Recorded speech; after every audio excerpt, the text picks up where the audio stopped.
Okay,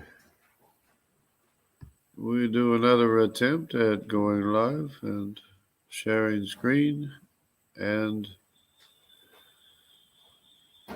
doing a DNA study or a genetic study on the Y haplogroup populations around the world. So here we go. Just go ahead here.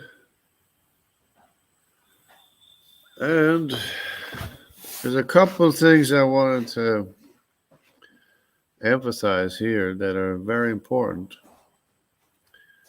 And that is each one of these identifiers are valid and they link certain groups, right? So we have here, start way up here. This is with the out of Africa theory. You got the BT is supposed to link everyone together with the same identifier except for A.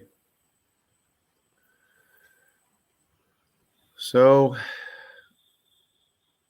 that means that what they want to try to show is that there was a mutation that was passed on that wasn't in A, but it was in B and got passed on to every other lineage in the world besides A. That's what they want to show, right? But the reality, the truth of the matter is that the BT connects, this M91 does connect everybody between B and T. So that means everybody between B and T, which is everybody except for A, they have this genetic SNP, what they call single nucleotide polymorphism, that everybody in the world has, okay? Everybody in the world has, and it's supposed to connect the whole world except for A, like I said. So it's supposed to be something that appeared in the human population after A, but there's a problem with that because the A is not the first people in the world. I mean, they're not the first lineage in the world because A through E is representative of the descendants of Ham, which is the youngest son. So how can the youngest son be the root of the tree? Anytime they talk about the root of the tree, they're talking about that is the original ancestor, or that's the oldest original ancestor. Now they chose A because if you look at the Simmons Genome Project, the A has the longest or the largest um, genetic distance in that lineage. In other words, if you tested somebody that had A, there would be more mutations in that lineage suggesting the greatest age. But it turns out it's not the greatest age because the mutation rate is not always the same. Obviously, it's not always the same in every population because you have different marriage, different times to get married, different, all kinds of things, different environment, everything. Turns out that the Europeans have a shorter genetic distance than people in remote areas for,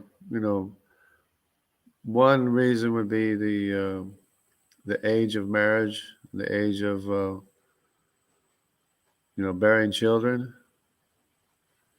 obviously you're going to have more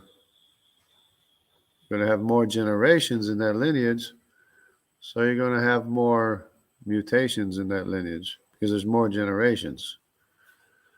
Plus, there's be different mutation rates because of environment as well. But this identifier, you cannot refute this identifier that everybody between B all the way to T has this identifier in this population. Now, it's a curious thing they have here. They have BT, CT, and then they have CF. Well, the CF differentiates between CT because CT includes D and E, but the CF does not include D and E, but it does include F, which is this major group here, but not only this major group here, but all the way to T. I might be able to show later that's how it works. So the CF is not just C, which belongs to this group here of A, B, C, D, and E, but C alone has this identifier, shares this identifier with the rest of the world's population, while none of the other Hamitic populations share the same identifier with the rest of the world. Now, this is important for them because they have to connect this Hamitic population with the rest of the world. And so they didn't use E because it goes A, B, C, D, and E. They didn't connect the rest of the world with E, and they didn't connect the rest of the world with D. They had to find an identifier which was in the lineage of C that the rest of the world has. So that's an important thing. Now, the explanation would be that this C lineage has to be the eldest lineage of this population here, this A through E. He has to be the eldest lineage, the eldest son, because he has this identifier, whereas the rest of the population does not have it. So that could very well be that the progenitor, which is Ham, had this identifier. Then Cush is Ham's son, or Cush, who is A, actually, A and B. He had this identifier as well, and then C, the lineage, the progenitor of this lineage C, which is Nimrod, also shared this identifier, which of course is the same identifier with the rest of the world, because of course Ham is the brother of Shem and the brother of Japheth. So this population here shares the same identifier with this population here of F and K, because these are three brothers. So they originally shared the same identifier. Now the thing is, the problem would be is that you have two generations here that have to lose this identifier, which is a possibility. Or in considering how many possible SNPs there are, single nucleotide polymorphisms, or whether it's an actual polymorphism or not, it might have been the original DNA, right? But at any rate, C shares this identifier with the rest of the world. His father Cush no longer shared it, or maybe he did, maybe he didn't, but the successive generations lost it. The same thing with the B lineage. Those generations lost it. The B and the A no longer had these identifiers. So before I go on too much, the important thing is to connect each of these groups. So the way each of these groups are connected, which I've already mentioned on this one, is that these groups are joined together by the lineage C, which I believe is Nimrod, because I guess it's the only way they could link. It's the only identifier they found to be able to link F with A. There might be some more, probably are some more, but that's the ones they found, and that's the ones they use to connect this group F with this group A. That's just A through E. But they didn't connect it to D. They didn't connect it to E. They connected it to C. Because that's the identifier they found, which is okay with us because he would be the oldest son of Cush. But regardless, that's not the only problem. Now they connect this group F and K with this identifier here, or where is it? Be IJK. Yeah, it would be this IJKL15. So this IJK suggests that it's just this group I and J that shares this identifier with the rest of this group here. Now the only problem is that, which I don't think is a big problem, but for each one of these steps, that means everyone on down the line has to lose or not have this identifier, because of the fact that this is a Semitic group, this is a Japhethite group, which were brothers, which they both shared the same identifier, which the rest of these groups up here no longer have or are lost. So they found a single identifier to be able to connect these groups, and that means this Elamite lineage of H lost to the identifier, no longer has the identifier, or for whatever reason doesn't have it, but the rest of these do. Okay, this is IJK, K meaning the whole group of K. That means all these lineages, may or may not have this identifier. At least originally they're supposed to have it. So if you tested any one of these people today, they're supposed to have this identifier. They may or may not have it.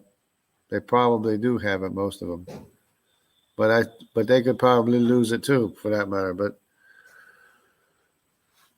But for all intents and purposes, we'll just say that they still have this identifier of L15, but which was lost to Elam, Asher, Aram and Lud, Nimrod, his father Cush, the Canaanites, Mitzrayim, and Put and Cush. They all lost this identifier here.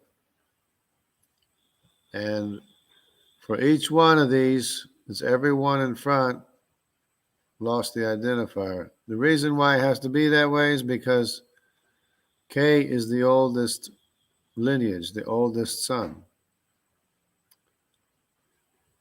So basically, they were born at the same time, may or may not have had much of the same Y chromosome.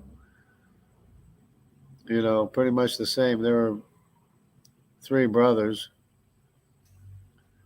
but this this identifier is not shared with any of these other lineages here. Same thing with this identifier here, not shared with any of these lineages here. This one of Asher, not shared with any of these other lineages here. Now these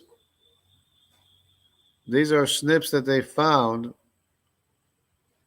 but it doesn't necessarily indicate the direction of descendancy, because the only thing it does prove is that H, for example, here has the same identifying SNP as the rest of the world going this way. G has the same identifying SNP going this way, and on up the scale, stair step. But my suspicion is that if you rooted the tree with K, you would probably find a whole lot more evidence going the other way. Same as they found these things here. They claim is evidence of a descendancy going this way. We know it's not true because we know Ham is the youngest son. We know Shem is the second son. Japheth is the oldest son because Ham was born when Noah was 503. Japheth was born when Noah was 500. And so that means Japheth is the oldest. But these are important because they do connect everybody as being the same family. But it doesn't necessarily prove a stair-step descendancy. And we know it's not a stair-step descendancy because we know Ham is the youngest son anyway. Shem is the middle son. Japheth is the oldest son. Now, Arpachshad is the oldest son of Shem. So it makes sense that he would share this identifier of IJK with Japheth, since that Shem was the brother of Japheth, and he apparently had this identifier SNP when Arpachshad was born, who was the oldest son, but then apparently lost it when Elam, Asher, Aram, and Lud were born. So it proves one thing. It proves a link between Arpachshad and Japheth and his descendants. But it doesn't necessarily prove a stair step going this way. It's just that these don't happen to have it. But if you rooted it in Japheth, I'm sure you could make another stair step going the other way if they wanted to. But it's important because these are probably the two most important ones, because it links Arpachshad, the son of Shem, with Japheth here, and this identifier here of CF links Nimrod and his descendants with the rest of the world, but probably because he was the eldest son of Cush, even though Cush is not the original progenitor, who is Ham. So Ham probably shared it, lost it, or his descendants lost it. Ham, well, who knows if Ham could have even kept it, but Cush, Ham's son, could have had it and could have lost it. And the same thing with these others. But it does show that there is a link between these three groups here, the CF SNP here and the IJKL 115 here. It's not IJKL, it's just the label of the SNP is L15. That's all that is. Whereas these are M, it's LM. This is K something or other. But that means this whole group is K. Everybody in this group is K, including L and T, because of the K. This is KM9, so L and T belongs to the K group as well. So all these people here are identified as K, even though there's a single K lineage as well. So it's all confusing because they probably didn't know what they were doing from the start, from the beginning. So let me just, before I carry on too much, let me go ahead and check here. Hello, Doki Doki Bible Club. Good morning, good afternoon. Hope everything is good. I'm just doing my own study, trying to review and see if I can clarify some things which probably weren't clear to me either, but this is the way I can understand it so far. But these SNPs are very important because they do link these groups of people together. And the other point to make is that it also shows a degradation of the Y chromosome, because every single nucleotide polymorphism is a mutation anyway, whether or not they shared it from the beginning or whether or not they gained it or lost it. There's a lot of genetic information that we have lost in 4,000 years. We've lost a lot of genetic information. And we know that's true because Neanderthals have a larger genetic, information or pool of information, genome. Anyway, so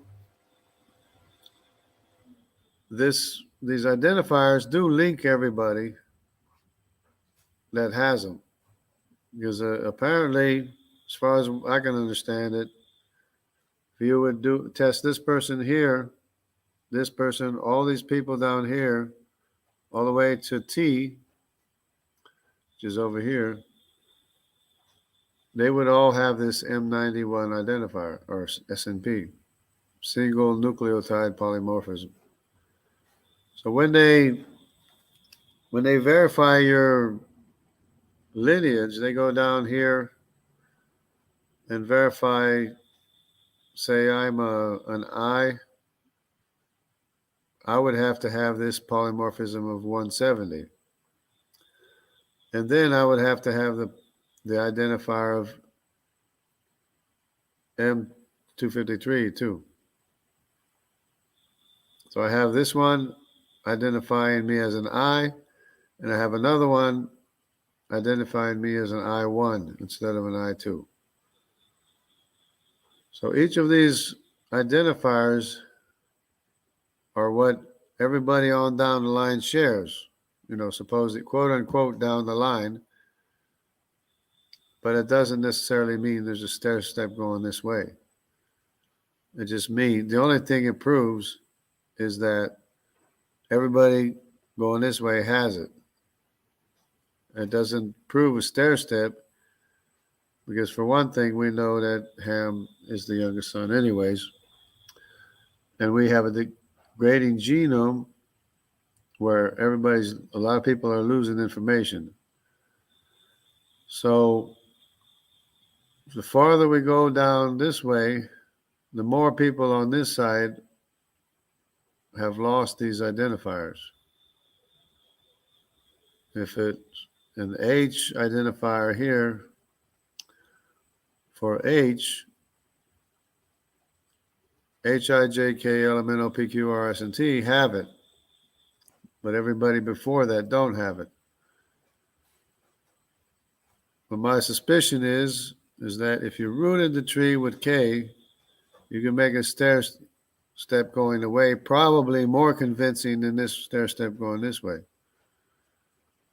It just happens to be that nobody down this way has these identifiers. But of course, with computers and everything, they were able to isolate these identifiers and make this stair step going this way because they rooted the tree with A. They have the assumption that the tree is rooted in A, and yet Neanderthals, which is supposed to be an A 00000, Neanderthals don't share the genetic information that with Hamitic populations. Neanderthals share more information with the K population, the Eurasian population.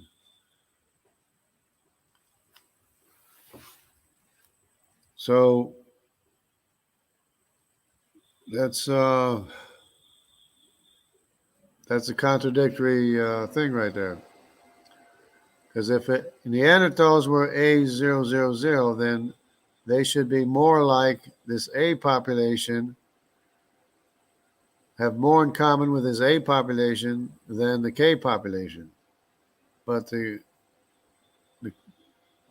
opposite is true. So anyway, that's about it there, I guess, for that. But the important thing is where you root the tree. Because if you rooted the tree in K, I'm sure you could easily make a stair step going the other way. But the people, with the information are going to want to look that up. But these identifiers here, linking Arpachshad with Japheth, is important. And this identifier here, linking Nimrod with the rest of the world, is important. Of course, Nimrod was in the area of the rest of the world too, so he had the same environment as the rest of the world. But it doesn't necessarily mean that he acquired this without his ancestors. Because his ancestors could have had this, they call it a polymorphism, but who's to say that wasn't the original DNA? And these people lost it here. It's a possibility or a probability, considering that Ham is the youngest son. But it's a little bit sketchy for them to use the C lineage instead of the D and the E lineage. But I guess it's possible too, but it should be like A, B, C, D, and E, and then you jump from E to F. But I guess it's not necessary. That's not necessary. But it does seem to indicate to me anyway, that Nimrod was the oldest son of Cush, since he shares this identifier with the rest of the world. So it is important. So the only thing that these identifiers actually prove is that these identifiers, as to who these identifiers are shared with. It doesn't prove a stair step going this way. It just proves that Asher shares the same identifier as the rest of the world going this way. It doesn't necessarily prove a stair step because these could have had it and lost it. So in other words, with each step, the rest of the world could have had it originally, or maybe they didn't have. Maybe Ham didn't have it anyways. That's a possibility. For F, maybe Shem and Japheth had it, but Ham lost it or didn't have it. That's a possibility, right? But at any rate, with each step, because these are polymorphisms, but down here these are absolutely single nucleotide polymorphism because it's only this D lineage shares this polymorphism, and only E shares this one, and on down the line. These identify which of the 16 grandsons of Noah that you're descended from, if you have these identifiers. These are what they call the SNPs, the SNPs, that prove which lineage you belong to. But these up here don't necessarily prove a stair step because it only proves that you have something in common with somebody else. In this case, out of all the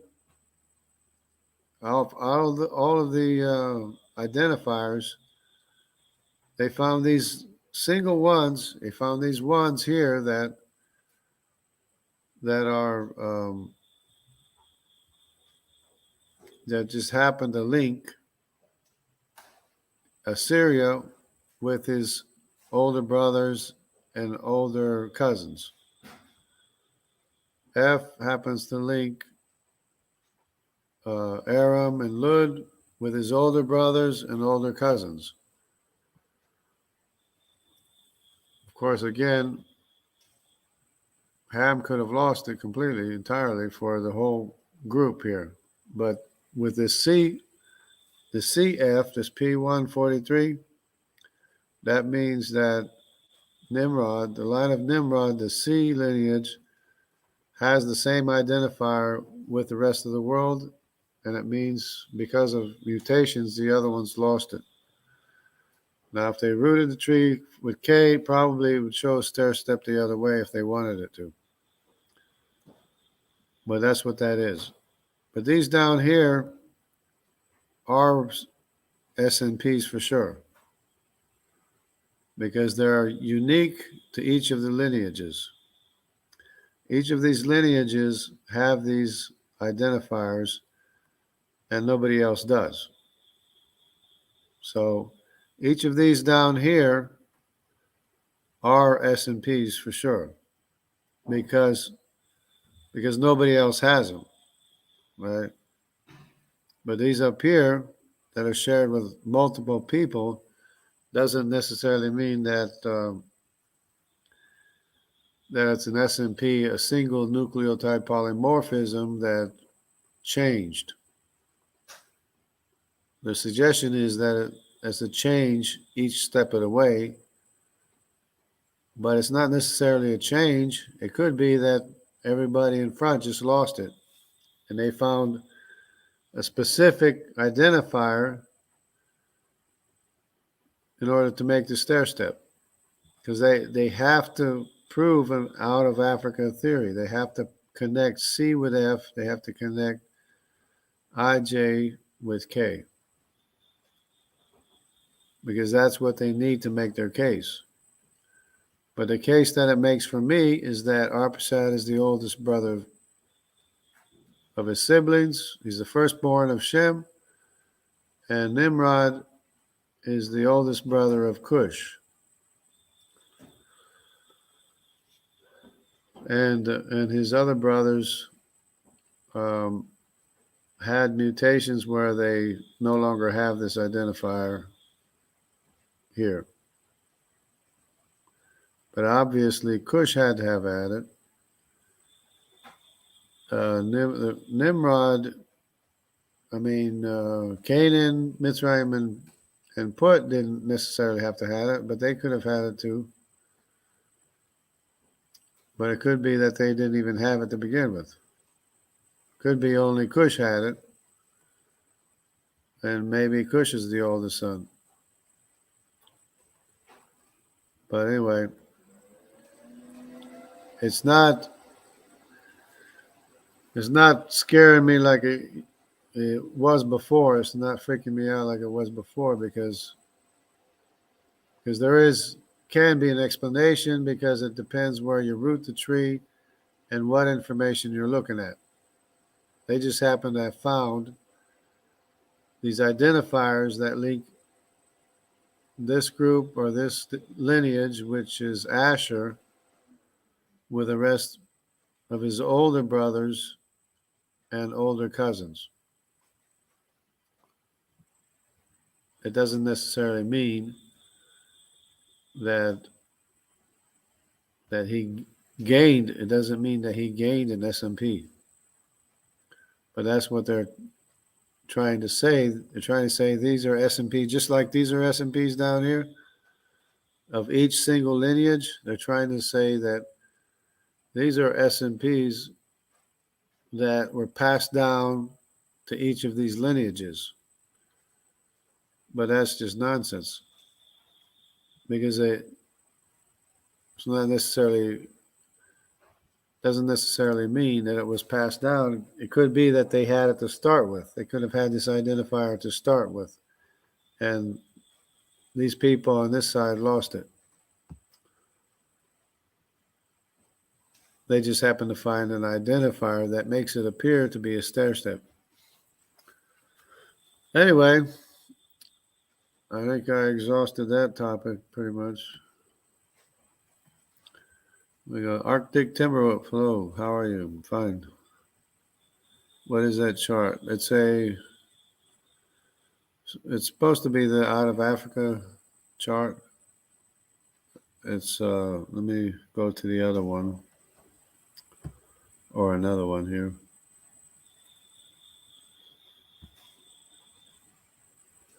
Let me see. Which one? Let me go with this one here.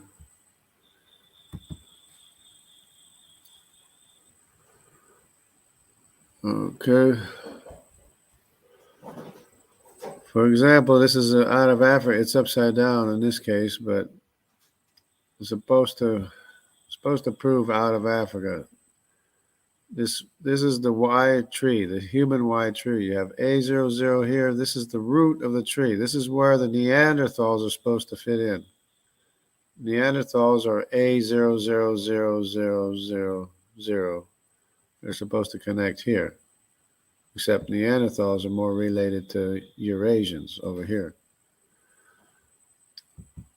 But anyways, this is the same thing. It's only showing the stair steps without the snips. It doesn't have the identifiers written in.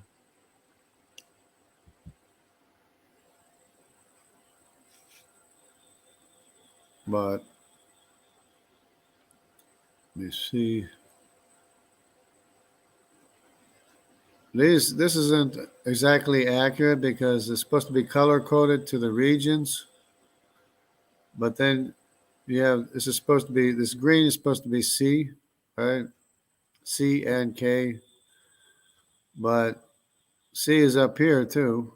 C is in the New World too. And K is in Italy too. So it's not necessarily true all the time. But that's the reason why L and T is in the blue, because L and T is the Greeks, Thracians and Greek Javan Sea people. That's why they're blue, because they're in basically Europe or Europe in the Middle East,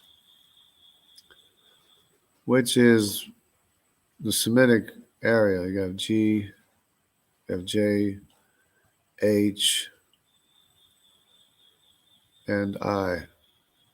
That's supposed to be Europe. But then you have the R too. See the R? Oh, they got a little bit of blue there, but the R is throughout Europe as well. And I don't know if you can see this little blue speck. I don't know why they have this little blue speck here for the R. Trying to make it consistent or work. And the Q is in Europe. The Q over here is red. The Q is in Europe over here too as well. So it's not necessarily always true. This R is in the New World too. The R is in Africa too.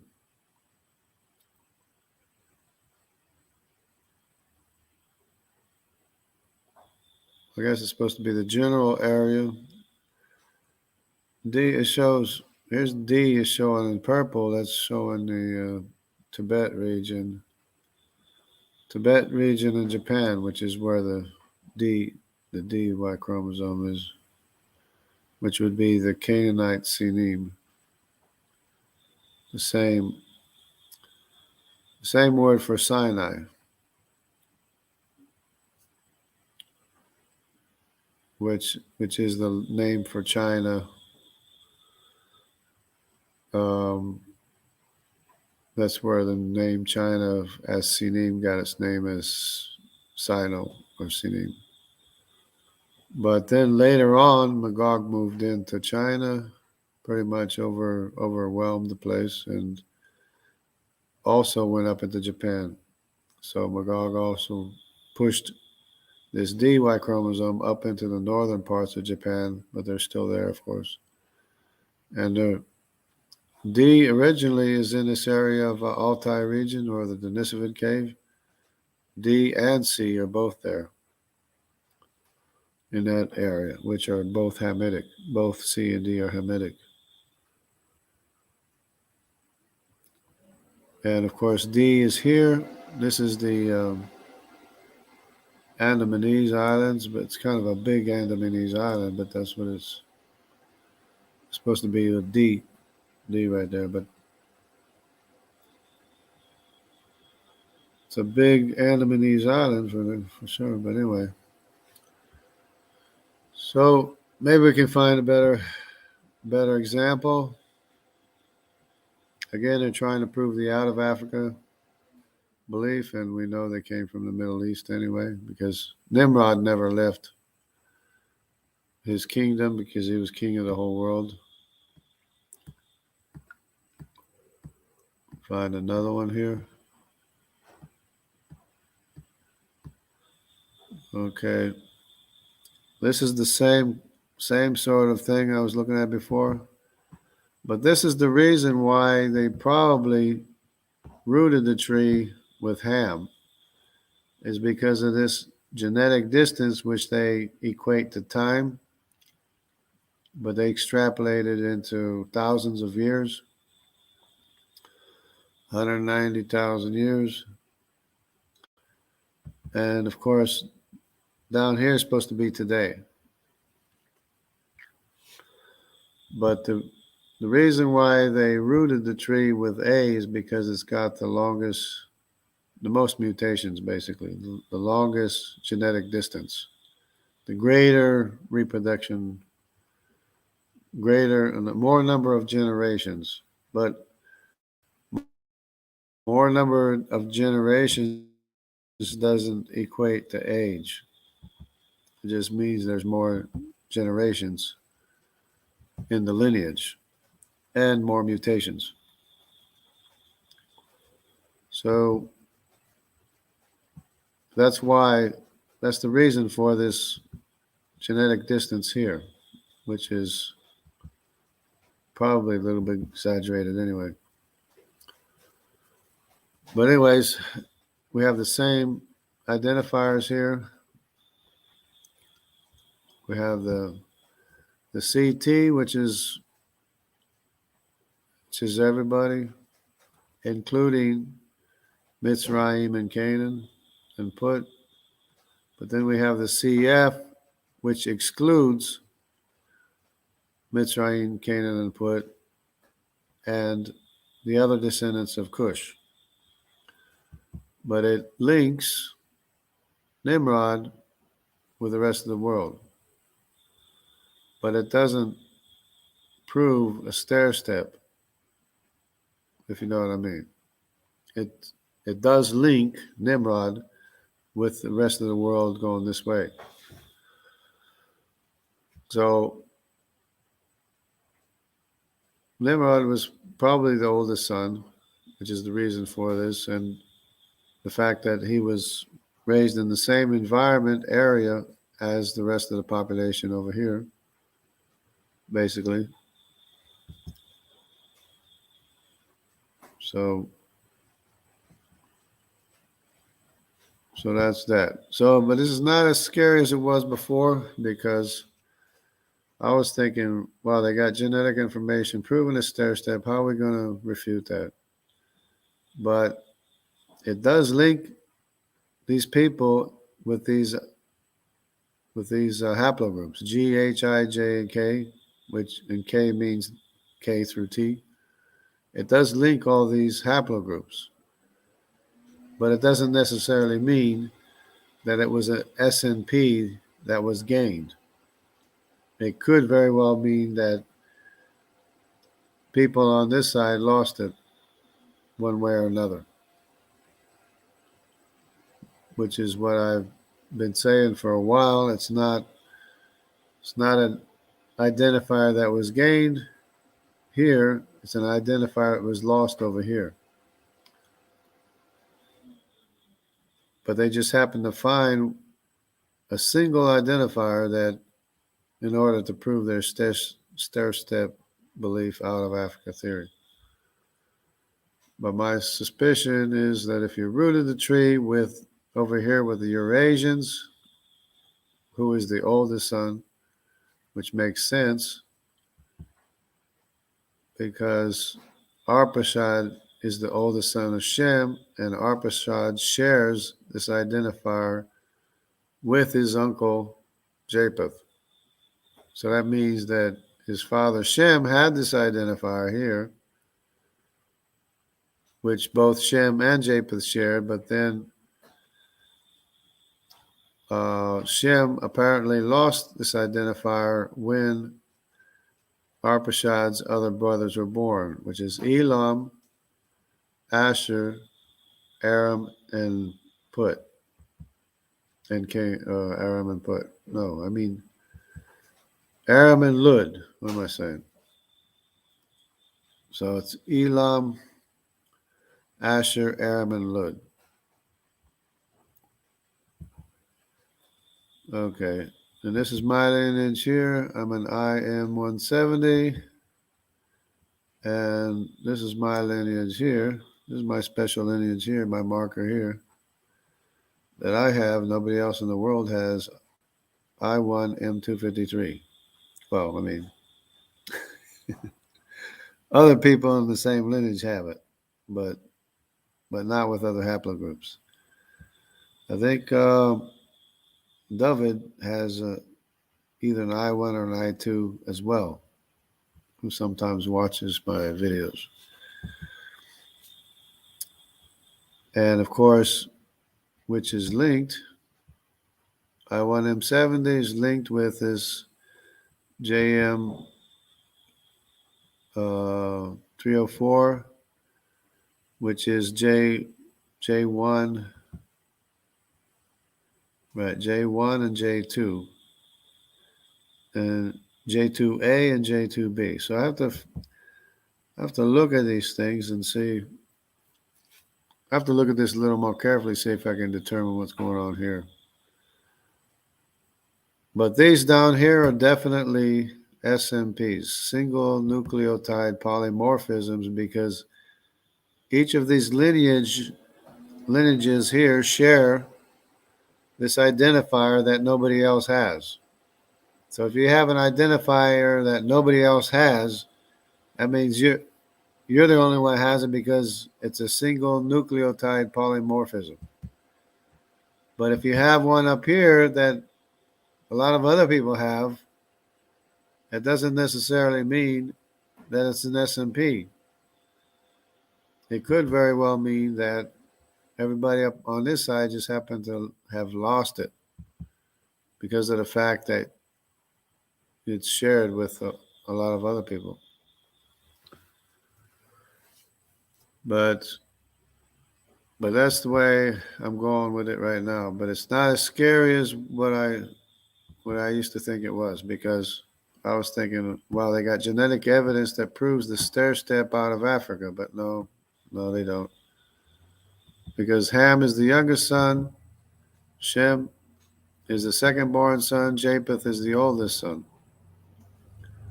And Japheth shares the same identifier, which I'm not going to call it an S&P, but Japheth shares the same identifier with Arpachshad's descendants. Then, of course, as you go down the family tree, they start gaining other S&Ps, which identifies each of the lineages as to exactly who they are, which is an amazing thing, is a curious thing. But so you can't argue with these identifiers. It absolutely links Arpachshad with Japheth, but it doesn't disprove the Bible, because Arpachshad happens to be the oldest son, and so he could be the reason why he shares this identifier with his uncle and not his brothers, right? Because his father, who gave him this identifier, could have lost it and not shared it with his other sons, but only Arpachshad, because he's the oldest son. Same thing with Nimrod over here. This CF that Nimrod shares with F. C shares with F, but not with D and E or A and B. Of course, D and E being Canaan, Mitzrayim, and Put. And the other descendants of Cush are A and B. So the A and B is the other descendants of Cush. So the BT here is an identifier that these descendants of Cush share with the rest of the world, but not the other sons of Cush. The other sons of Cush don't share it.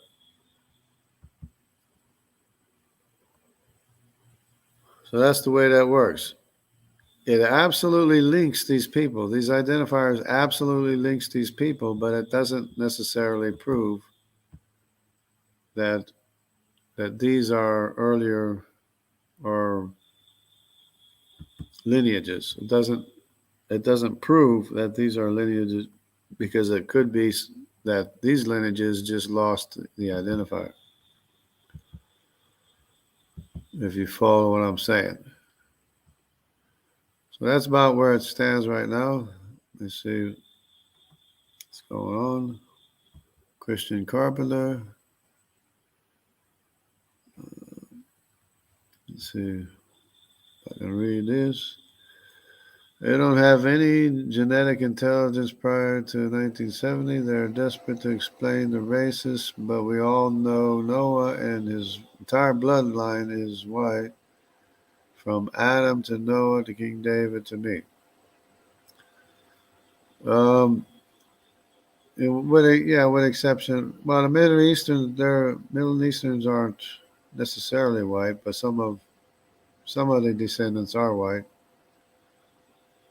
of course. But that's where you get Caucasian from the Caucasus.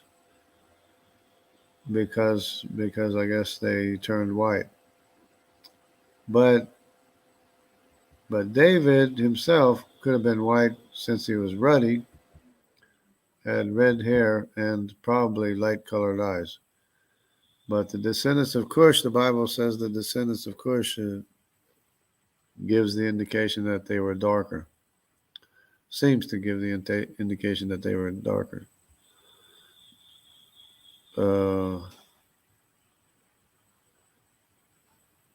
But they are desperate they're desperate to try to prove the out of Africa theory. That's what because they just want to contradict what the Bible says.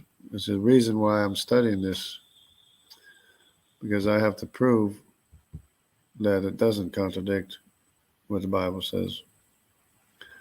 Are you saying there's some kind of DNA marker? So Arctic timber wolf, some kind of DNA marker that is only shared with a father and a firstborn.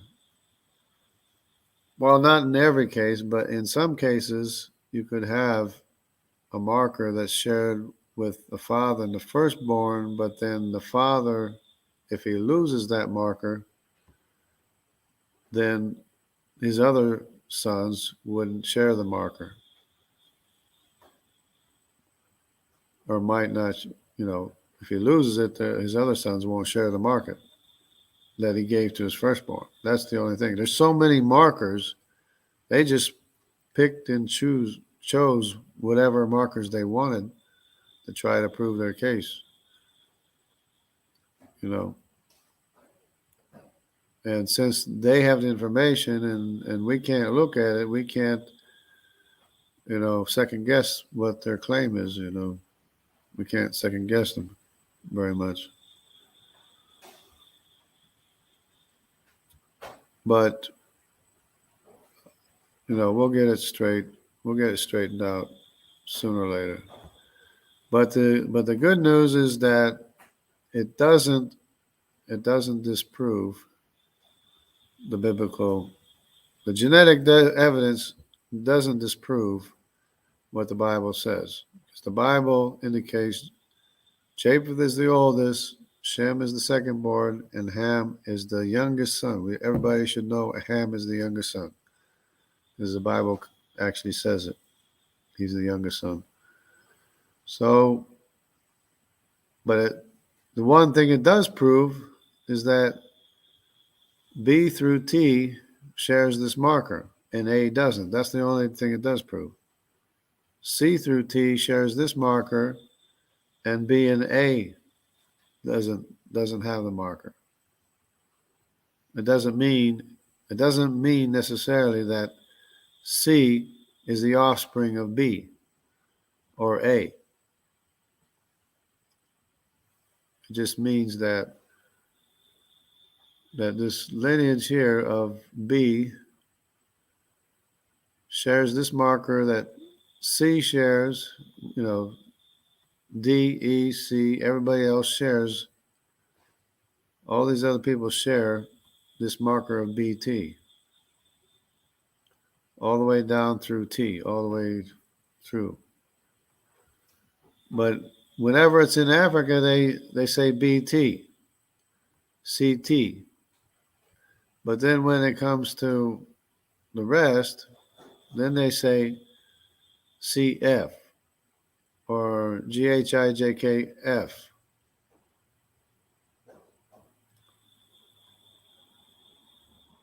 Or, no, you don't have to say F.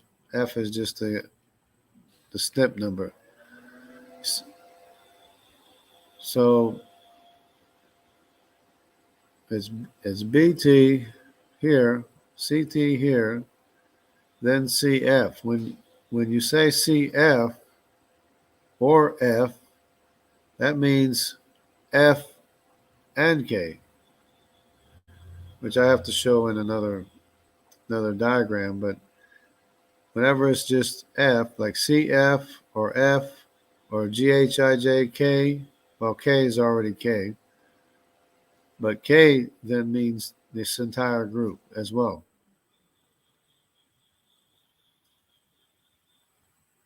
But I just thought it was interesting that they say BT, which is all the way through T here. And then they say CT, which is all the way through T. And then they say CF, which means C, and F, which means F, G, H, I, J, K, L, M, N, O, P, Q, R, S, and T. That's what F means. K means K, L, M, N, O, P, Q, R, S, and T. That's the way they have it set up. For whatever reason, I have no idea. I guess they're just throwing it together haphazardly or whatever. But first they say BT, which means B through T. Then they say CT, C through T. Then they change it and say CF, which means C and F, which means F, G, H, I, J, K, L, M, N, O, P, Q, R, S, and T. G, H, I, J, K means G, H, I, J, and K, which is K, L, M, N, O, P, Q, R, S, and T. So that's the way it worked. I mean, it took me a while to decipher this calligraphy here, whatever, but that's the way it works. HIJ is only shared by Elam, who was born after Arpachshad. Elam, Arpachshad, and his uncle Japheth, and all his descendants are K, L, M, N, O, P, Q, R, S, and T. Anytime it says K, that means K, the whole thing K. Anytime it says F, CF, it means F, the whole thing F and K, which I should have to show probably now. Let me see if I can do that.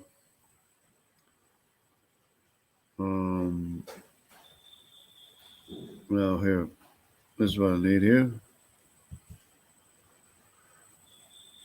What am I looking for? Oh, I didn't download the picture yet, but I got one that's might sort of show it if it's on here.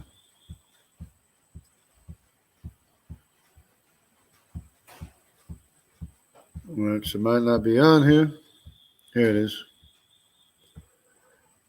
You can kind of see it here. It's not as clear, but it is the way it works. Yeah, down here. See down here? F, K. Then they have a further divisions, P and R, which they think is a descendancy going this way, when in fact these are just sons of Japheth. But the K is all the sons of Japheth, but it's this entire group here. F is the sons of Japheth plus everybody from up to here. Yeah, it's not as clear, not nearly as clear. In fact, it's very unclear. But anyways, they kind of cleared it up, but I don't have it with me. Well, actually, yeah. I gotta find my email. If I can find my email, I can pull it up. But in order to do that, I might have to unshare here for a little bit. And let me see what I can do. See if I can bring it up here. Wait a minute, wrong thing. I'll figure it out. So let me see if I can pull up my, what do you call it? If I can find it. Oh, it's going to take too long. But anyway, here it is. Maybe this one will work. See what happens here. If I can find it, I just want to pull it up the newer version. It's a lot more clear as to the different groups, because it was very confusing to me before. So if I can find the picture and copy it and paste it, it might make it a little bit more clear. The problem is probably going to take too long, but What do we got here?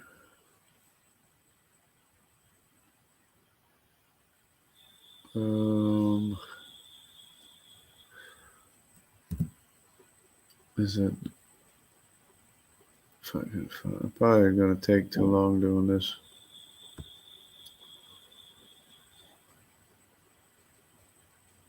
Anyway, I can try.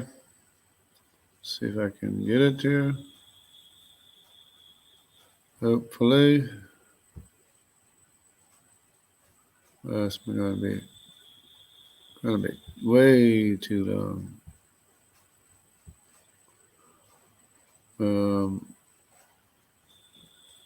Let's see. It's probably not gonna work. It's not working. Anyway, I have to do it some other time, maybe. Or unless I can pull it up on another browser. Got you cheated there on. Yeah, I got the cheated because I'm looking for an email that I sent myself, and so I'm trying to see which one has my email on the browser, or which browser has my email, which means I'm totally unprepared. But let's see.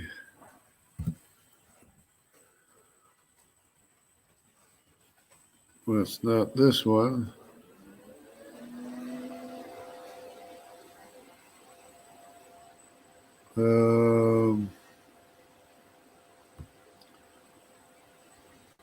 No, not this one. I'm just taking too long on this for sure. Oh, let's see. Because my computer is slow. But if it doesn't work, I'll try one more browser and see if it's on that one. If not, I'll give it up. Because it's got to have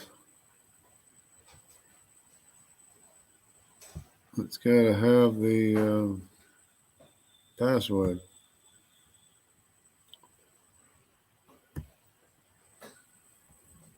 Doesn't have the password, ain't not going to work. Try one more. Let me try this browser here. I'm on. See if that works.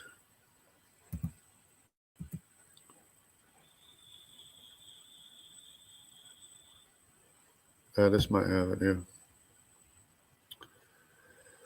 Anyway, might have found it finally. It'll load. Oh, there I go.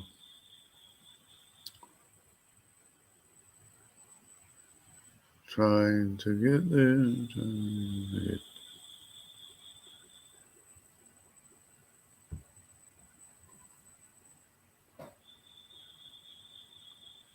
Wow, this is annoying.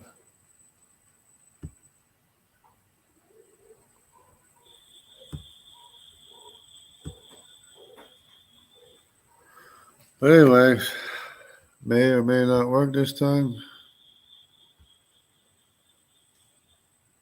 No, it's not working. That's all right. So much for that. See, what we got here? The written record is way more accurate than the speculative DNA for the simple fact that they have not DNA tested Noah or King David or Moses. Did they get the DNA of any pharaohs? They got some of the pharaohs' DNA, and for example, Tutankhamun, he is R1b. So he's Southern Mediterranean, Southern European. Tutankhamun to their surprise, was R1b, which is Southern European.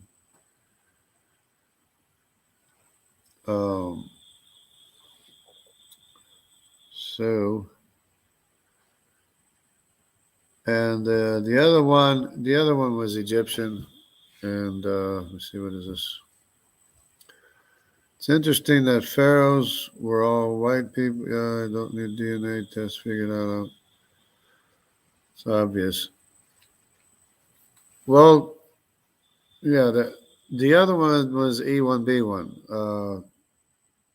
The other pharaoh they tested was E1B1, which is Egyptian. Was Egyptian, which is what was his name? Forget what his name was. Yep. Well, I had only my leopard on.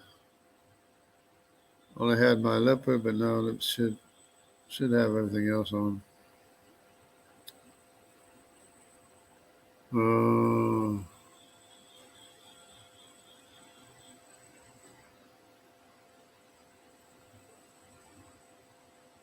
Great grandmas. King Tut's sister is one of my great grandmas. Yeah, I think. Well, I know that I'm related to them. Uh, a lot of them people. I mean, we're all related basically. I'm related to some of them people too, because the genealogies go everywhere. They go all over the place.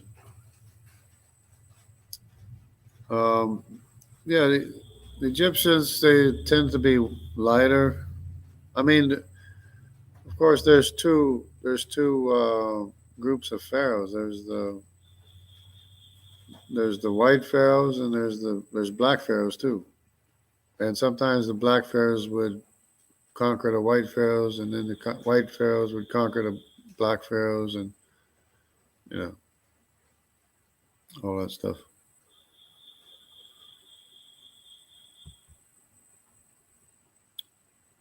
So, but I don't know. I mean, I guess they go ahead and we're not all related. Well, I mean, really, really, I think we are by now. I mean, you have to go way back. You have to go way back in the genealogy, but we are related. Yeah, we're just not direct descendants necessarily of. I mean, of everybody. But farther back, you'd be surprised how many direct descendancies you could find from. You go back 10 generations, you have 1,000 grandparents, and from those 1,000 grandparents, they could have come from, descended from virtually anybody, because it's 1,000 different grandparents. When you go back 10 generations, now if I can figure out how to go, um, there were black pharaohs too. The black pharaohs were in the south, which is upriver, up the Nile River, and the lighter skinned pharaohs were in Cairo, or in the north, which is downriver. But they fought each other.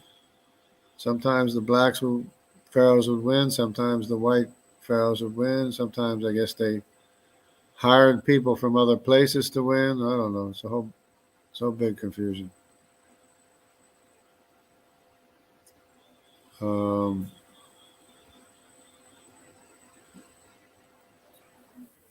because I mean, you're not related one way, but you can be related another way. That's the problem. You could have a family tree that goes one way, but then your family tree goes another way, and another way, and another way, and another way as well. So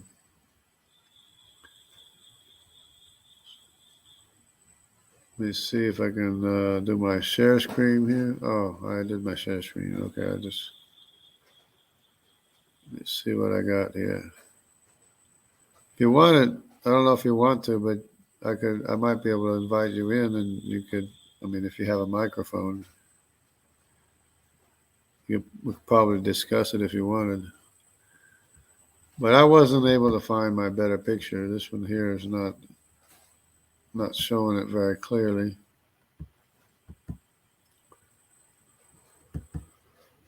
But anyways, this F is supposed to be from here, this point here, not this one here, but here, all the way to T, which is, you probably can't see it here anyways, but it's O, P, Q, R, S, and T. In other words, all of these japethites, which is the R1B, the RA, the Q, the P. Well, that's it. They don't have, this is not complete. This is very incomplete. But then the K only includes K element O, P, Q, R, S, and T. But the F is F, G, H, I, J, K, L, M, N, O, P. See, F, G, H, I, J, K, L, M, N, O, P. Oh, that's working. So it's the blue. I mean, no, that's not even working. Not even the right one.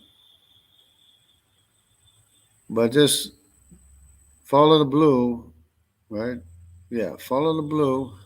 It'll be F, G, H, I, J, K, L, M, N, O, P, Q, R, S, and T. But if you follow the purple, it's only K, L, M, N, O, P, Q, R, S, and T. But this is too confusing. It's actually not even right because F doesn't include A, B, C, D, and E. That would be if it was like a BT. That would include B all the way through T. But that's not even the right letter designation anyway. Anyway, I'll work on getting a better picture for that. I just gotta download it from my email sometime.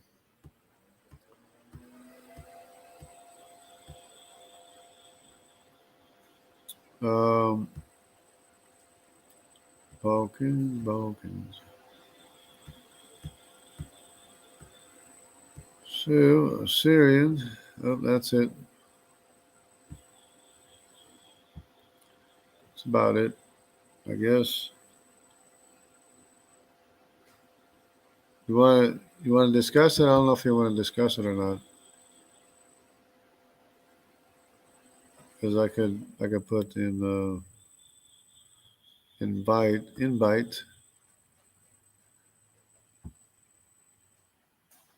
and put it in here. See if that works.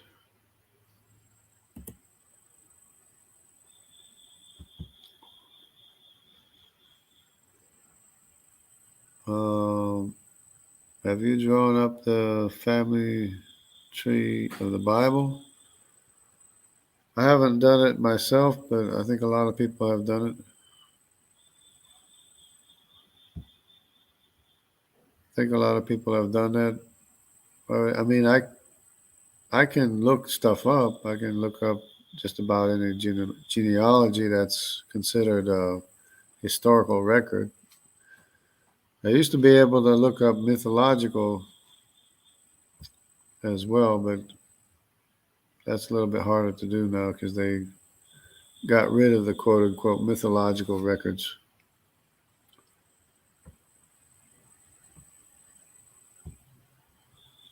Um, anyways, I think it's about it.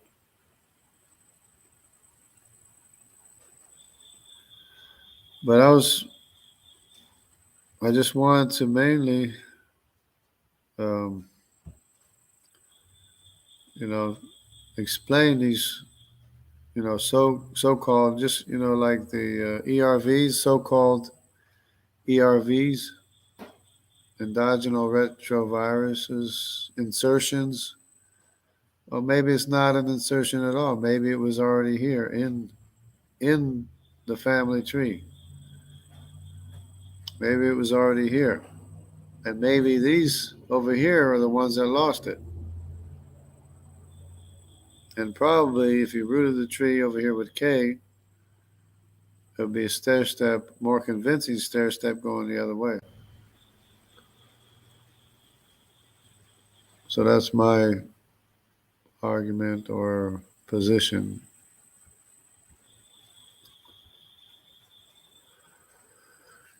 Anyway, if in case this would be F all the way through T.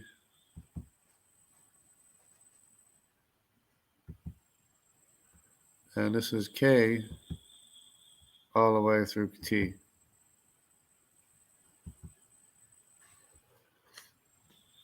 BT is B all the way through T. CT is C all the way through T. CF is only C and F, which is F through T, if that makes any more sense. Then you get down here's GHIJK. Once you include K, K means K through T. So it's GHIJK, elemental PQRS and T. H is HIJK, elemental PQRS and T. IJK is IJK, elemental PQRS and T.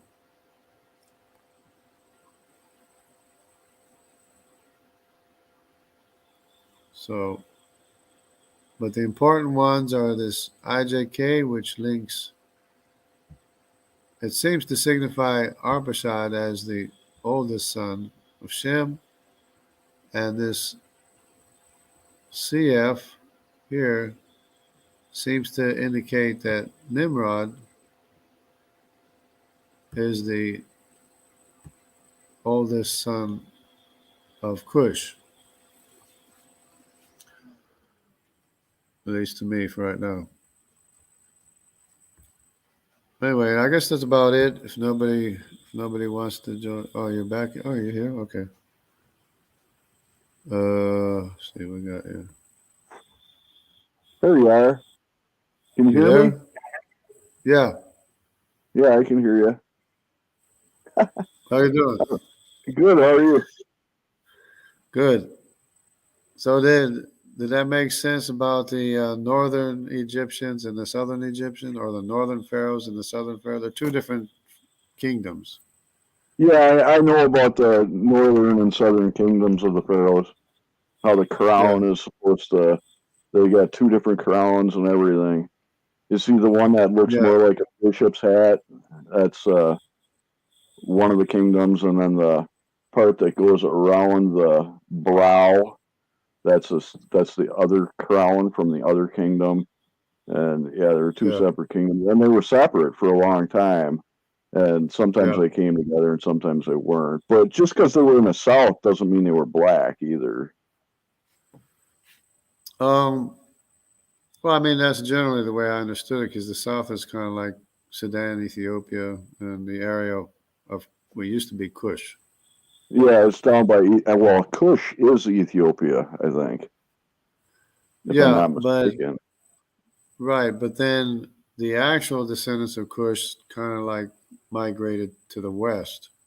So the areas of the A and the B. I don't know if I can find the A and the B. See if I can find the A and the B or chart. Wrong one here. Let me see. I gotta try to fix this here. I'll get it eventually. Yeah, Egyptian history is pretty interesting. It's in depth. And they kept really good written records of everything. The Egyptians did.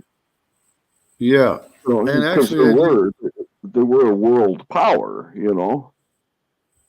Yeah. Is that I think they did in England they did too, but the Roman Catholic Church came in and destroyed all the records, and that's why they don't have genealogies. Going From back. what, England? Yeah, in England they had records and a church there and bishops and everything in the from like about 100 to 700, and the Catholic Church came in and killed all the bishops and destroyed all the records.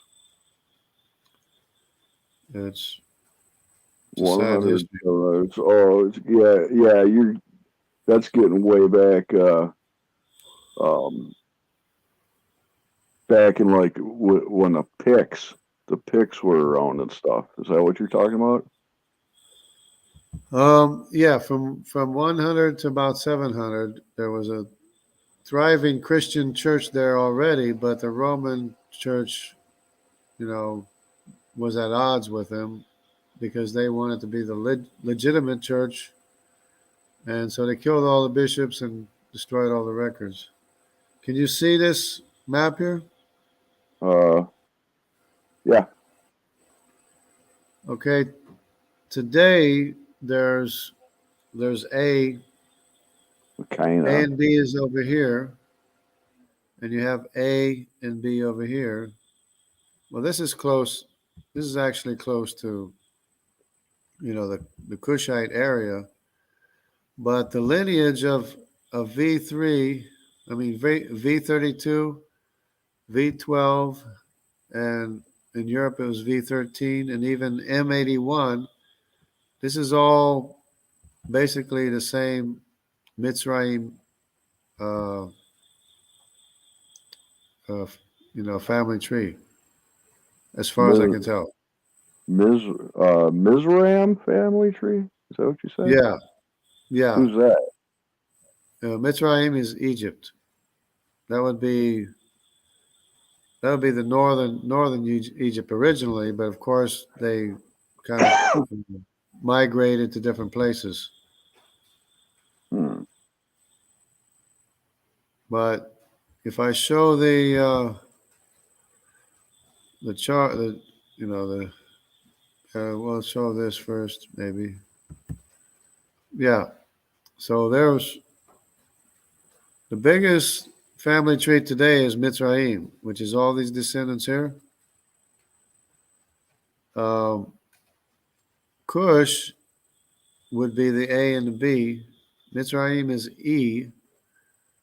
The way I can tell is E1, E2, or E2 and E3, or E1, E2, and E3.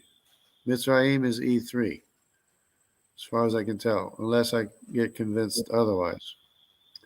Then A and B and C. C is Nimrod, but A and B is the descendants of Cush. All these other descendants of Cush, which would be the original dark people, but then some of these other people turned dark too from autosomally. Well, Here it is again. where did Mitzrayim. where did that information come from, though? That Um, was a family chart, basically, of the Bible, right? yeah, it's the table of nations. Yeah, here it is again. See, Mitzrayim has this descendant here, this descendant here, this descendant here, this one here, this one here, and this one over here. These are all descendants of Mitzrayim. Then there's Put, but Put doesn't have any descendants listed. And then there's Cush. Cush has these descendants here. Of course, Nimrod is a descendant of Cush. The Sapteka, Rama, and all this stuff, that's descendants of Cush. Sapta, these are descendants of Cush. Some of which, may or may not be around. I don't know anymore.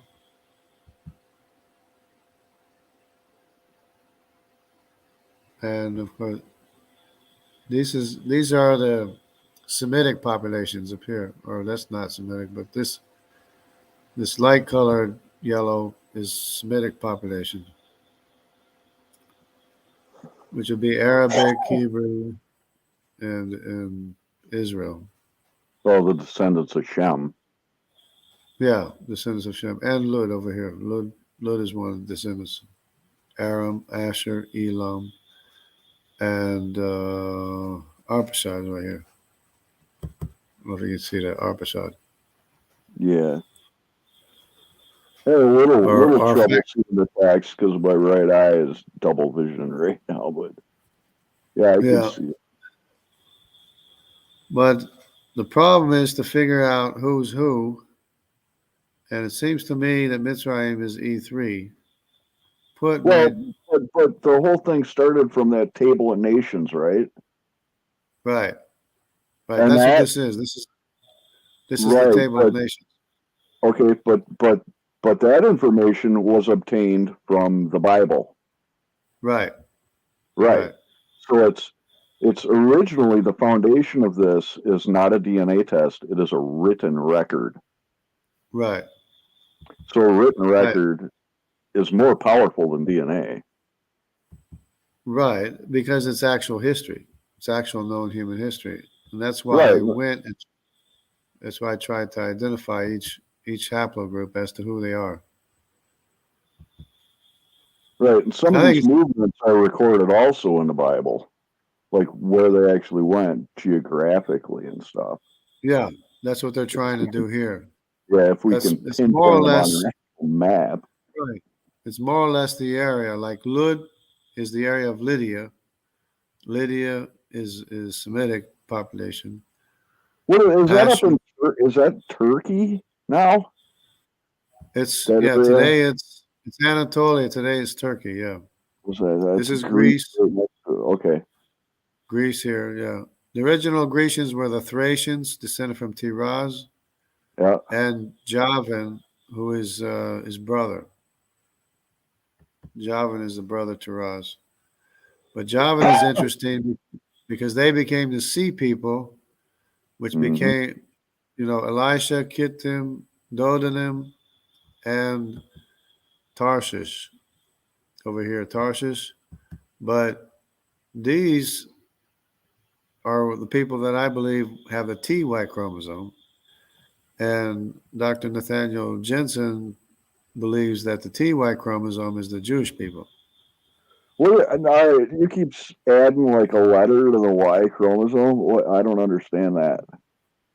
You like TY or BY? Because you basically, if you get a DNA test, a Y chromosome test, then you would be interested in learning all the different haplogroups, which is what I did. That's how I learned all the different letter designations for each one. But I assigned these letter designation. So I assigned each one of these a haplogroup. T-Raz is L. I assigned him an L. Javan, I assigned a T. Because that's just a way for you, like you did that. It's my interpretation of your code or whatever. So we have to match up the actual ancient civilizations with the Y chromosome haplogroup of the descendants living today. Is what we're trying to do. Or Dr. Jensen's trying to do it too, but he switched all these Semitic populations. He swapped them out with the Japhethite populations, which all went north. Gomer is that? Well, somewhat north, somewhat south. But the Japhethites went north originally, but he's trying to say all the ones that went north are Semitic, and he's trying to say that these, or actually no, he's trying to say who's he trying to say? When they came off the boat, because the boat landed up in the Caucasus Mountains, Mount Ararat. Yeah. So all that out of Africa crap is that's just BS. Yeah, right here, right in this area somewhere is where the up a little bit. It's actually up a little bit, I think. Oh, yeah, right about there. Oh. Yep.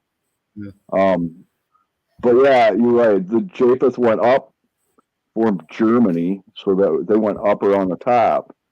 But See, Gomer is right, one of Japheth's sons. right, but another half of them actually went south and then west around that big lake there. And then there was a third group that went south and east down towards Pakistan and the Himalayas. Yeah. Well, Madai is the Medes. That's Japheth. The Jat, And you ever heard of the Jat population in Pakistan? Those are all uh, Aryan white people. yeah. They're a Oh, these are high the caste system. yeah. The Greeks are these are Japhethites too. These are descendants of Japheth. Tiraz and Javan, they're Japhethites. Magog, Meshach, and Tubal, you know about them. Tubal is said to have gone to Italy and settled in Italy. Some of them, anyways. Of course, they all split up and went different directions. Magog went north, and then he went west east. I mean, then went east. But the descendants of Gomer has three sons: Ashkenaz, Riphath, and Togarma. These are three sons of Gomer. Togarma later went into southern Europe, so that R1b, I believe, is Togarma. Ashkenaz is the R1a up in Germany, and the Ripfath is probably the R2. I'm thinking is the R2. Uh, Then there's Madai, which is closely associated with descendants of Gomer because Madai went into Europe as well. Madai went up into this area in Europe as well, and Madai also went the other way. So they kind of each group kind of split up and went different directions. Same thing. Elam went like to India.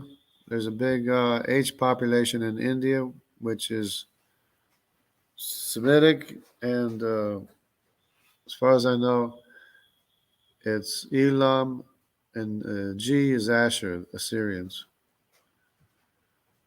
So you have the Aram. Aram today is the Syrians. Asher is the Assyrians, which is a little bit confusing. Anyways, something like that. have you have you tried to track your family tree back as far as you can? Yeah, I was able to track it up to Scotland, and I have my Y haplogroup is an I. So I don't know what in that my means. mitochondrial DNA is an H3G. See this H? Oh, That's you what my actually had a DNA test. yeah. You did a Yeah, DNA wise. I did all, or actually, my cousins did the maternal side. I didn't do the maternal side, but they're my cousins, so they're on my mother's side. Uh, So they got so I got the H3G for the mitochondrial DNA, and then for the Y chromosome, I have the I, okay. which is which is connected to the J, which is Semitic. I, Did they're you happen both. to track their names? Yeah, I was able to track my name all the way up to Scotland, but then it kind of like that's back to the time where they stopped I mean, they just started using surnames or last names or given Yeah, names. 'cause back in those days there was High King and then the lower kings of the Celtic tribes and stuff like that. Yeah, yeah. I went as far as like Edinburgh, and that's as far as I could get. Uh, cool.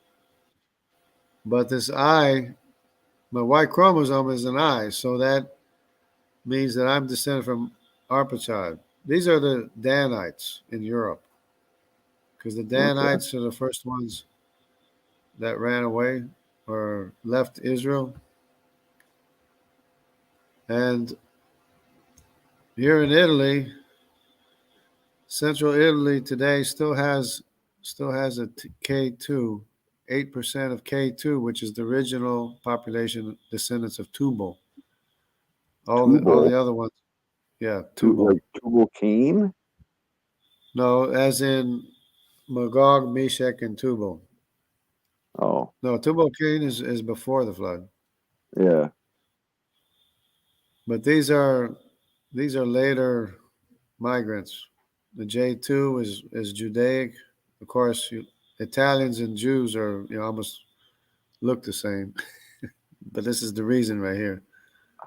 And Well, then you have the I is the Danite tribe, and the J could be Arabic. J1 could be Arabic. The R1B Ripfeth and the R1A. And then the G got Assyrian. But this 8% of K is pretty impressive because this is the original place where Tubal, the son of Japheth, went to. One of the 7 sons of Japheth went to Italy so and restored. what about like the Romans then? Like the whole Yeah, Roman Empire and stuff. so they would have been the original um, population of Italy, but then later the Romans could have been anybody, I guess. Well, the founder was Roma and Romulus. That was Yeah, way back, you know. yeah. I'm not a historian, but I'm just learning all this stuff now. So all this stuff, that could mean something, but I'm not sure what it would mean right now. Ah,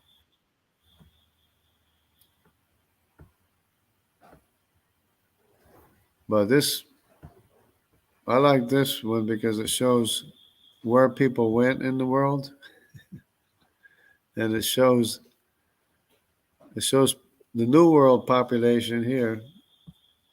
This is supposed to be indigenous people too, what? but yeah, it's supposed to be native people, native Indian? or original people. Yeah, Indian people. Yeah. So it's color coded as to where it is. You got the New World, you got Asia, you got where it is right here. Africa, East Asia, South Asia, or Southeast Asia, South Asia, North Asia, Central West Asia, Oceania, America. America's brown, Yeah, it's and Europe. funny. I was just gonna say it's funny how they chose the color America brown. Well, yeah, I mean it doesn't matter just as long as it's consistent with what's the information up here. And the Well, information up here, you can it's you can subliminal. see was that a subliminal, okay. Yeah, subliminal messaging. But yeah, the majority population in America is Q, which is Madai, descendants of Madai. But then there's also the R1B. They don't know how R1B got there. They're saying that for the Indian, the American Indians, though, right? Yeah, yeah. American Not your Indians have R1B in their population. They don't know where it came from or how it got there. what's R1B though, in relation to Southern like Europe, you and I. Southern Europe, which is I believe is Ripath, but it's Southern Europe, Mediterranean. So they walked all the way across east, all the way east across Europe, and then all the way across Asia, and then all the way across Alaska down to Right. America. Well, this is right, but this is I'm getting there. I'm getting there, but check out all these brown populations. You got the R1B, that's Mediterranean, right? This Yeah. is this is already there, but this is Mediterranean. T, remember the T? T is the one that Dr. Jensen believes is the Jewish people, but it's Mediterranean. I believe it's the Javan descendants, and that's a huge population. They're Mediterranean, right? Okay. J2 is Mediterranean. See the brown spot? At the very bottom, maybe a little bit. Yeah, at the very bottom. Okay. J1 Oh, is that's there. gray and brown. Okay. This is Mediterranean. I2, that's Mediterranean. I1, that's Mediterranean. Because in the days of King Solomon, Israel and Judah hadn't separated. It was one Israel still. You see Right. this G? This is Mediterranean. G is Mediterranean too. That's part of the Jewish population too, for that matter. And over here, E, that's Mediterranean, and B, that's Mediterranean. So all these haplogroups that are in America are Mediterranean. Now it turns out that that the Phoenicians were Mediterranean, and look what else we got here. We got this is mitochondrial DNA, but it's an X2A. It's in America. This is the area where the R1B was from Southern Europe. They couldn't figure out how they got there. Now we have the mitochondrial DNA in the same place in all these tribes here, and it's the What tribes same. are those? I can't hardly read that. It's Algonquin, Nipissing, Mississauga, Potawatomi, Odawa, Potawatomi. Chippewa, Yeah. Potawatomi, Odawa, Chippewa. Chippewa, and Cree, Ojibwa. Oji Cree. Ojibwa. And Yeah, Sauk. Ojibwa and Ojibwa.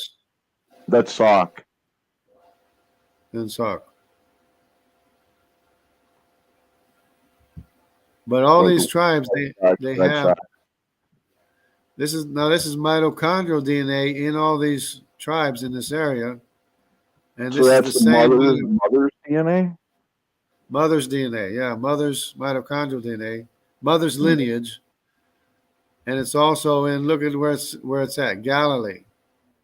So my theory is that in the days of King Solomon, they were at peace with Phoenicia, and the Phoenicians had sea trade all over the world. Who knows where they went? I believe that the Phoenicians sailed all the way to America, and that's why Indian Native Americans in America, they have Mediterranean DNA. They're doing DNA tests, and it comes up Mediterranean, and they're trying to figure out how they got Mediterranean DNA in their DNA. Well, there's a whole lot of people that believe that King Solomon's copper mines were in Wisconsin. Exact, right here, right here. Yeah, The copper mines are right here. right. Yep, exactly. And you know what else? Which is very And gold and silver. interesting. One of the very few underwater pyramids is also found in Wisconsin in Rock Lake. Yeah, underwater pyramid. Yeah, in Rock Lake, Wisconsin, down in the what is that, Orange This area is right down there? Wisconsin right here, right? This is No, Wisconsin right here. No, this Wisconsin's is right. Wisconsin Yep, right there. So down a little right bit in here. that orange be Oh where yeah. the capital, Wisconsin, is, and then just to the east a little bit is a lake called Rock Lake, and Oh in okay. that lake was found an underwater pyramid. The only other underwater pyramid that I know of is off the coast of Japan. Oh okay. Yeah. So, So that makes sense right there, right? yeah, and considering the fact that Joseph was second in command, the only person ever in the history of mankind to hold ruler of all of the land of Egypt, was Yeah. a ruler of Egypt. And Egypt is known for pyramids, Yeah. you know. Yeah. Well, pyramids are found throughout the world. Oh, yeah, South America. And they're all connected mathematically, too. Yeah. Oh yeah. The position. What about the Position, position? number of steps, everything about the design of all of the pyramids are interlaced as if one architect designed them all. Yeah. Well, they were So that probably kind of, copied. huh? They were probably copied off of each other or learned from each other.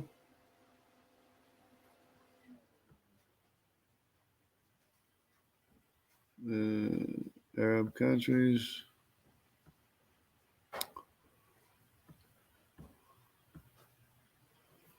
So yeah.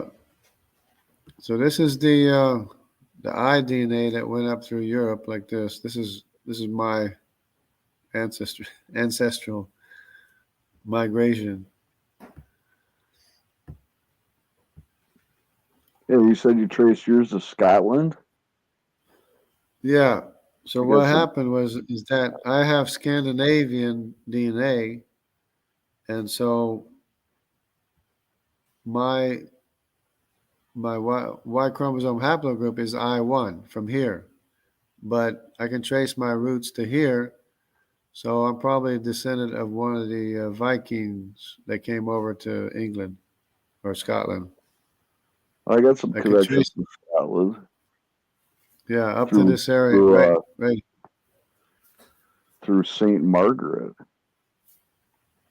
like Edward the Outlaw, Edmund Ironside, Wessex and Yeah, all that. That's all Scottish. yeah, But if I keep tracing it back and back, it starts going to Germany. yeah, yeah. I have some lineages that go to Germany too. I'm actually a Beaver too. A what? A Beaver. A beaver? Yeah, I'm a bee. Well, it's a beaver, but it's beaver. You go back in the lineage, it turns to Bieber.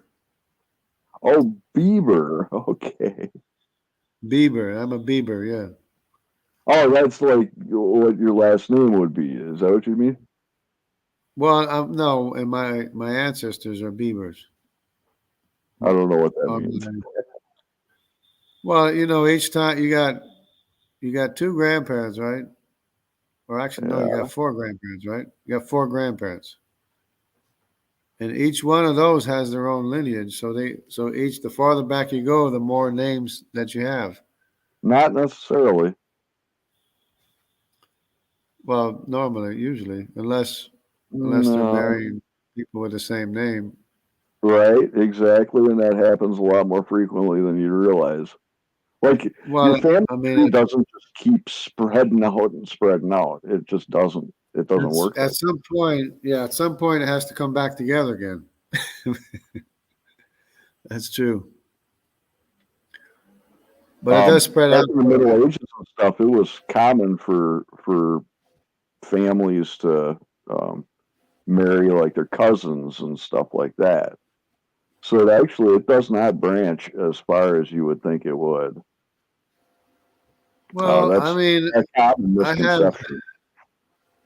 I have a great great grandmother that the person she married was like a fourth or fifth cousin, whether with the same name, with the same.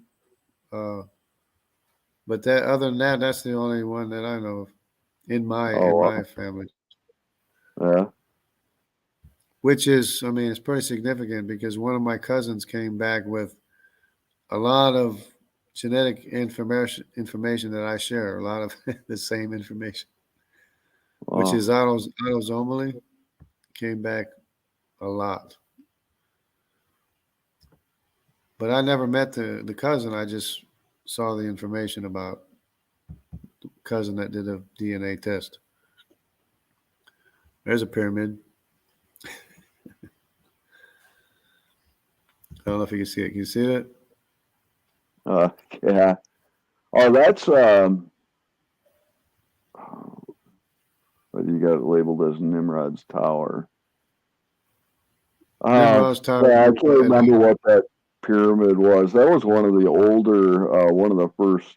They're saying one of the first pyramids that were built in yeah, I Egypt. don't know if this is the actual. That might not be the actual Tower of Babel, Was. but that's one of the original step pyramids.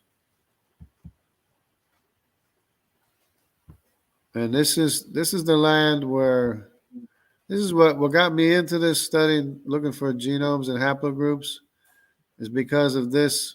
Nimrod was the king of the land of Shinar. This is the land of Shinar, and there's only one Hamitic Y chromosome in this area, and it's a CY chromosome, which, Oh, which went into Europe. It went east. It went south to Australia. excuse me. But Where is that on the map? this is Babylon. Oh, okay. So that's down by the Red, not the Red Sea, over on the other side.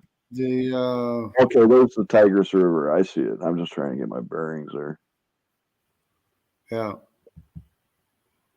Persian Gulf.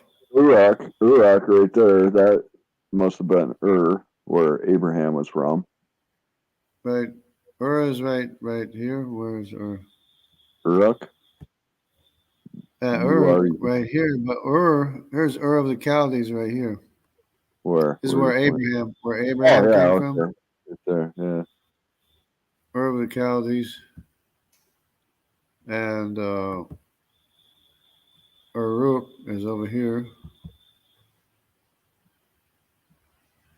Eridu.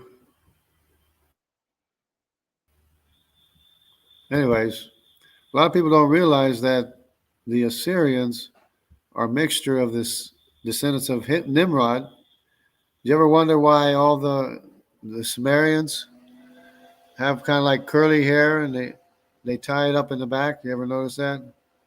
No, I haven't really paid attention to that. Well, next time you look, they don't look like Africans, but they do kind of like have different features.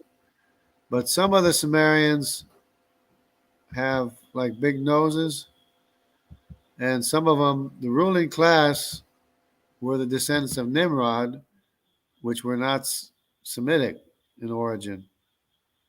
They were Hamitic because Huh. not only Hamitic, but he's a son of Cush. Samaria, Nimrod that's is over. Isn't that? That's over by. That's like northern Israel, isn't it? that's east of Israel. Yeah, Like Sumner. Israel is yeah. Here's Baghdad, Euphrates, Nebuchadnezzar. Israel's down this way, over Yeah. this over in this area. But yeah, the ruling class, because it's the only Hamitic Y haplogroup in the area, is C. And they went into Europe. C is in Europe. C went all over the place. And G. G is Assyrian or Asher. Asher is Semitic. Nimrod is Hamitic. But Nimrod was like the king of the whole land. He Yeah, he's wasn't. king of He the wasn't world. only. He was He king of was the king of entire the world. Yeah, world. yeah. Because he was the great hungry. He's probably huge too. He was probably huge. Well, you know why though? Have you ever traced that ram pelt that God made for Adam? Yeah. Yeah, that Well, got passed from father to son as a birthright. yeah, Right? That ram pelt. And every person that's ever had that ram pelt has been a ruler of the world. And remember yeah, in the Bible the story about how Ham uncovered his father's nakedness?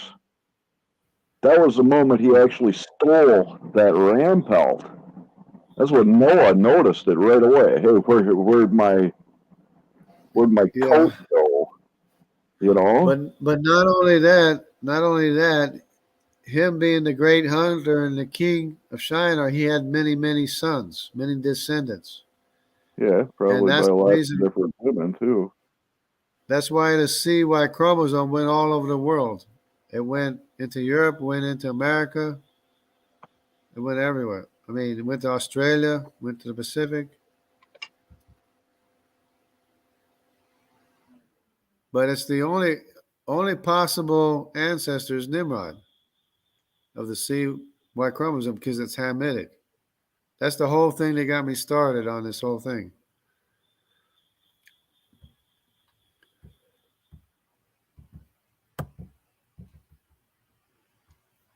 Well, and you have this is actually mitochondrial DNA, but the paternal C went up into Europe too. But this is mitochondrial. This is Japhetic.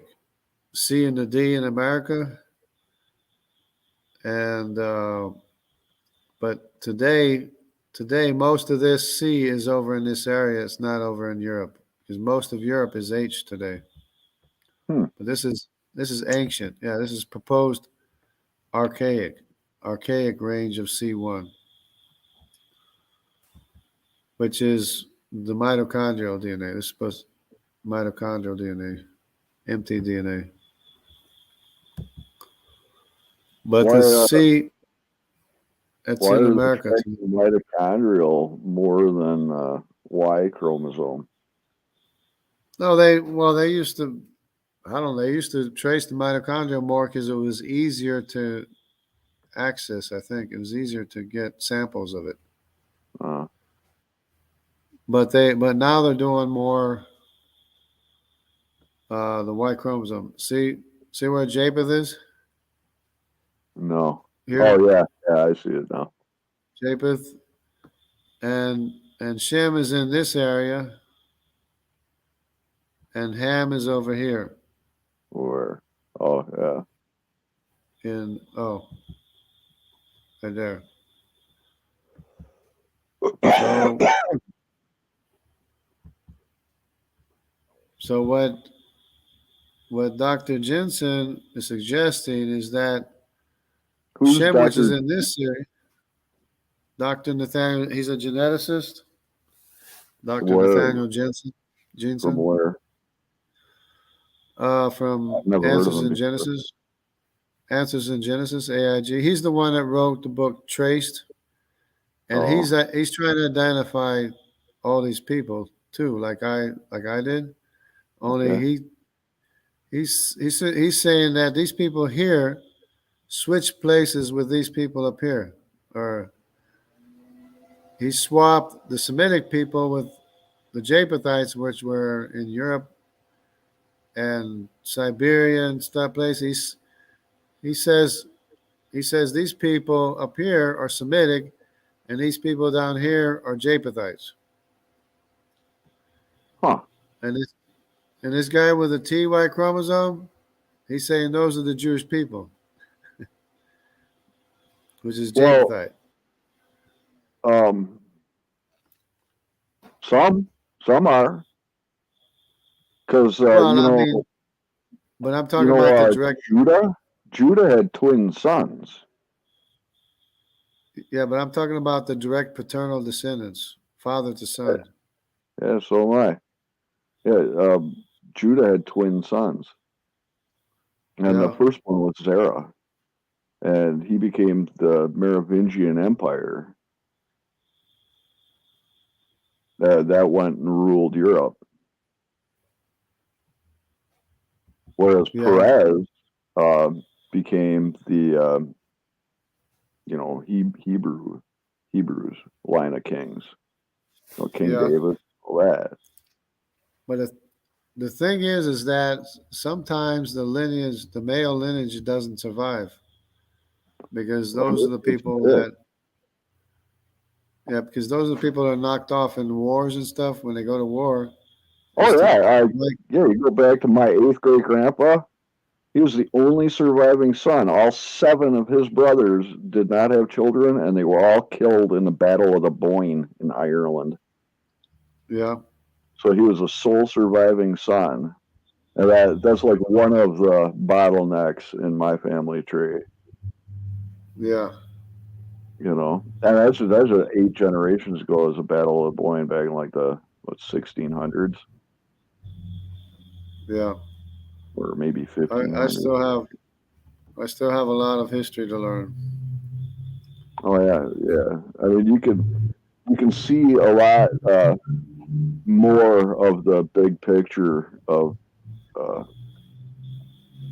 things genetically when the more you know about actual history, Right. like what took That's place. what I. That's why I value the history, but not necessarily the language. The language, Not necessarily the language because I'm following the Y chromosome, right? and the Y chromosome doesn't always follow the language. Not always. Yeah, not always, but so this is why the reason why I believe that the Jewish people are are J or J2 is because they When always you have a say huge pop. when you say the Jewish people, how do you mean? Like, do you mean like the people of the Judaic. religion of Judaism, or do you mean the people of Judah, like the son of Yeah, Jacob? the Judaic people that that observe Judaism, that believe they're Jews and they don't separate. I mean, they don't intermingle with people in the world. They keep to themselves. They have what you see here. About half the population is J2 and J1. And do you know anything about the Cohen? Do you know anything about the Cohen modal haplogroup? Wait, The what? Cohen? the Cohen? Cohen. Oh Yeah, yeah, you know yeah. like I'm in that line. oh, you're in the line of Cohen? Yeah, the priestly line. Yeah. Yeah, yeah, the line of priests. Yeah, for sure. Well, that's interesting because they tested a whole bunch of people in the Cohen lineages, and they found this common thread is J1. So J1 and J2 to me has to be the original Judaic lineage, but it's Cohen is descended from Levi, right? Not Judah. Oh, yeah, that's the Levi line of priests, I believe. Let me Yeah, look. Let me pull up my family tree here to look. Uh, yeah. So Levi, the Levitic line is J1, but the Judaic line is J2. But a lot of Arabs are J1 too. A lot of Arabic people are J1. But let me see what the splits here. the claim of Dr. Nathaniel Jensen is that the T is the Judaic people, the T, which is only 3%.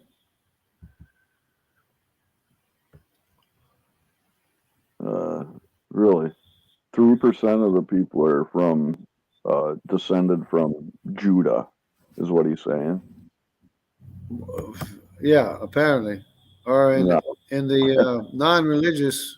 non-religious Jews, it's 5%. And J is still 30%.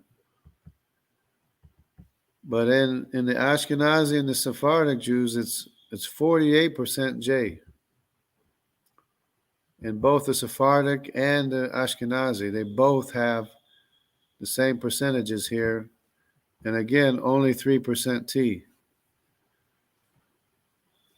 which is his claim is that T is the Judaic lineage Huh, for some reason, because he thinks J is Turkic, which is which he believes is Japhetic,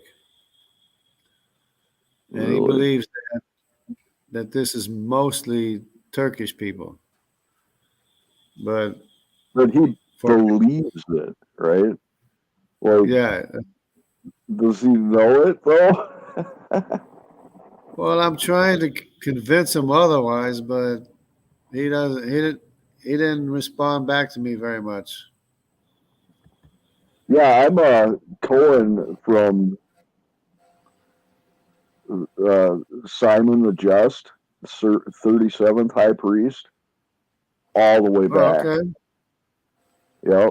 Oh, wow. That's pretty good. But you have the lineage. You have all the names then, right? The I lineage. got every name on my family tree, man. Yeah, and on the other Everyone. side of that branch, um, starts going back through the royal bloodline down through the Well, kings.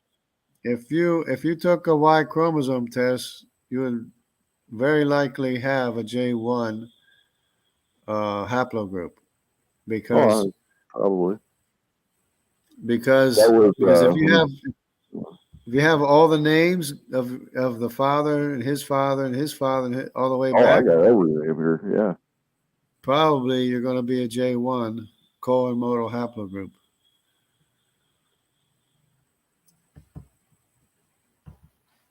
That's pretty neat.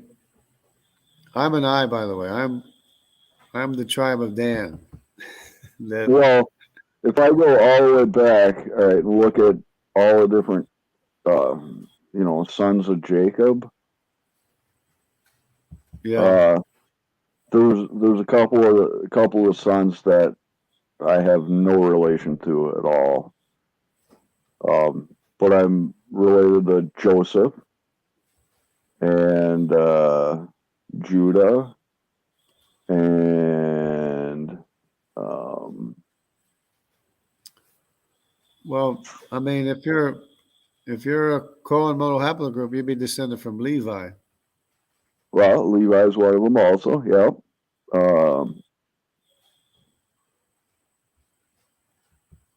the tribe of Levi. But I'm also got a branch that connects to Javan and Gomer. All right, Oh yeah, of course. these are sons of Noah, though. I just what was it? Yeah, well, it's R1A is Ashkenaz, R1B is Riphath. They're both sons of Gomer.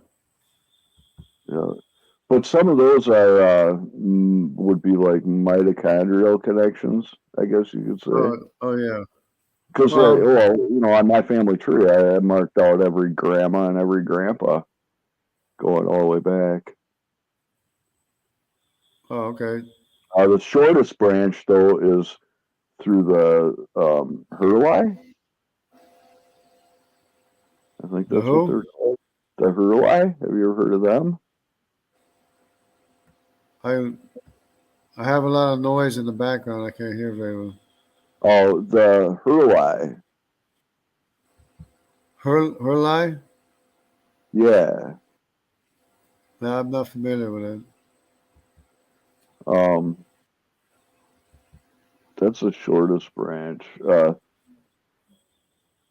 were kind of like nomad type of people, I guess. But Yeah.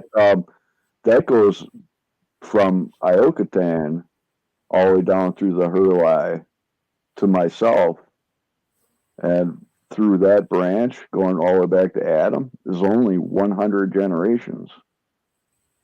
Yeah, it's 100. not that right. It's not that many. My ancestry going back to Abraham is like 100 something generations, something like that. Yep. And my longest branch is only like a little bit over 200 names. And that would Yeah, have you been can have going long back branch. Yeah, through you can have Sarah. long branches too. Yeah, Well, that's the longest branch. So yeah, from 100 to 200 generations is what the branches would be. The longest yeah. That's branch goes from Judah to Zerah, and then down through the Roman Empire and yeah. Merovingian Empire, and then the German Empire, and then the English Empire. Because when they look up your lineage, they'll look up the shortest lineage, and the shortest lineage is something like 100, Who going back to and Abraham. Well, who?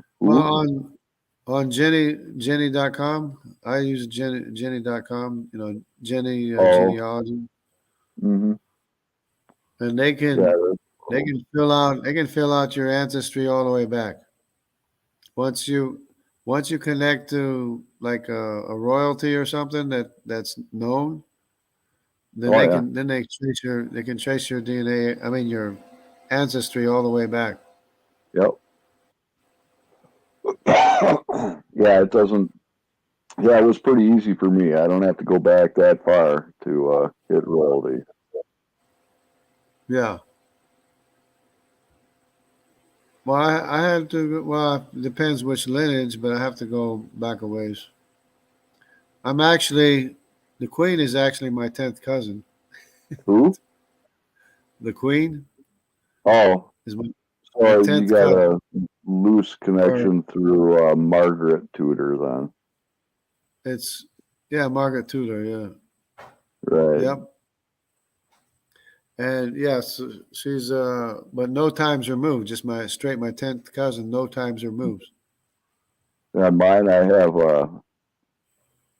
I'm not related to Margaret Tudor at all, but I'm Mary Rose Tudor is my 14th great grandma, and King Henry VIII is my 14th great grandpa. Yeah. So Mary Rose Tudor and Charles Brandon uh, were two of my 14th great grandparents. Yeah. What's interesting about the Plantagenet, bloodline, Plantagenet. yeah, Yeah. yep, is Yeah. there was a lot of intermarrying going on there, so it does not branch out that much. You know, you're talking about like Oh yeah. you have like Yeah. a Yeah. million grandparents and a generate. No, no. Yeah. Well, yeah. Back that far. Yeah, I could see that. Oh, Once you're in. that's only 14 generations ago. That's not that Yeah. bad. If you look at the dates, that was what, the 1500s, Yeah. wasn't it? Yeah. Somewhere I around think. there. Yeah. That's not that long ago, man. Yeah. It Well, doesn't go as back. It doesn't go back as far as I want. I want to go back to the time of Christ, but it doesn't. That's why I'm saying that the Roman Church went in there, killed all the bishops, and destroyed all the records. That's why we no, don't they didn't. have. Well, At the not time of all of them, Christ, but they. But that's why it becomes like a mythical genealogy. The farther back you go, it becomes more mythical. Out of here, this record, that record, the other record, because they destroyed the records going back to seven. If you go back to the 700s and beyond, they destroyed all the records. well, when did the First Reich start? Wasn't that around 741 or something? The first what? First German Reich. The first Oh, the Reich. German Oh, I don't. Yeah, I don't that know. was right around 700. Yeah, it was. Well, And prior to that was the Roman Empire. The Romans kept really meticulous records. yeah, but not of Britain. They destroyed the Well, records. Rome, they went up and conquered England. Yeah, that's You why. know, Yeah, but I don't know. They had it in for the church because there was already a church there before Rome, the Roman Church. I mean, because who founded it was Joseph of Arimathea, the Tin settled Man. in England. The Tin Yep. Man, yeah, and his daughter Anna of Arimathea. Anna, she married Braun of Mm-hmm. something or other, Mm-hmm. and Yep. His wife's that's name was Anna too. yeah, Anna of Arimathea. Mm-hmm. Anyway, Yeah, see, we that's got real interesting because that starts getting into the whole House of the Holy Grail bloodline. exactly. Yeah, Yeah, yeah, I got all those names right here on my family tree too. yeah. That's my ancestry goes back to them to Anna too of Arimathea too. and that's how they connect their lineage to King Solomon, right? Um, I mean, why? How else would they connect their lineage to King Solomon? well, yeah, I guess that's one of the ways that. Well, when you say they, I don't know who you mean by they. Um, when they talk about Well, when the I did right to the my throne.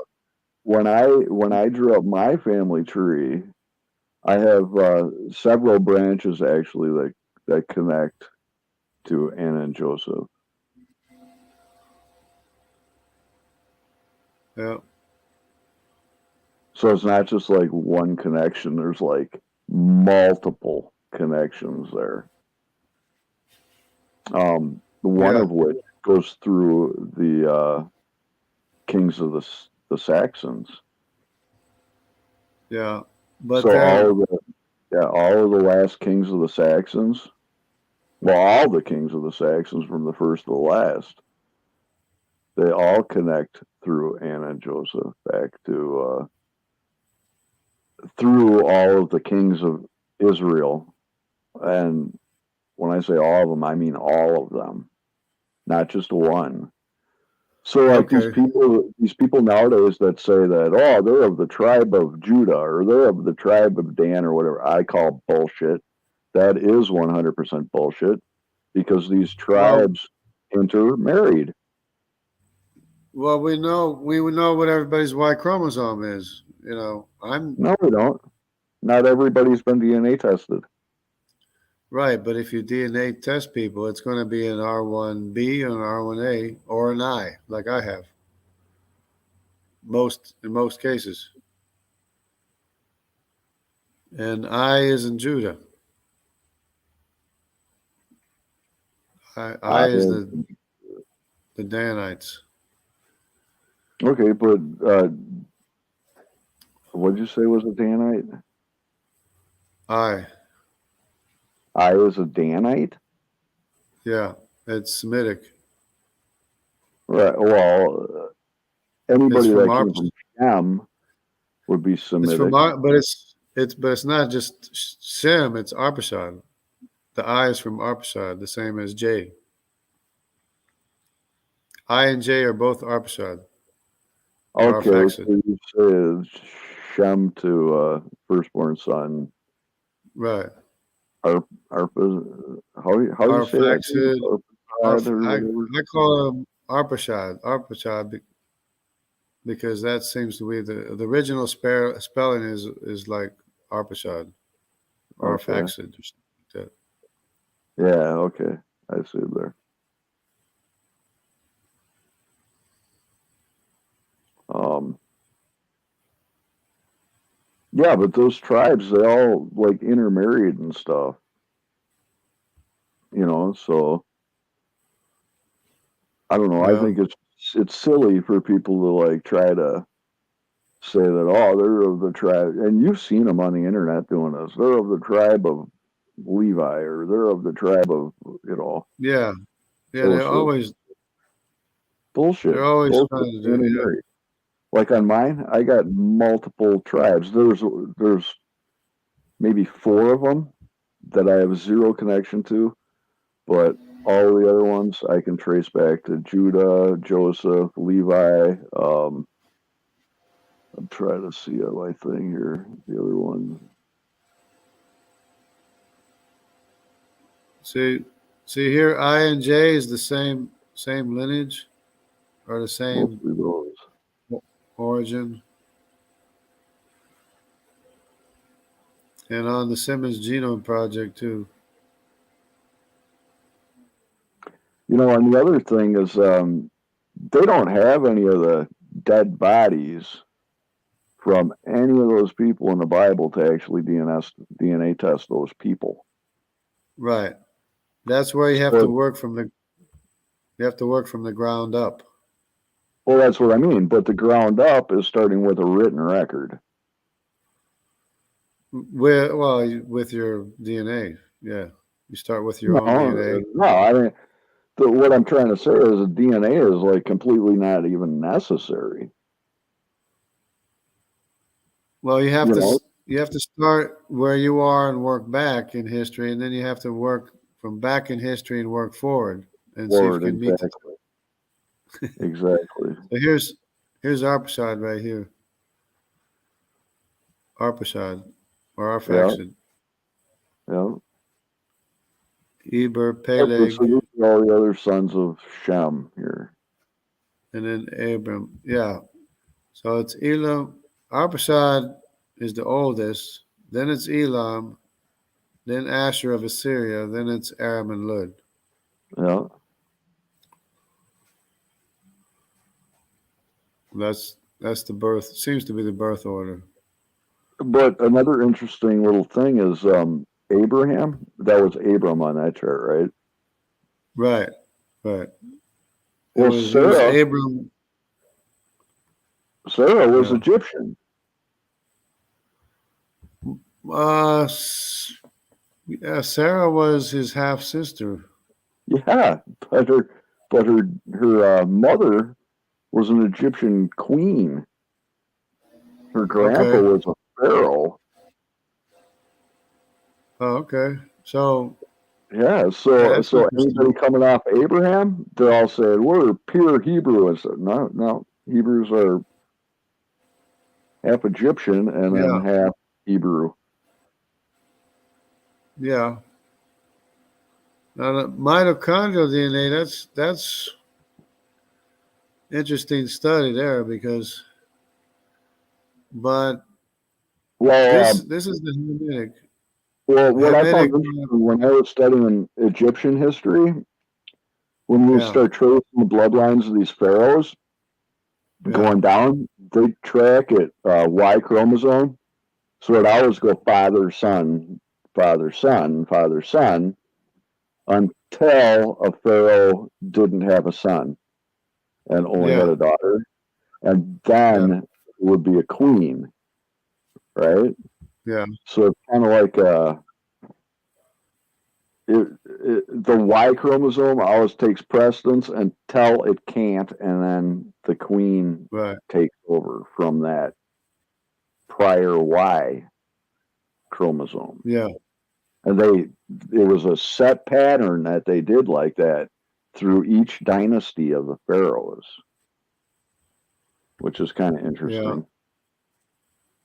Um, Well, the most common mitochondrial DNA in the Middle East and Europe is HU, and these haplogroups here are the mitochondria V and R. Most in Europe, 95% is Semitic mitochondrial DNA. This right here, and these the CD, G, and M are in the EZ. They're Japhethites. I mean Japheth's wife and daughter's DNA.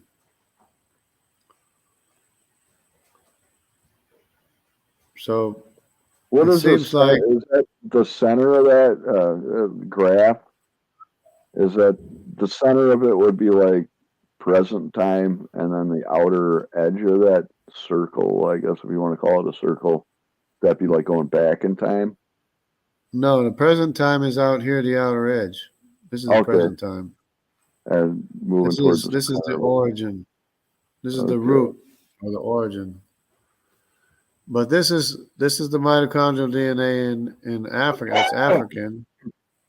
This mitochondrial DNA here is Middle Eastern and European. This over here is Semitic, but it's Asiatic Semitic.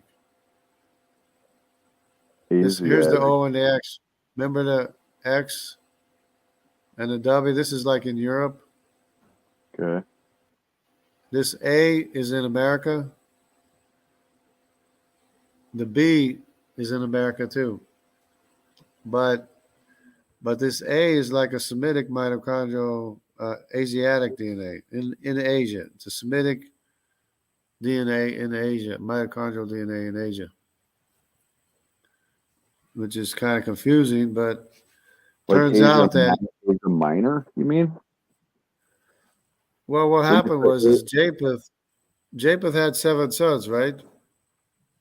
And so it seems like he didn't have very many daughters for his sons to marry. So well, there's see, a that's right. A lot of the daughters weren't. They didn't keep records of all the daughters. You know, right, you could have had more but there daughters. is There's a record of. but there is a record that says that Madai, one of the sons of Japheth, asked to marry one of the daughters of Shem. Oh, So okay. I believe this A mitochondrial DNA is that daughter of Shem because this accompanies the Q, which is Madai, all the way into America, and of course this lineage over here accompanies Q in Europe. This X and W is in Europe, but this B went to America independently, probably crossing the Pacific without the accompanying Semitic Y chromosome. But this is from the Middle East, but it went by way of the Philippines through to the islands all the way to America, Hmm. which is pretty interesting. But these L 1, 2, 3, 4, 5, and 6, this is all strictly uh, the wife and daughters of Ham.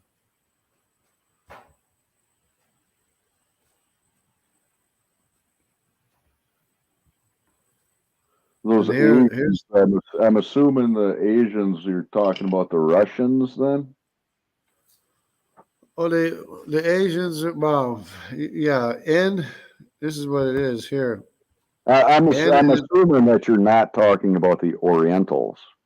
You're talking so about the Russians. no. N is would be like Siberia, the Russians. N. Okay. O. O is Magog. That's the Asians. So O goes all the way through Asia. N is all the way up in Siberia. This is the Greek, Javan and Tiraz, the Greek Sea peoples. So There's K. according to that chart, all of the different races came from one mommy and daddy. No, these are 3 different groups. You have the Hamitic group, is Ham, Shem, and down here is Japheth. In other words, you can count them here.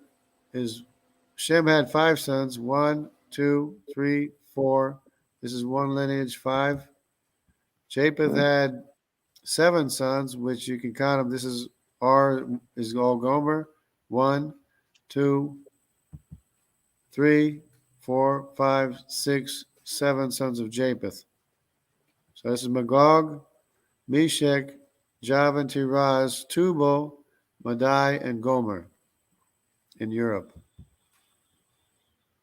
Okay, so That's yeah. but one of those is I'm confused as to where the Orientals come into play in this. They're mostly O, which They're is all Magog, because Magog kind of invaded the east. invaded the East. Why invaded it? Invaded Because remember the Sinim, the land of Sinim? the That's land of Sinim. What? Sinim, that's China. The land of Sinim is China, right? In the Bible? Okay. That's because the DY chromosome, I believe, was one of the descendants of Canaan, whose name is Sinim. And that's the where Sinai got its name, and that's where China got the name Sino, was from Sinim, which is the descendant of Canaan or the son of Canaan, who went all the way to China, all the way to Japan, actually, all the way through China, all the way to Japan, and then D was pushed out and pushed all the way up into the north of Japan, and D is still there. And D is in Tibet and the Andamanese Islands to this day. And C is the one that went all the way to America. C is the descendant of Nimrod, went all the way to America, C3. And you can see it better on the other map. But according to that map, the Orientals are descended from Japheth. Japheth, yeah. According to me, yeah. According to And Dr. white Jensen. are also descended from Japheth. Yeah, Japhethites are whitish. Yeah, they're white, or in this case, How do these modern day genius geneticists explain pure blood black people being so completely different in everything compared to all of the other races? well, they would be the descendants of Cush and otherwise descendants of Ham. Really? See, you don't see a problem with that? Um, well, they're not. They're not all. But only the Cushites were dark skinned. I mean, originally. Oh, but But there's more difference between black people and white people and all of the other races than just skin color. well, I You mean, know what I mean? yeah, Because like Noah and his wife, I don't know. I don't know if you're married or not. But most people that are married, marry within their race. And I've never seen a white couple, a white man and a white woman have a child that's anything other than white. And the three sons of Noah were the exact same race as Noah, and all their sons were all the exact same race, going all the way down the yeah. line. You see what I'm Well, saying? I think I can see what you're saying, but the diversity happened early on, whereas when the Tower of Babel happened and the earth was divided and everybody separated, everybody That's just went a every which language. way. Yeah, that's language, though. Yeah, well, yeah, but people isolated into family groups, each one went different directions. That's where you get the different genetic makeups, or autosomally anyway. So genes are dependent on the language you speak. No, it's dependent on the autosomal air gene, the autosomal DNA in the area. For example, that's the Oh, way they can identify you as being Mediterranean, whether you're, regardless of what color you are. They can say you're from the Mediterranean because autosomally people mixed enough where they share the same DNA. Same thing if you're up in Ireland or England or Scotland, they can identify you autosomally as having mixed with people in this area up here. And they can tell you got 16% from Scandinavia, 50% from Ireland and Scotland. Because autosomally you mixed with people in the area. autosomal. Yeah, autosomal DNA is that's the cheapest DNA test you can take is autosomal test. But these haplogroups here are Y DNA, and the other ones are mitochondrial. But it turns I'm out trying to that remember back to biology. It's been a while since I've heard a lot of these terms. so it turns out Autosomal that is any chromosome that is not a sex chromosome. Okay. yeah, it's a mixture of whoever is in your ancestry, in your family tree. For example, people in India all look the same way because they're mixed autosomally with each other, even though they have different Y chromosomes. This is Japhethite, this is Gomer, this is Semitic. And this is Hamitic over here, this Andamanese. This Andamanese is the same D haplogroup as the Tibetans, and it's the same D that's up here, Paleo-Siberian D, and it's the same D as the Jomon D2 over here in, I guess this is Russia, I guess, I don't know. And it's the Where is same that? D. It's across from Japan. Straight across from Japan. I think that's China, isn't it? That area of the map. Well, China's down here, I know. Mongolia's up here. Okay. And but up here might be I know this is Russia up here, right? Mongolia's up in there somewhere. Yeah, this is above Mongolia, but they have D2. But this is the area up here is the area of the Denisovan Cave somewhere. So up here in the Denisovan Cave, you have this Mongolic C3, and you have the Paleo-Siberian D2 in the same area, general area. Those are all mostly white people up in there. The Russians are all mostly white people. Yeah, today, but the C and the D are Hamitic Y chromosomes, even though autosomally they might look whitish or whiter, but autosomally direct descended from the father to son, they're Hamitic. Both D and C. But see, this is the D2 went to Japan, but they were kind of pushed out of Japan by the OY chromosome. So the OY chromosome, which is Magog, pushed out the original Sinim people of China, which here they're still in Burma.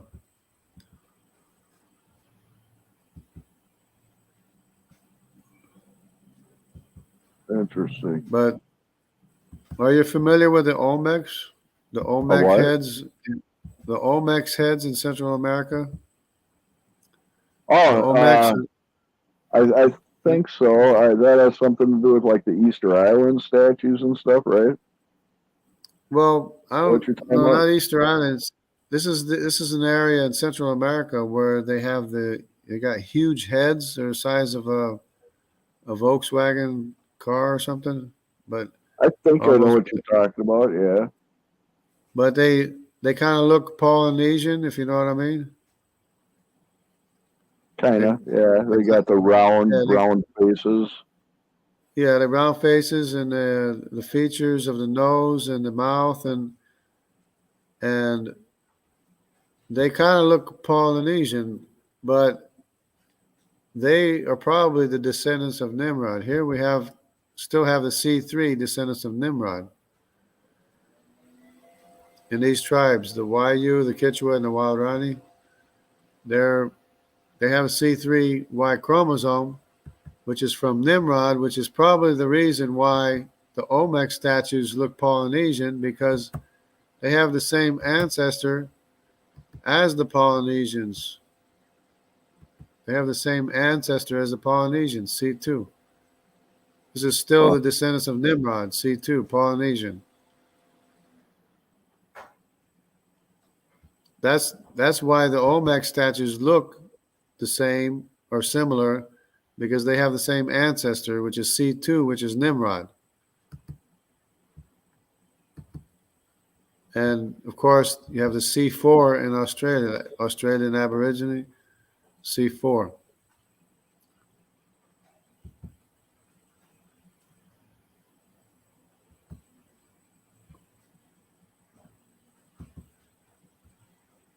So really try to sum that up, it's like I don't want to say like you're trying to say, but whoever, what'd you say that doctor's name was or whatever, that professor or? Oh, Dr. Nathaniel Jensen. Jensen is Yeah. trying to say that like all these Aboriginal peoples, like I guess you could consider the American Indians a type of Aborigine, is that they're all descended from Nimrod through Ham. Is that what he's trying to say? Well, I'm the one that's saying they're descended from Nimrod. Some of them, Oh, not all of them. Most South Americans are Q. Most South Americans and North Americans are Q. Central like Amazon. the people of Brazil and the people of Argentina and Chile and stuff. Yeah, most of them are Q. I mean, but some of them are C, is what I'm saying. Some of them are C, which is Hamitic. This is Eurasian. Eurasian is Q. Most of America is Q, Eurasian. That's why they look Asian or Eurasian because they are Eurasian, with the exception of, I don't like I think they said, look Asian. When you say the Asian, Olmec. you mean Oriental, right? Or do you mean white people? Well, but Eurasian is all the Japhethites. Eurasian is Europe and Asia, which do have similar body features, but the facial features might be different though. But the Olmec statues don't look Eurasian. They look more Polynesian, or some say African, but I would say they look more Polynesian because I of agree with you. being. Yeah, they're more Polynesian, Yeah, they look because like they have Philippines the and same stuff. ancestor.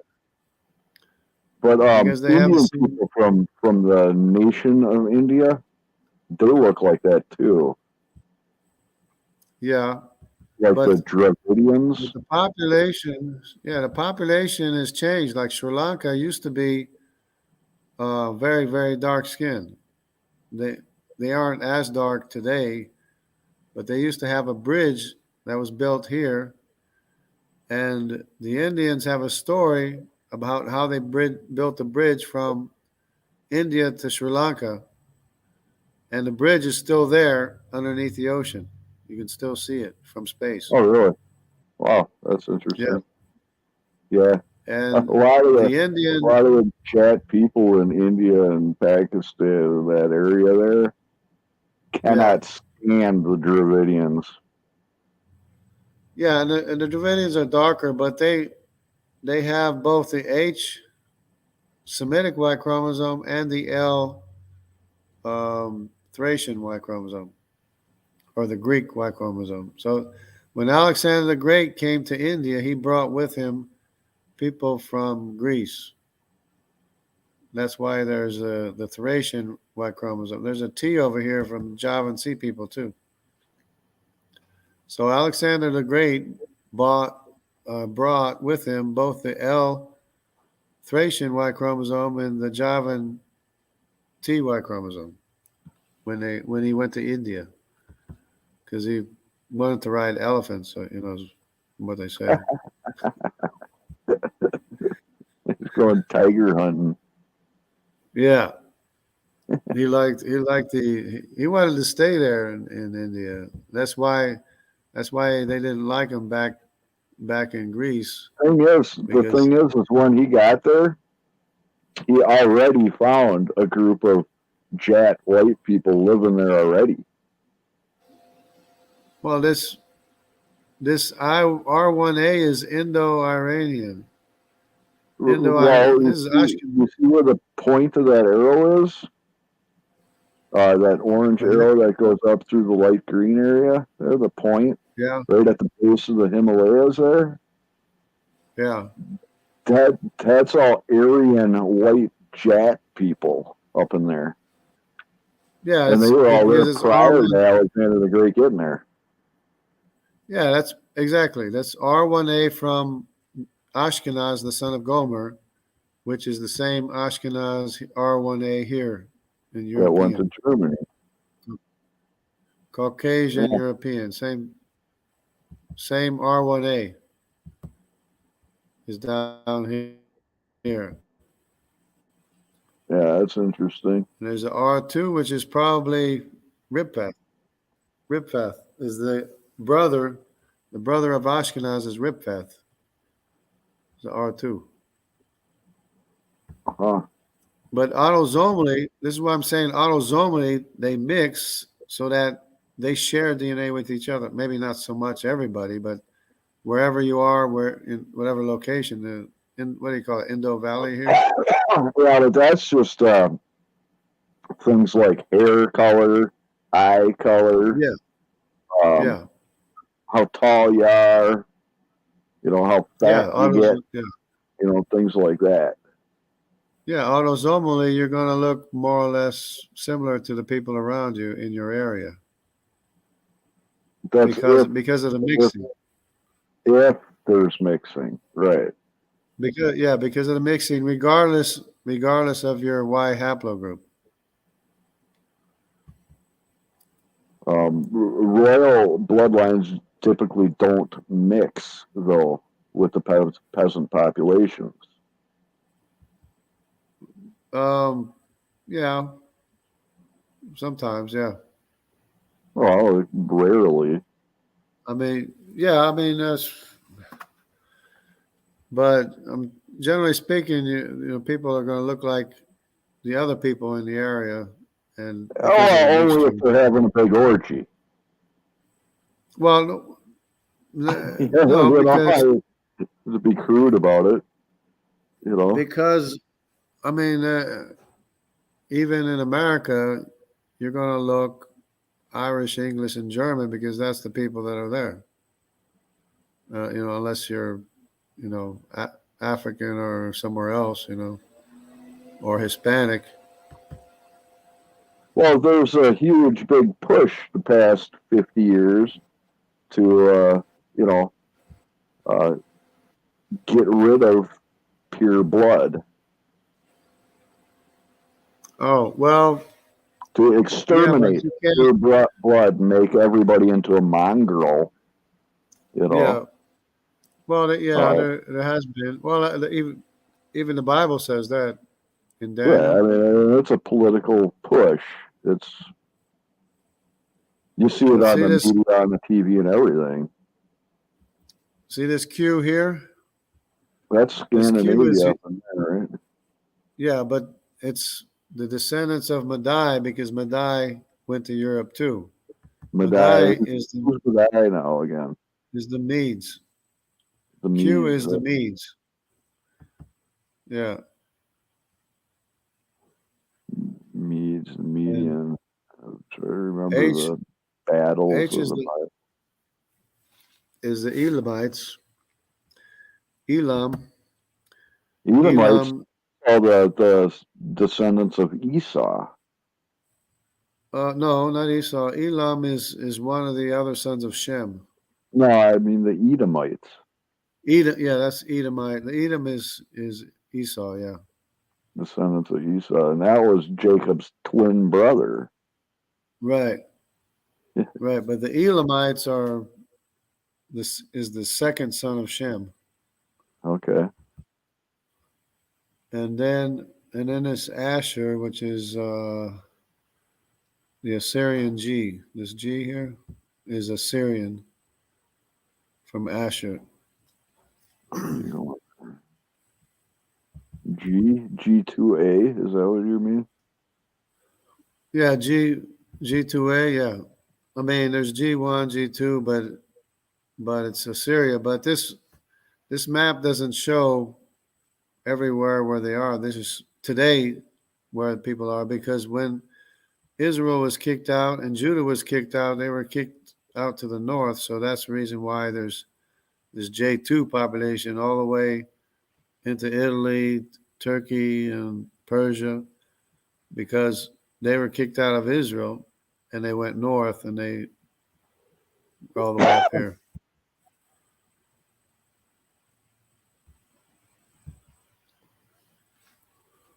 And this is the mountain pass, right? This is mountainous No. region where people run to after to hide, I guess. Up in the Caucasus Mountains, you mean? Yeah, because you have the Assyrians here, you have Judaic people here, you have even Ripfath. Ripfath is still here. Yeah, R1B is because, like I said, the population was here originally of Ripfath, right? But some of this population went into Europe. Some of stayed. Some of R1B stayed. The other R1B went into Europe all the way up into England and Ireland and Scotland. And this is the island of Sardinia, or I like to say Or Sardan. You know what? sardine? Yeah, Sardinia or Sandalia. Some people call it Sardinia. Some people call it Sandalia, but originally I believe it was Sardan. You know what Sardan means? Is Prince Dan. And it's the reason why for the Danube, see the I-2 here, the Yeah, I-2 here. you can kind of figure. Excuse me. You can kind of figure out a lot of that stuff just by how things are named, like the Danish people. Yeah. Danes Obviously, up here. yeah. There's I-1. I-1, well, Denmark's up here, but it's I-2, I-2, I-2. This is the land of the Danube. The Danube is land of I-2. Where's that? That's down by what? Croatia. That's west of the Black Sea. This is the Black Sea. Just Like west. Yugoslavia is down there, isn't it? Greece, Yeah. obviously Greece there. Yeah, it's all Yugoslavia, all that stuff. The Balkans. There's a huge population of I-2, which is, following the Danube, of the tribe of Dan. Hmm. And Sardinia. Sardine. That's just a can of sardines. That's how I remember it. Yeah.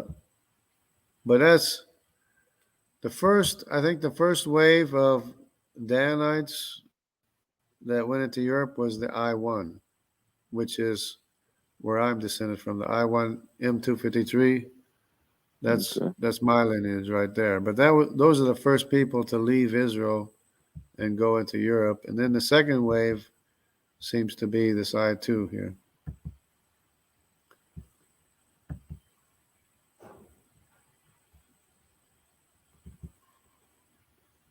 Vikings, huh?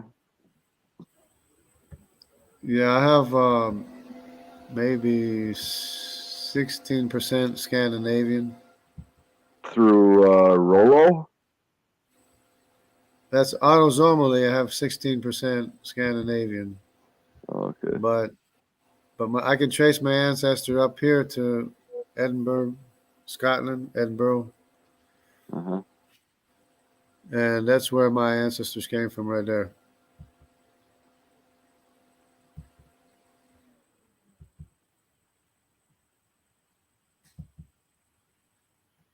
And Armenian is like ancient DNA. If you look at the pie charts, it's all ancient DNA. It's all G, T, J2. Ancient R1, DNA. How do you mean ancient DNA? or like an ancient DNA signature. So that's a long ways away, but I don't know what you mean. Like when it comes to like the traits, DNA traits. well, or it's more like the pattern. The pattern of the percent, the population, the pattern of haplogroups in the population is what I go by. When you say ancient, do you mean more pure DNA or No, just more original Middle East, basically. pure? It'd be pure then. Well, it's still a mixture, but it's just more. So here's the C in Europe. Remember I was saying the C is in Europe? Uh-huh. That's why they say original Europeans were darker. I Well, here's the disagree. reason. No, the scientists say that the original Europeans were darker, and here's the reason why. Who's who's the CY chromosome? Those are the Uh, descendants of Nimrod, and H is Elamites. I'm still kind of but, confused whether but Nimrod was Noah's what great grandson? yeah, Nimrod is yeah, Noah's. his great grandson, I think, because it is Ham, So Cush, four is it's that Ham, 4 generations? yeah, Ham, Cush, and then Nimrod. So And in that's 4 generations, Noah turned from a white man into a black man. In 4 generations. no, but you have to understand that Nimrod is the son of Cush, who is the father of the dark Africans. Well, the son of Cush would be, Yeah, or the Cush would be the great grandson Cush, of Noah. Cush is the Ethiopian that can't change the color of his skin, like leopards can't change the color of his spots. Oh, yeah, but Cush, right? A leopard can't change its spots, exactly. But Yeah, Cush is Noah's great grandson, right? right. But Cush is his father. Uh, Cush is the father of the dark people. right, but Cush is also Noah's great grandson. So Yeah, in three because the generations, Noah turned from a white man to a black man. because the variation happened early on. The In three variation, generations.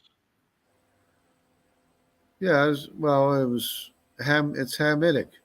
It's Hamitic, Semitic, and Eurasian, and those are four distinct body types.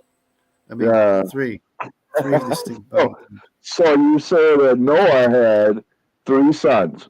One was a black man, one was a white Well, man, and another one was a green man. no, well, Noah had Yeah, that his is what you're his saying. youngest son. No, his youngest son was Ham, and one of the four sons of Ham was was the father of the dark people in Africa. How'd that happen? You and I both know that a white woman and a white man always have a white Well, children. no, for one thing, it depends that all the dark people are on the equator. For one thing, Well, I but mean, you go back to it started out with 8 people. 8 people. but it's not but it's not only the color of the skin; it's the features as well, the facial features and body features and all. That's a pretty drastic difference in features from 3 brothers. I don't know if you've got siblings, like brothers and Well, sisters, but I yeah. would bet my wife that you look very, very similar to your brothers and sisters. Right? Like That's your not brother's always. actually a black man. Yeah, my brother has black hair. I was born with blonde hair. My brother's No, born with I'm talking black hair. about skin color. He's not going to have the features of an African American, man. No, it's You see what my I'm saying? ancestry is not a Hamitic ancestry. So how am Uh, I going to have Hamitic features? I'm going only the I'm not descendants talking of Ham about are that. going to have. I'm just talking about just common sense, right? Like Doberman pinchers don't give birth to anything other than Doberman pinchers. You know, Right, but that's why it's only the Hamitic people that have Hamitic features but because Ham is the son of Noah. All right, Ham is the brother of Shem and Japheth. right These three of brothers are the actually so genetically different that they all of a but sudden spawn all these like drastically different races. But they had a bigger genome than what we got. They had more Uh, diversity built into them no, than what we have. no, We're no. all we've been isolated and separated. That's why we can only be white people, and because we've been isolated and separated so much. But originally they had more diversity and they had more adaptability, and the You people that get went to back to Africa out were of darker. Africa like now though. The people that went, but the fact is, they say people in Europe genetically, the original Europeans Hold genetically on. were dark. They say I'm they just I'm just pointing scientists. I'm just science. pointing out the reason is right here in front of us. The reason is right in front of us, right here. C1, here's C1 plus E70, M78. That's Hamitic too. But this C1 here, that's why they said Europeans were originally darker. But today, this is not the major population in Europe. But these are the descendants of Nimrod, who is the son of Cush, the son of Ham. That's just what I want to point out. Huh. And that's the reason why Europeans, original, quote unquote, original Europeans were darker. They say the original Europeans were darker. Autosomally from genetic testing. And then later, of course, R1b moved in here. You got HIJK here. You got G over here. And you got some Meshach there. You got some E1b, European Hamitic, or Mitzrayim, European Mitzrayim right there. Plus I1A is Danite. There's the tribe of Dan. There's Danube right there, and the I1A right there. Where's that on the map? That's down by. Okay, that's Italy. It's Danube. It's west of the Black Sea. This is the Black Sea.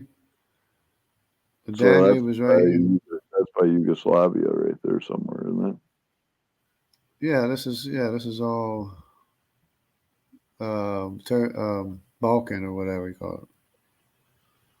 Yeah, Yugoslavia, Czechoslovakia, all the Slavs. The original Slavs are probably these Danites. Those are probably the original Slavs. So they left slavery in Egypt to become slaves in Europe. You're right. Yeah. Yeah.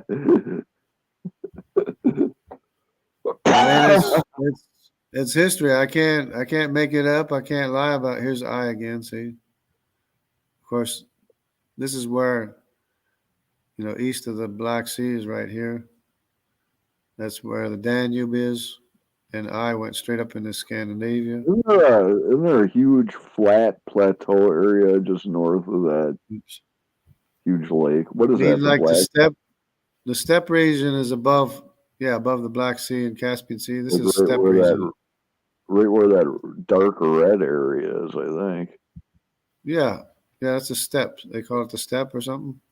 I don't know. Like when I look at a map or a globe of the world, that's just it's like a perfectly flat area. Yeah, it's plateau, it's the that's the R1A that went to India, and that's the descendants of Ashkenaz. And R1B seems to be Ripfath, his brother. Mm. So if they moved to somewhere where there's snow, they turned white, obviously. Well, I mean, that's a factor. That is a factor. Or to the equator, all of a sudden their skin turned black and their whole skeletal structure changed. It is a factor because I'm not exactly totally white like the English are up here. These people are white. The Celtics had these people red hair and very, very white skin, had burned and freckles and blue eyes. Well, partially because of Scandinavian Vikings too. Right, but that has nothing to do with the environment. That's just genetics. Well, I mean, but it is a factor. I'm just saying it is a factor. It's genetics because the original genome was more versatile than ours is today because ours is like, Well, who told you that? Hardly change. Was that? Like, who told you that? Because it's not any more versatile than it ever was. because when people isolate into family groups, they fix their genetic composition becomes the same among everyone. But it's just the fact that the equator runs right through here, and that's where all the dark skinned people are, right through here, where the equator runs through. You know. Um, but there's a lot more factors that come into play in all this other than skin color. Well, yeah, Black there's people have the entirely different skeletal structures. They have yeah, entirely different muscular structures. They're completely different, right. completely. And you can just stand a black man next to a white man, and you could just look and use common sense and be like, hey, they come from two completely separate bloodlines all the way back because they never did share Um, any genetic ancestry. yeah, originally, but check this out. This is, I mean, there's so many factors, but this is another contributing factor to the genetic makeup is the maternal lineage too, or the so What is there's it? the maternal. This is the maternal lineage. These are Okay, all I can't really see the words that are on there. My eyesight's real bad. it's the maternal There you go. lineages, and so these L1, 2, and 3, and 4, and 5, and 6. This is all the maternal descendants of Ham's wife and daughters. They they're exclusively in Africa, and then the What they other. originated down there at the base of those lines down by Well, that's Luanda, they. Of course, they originally came from over here, where but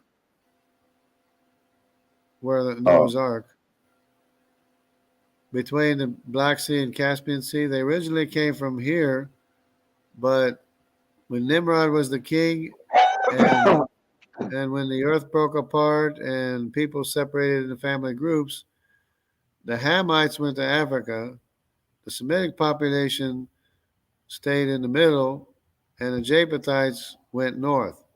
can you think of another possible scenario that might make a little more sense?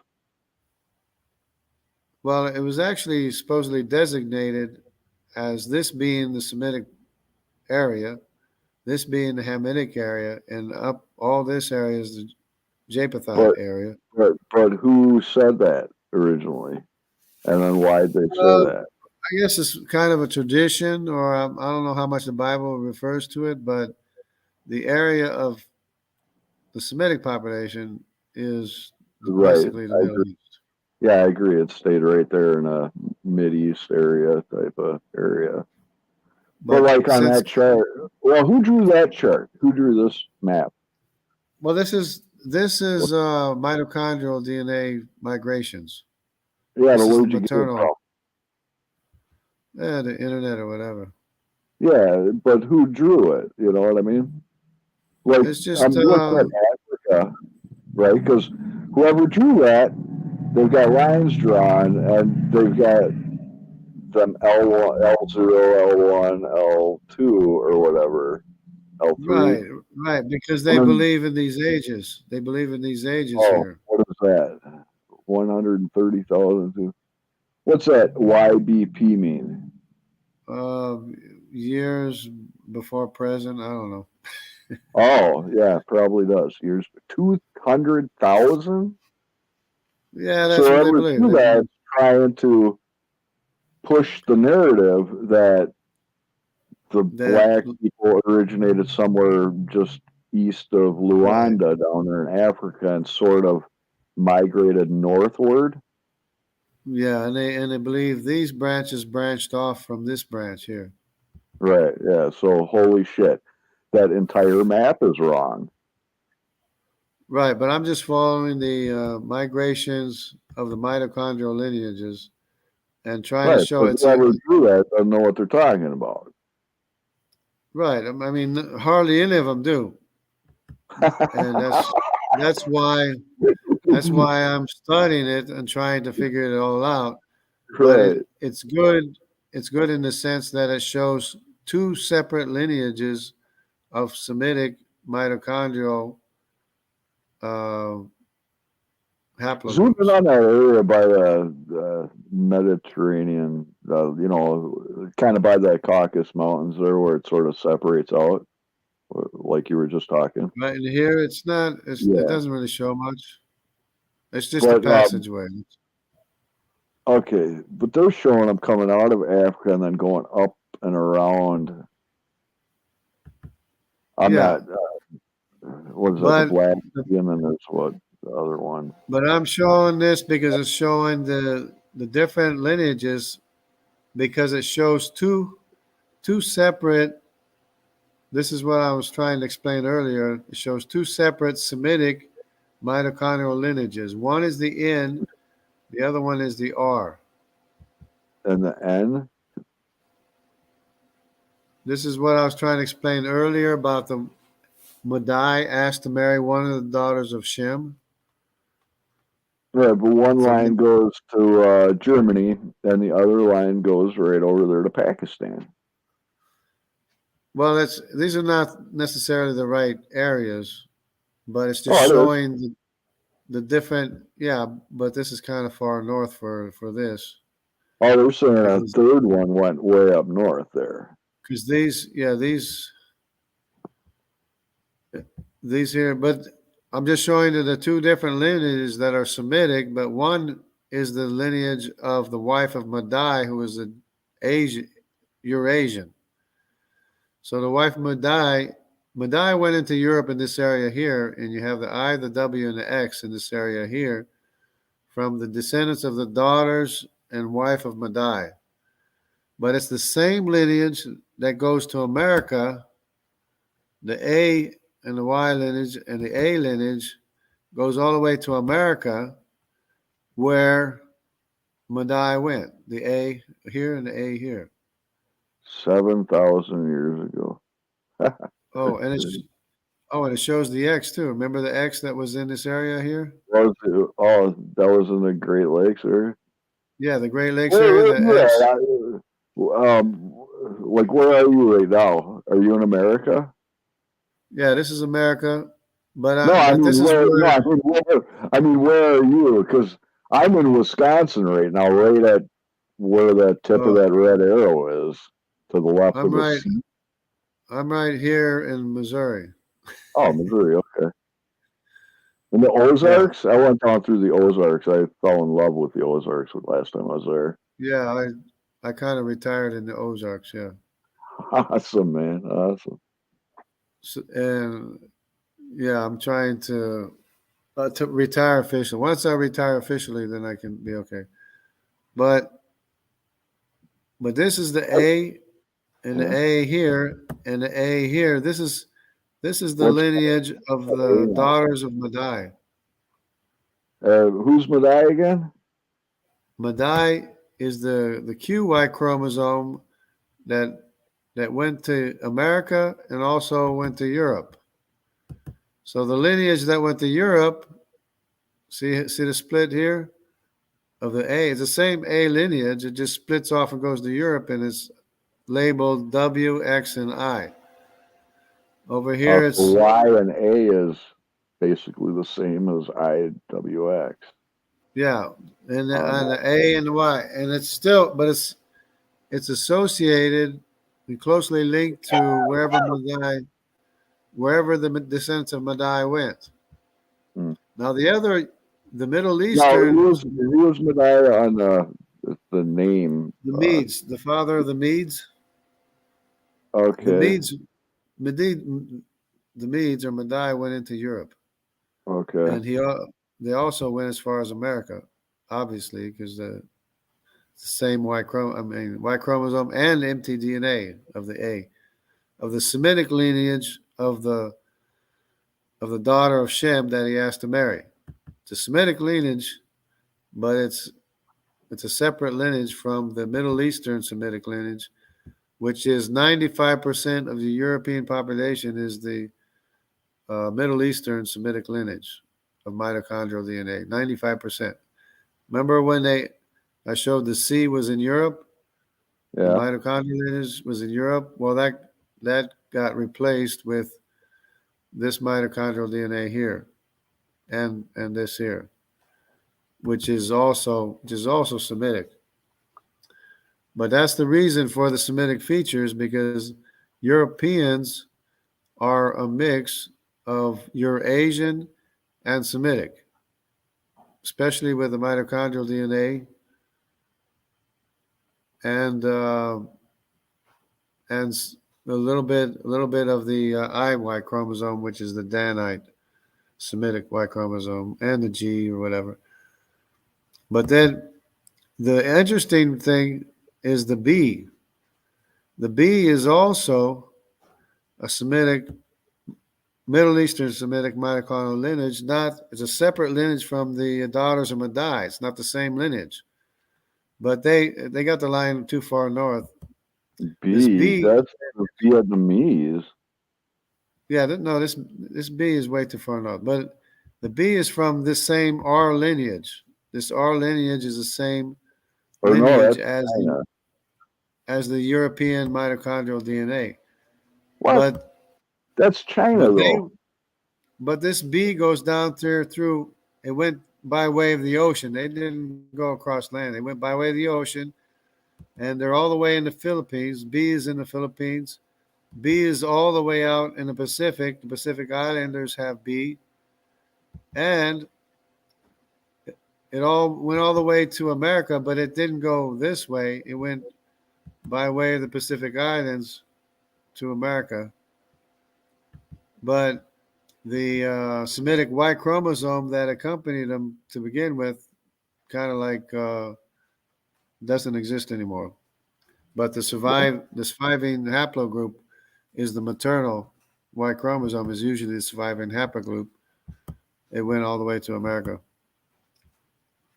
because it doesn't show it going this way. There's no B up in this area. There's A up in this area. There's no B up in this area. The B is in the Pacific, as we can see from the other map. But I just want to show this map because it shows the three separate lineages. And of course, the M is the Asiatic descendants of the daughters and wife of Japheth. So the wife and daughters of Japheth is this M lineage that is C, D, Z, G, and E. What? Let's see, Q and E. Over here is E. No, C, D. I think there's an E somewhere too, but I don't know. C, D, G, Z, and whatever. Asiatic mitochondrial lineage. Those are the three different mitochondrial lineages.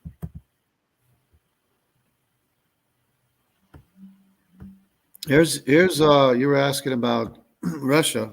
This is Meshek. This is the Y haplogroup, the paternal lineage of Meshek.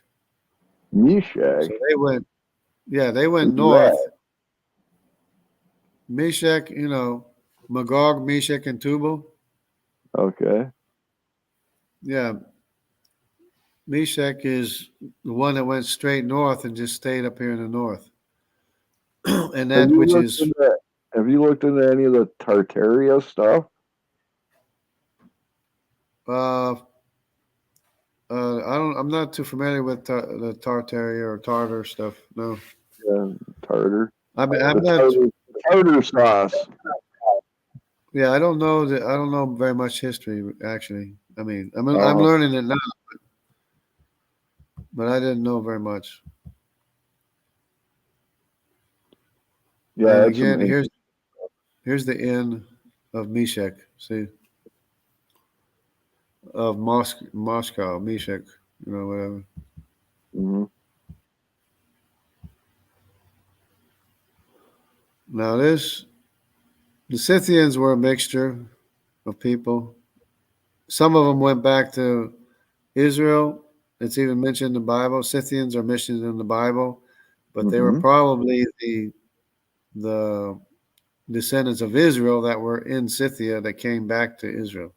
Cynthia, I got some of them on my family tree. I think Yeah, but that's they were hired fighters or soldiers. that's They would Magog. hire them. Was that? Those are the descendants of Magog.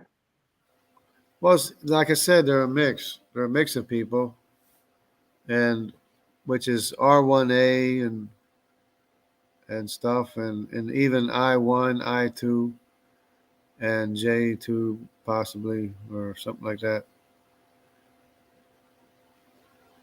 But after they moved to these places, they identified with these places so much so that the Ashkenazis call themselves Ashkenaz to this day, and Ashkenaz is the son of Japheth. It's not even Hebrew. It's not even Semitic.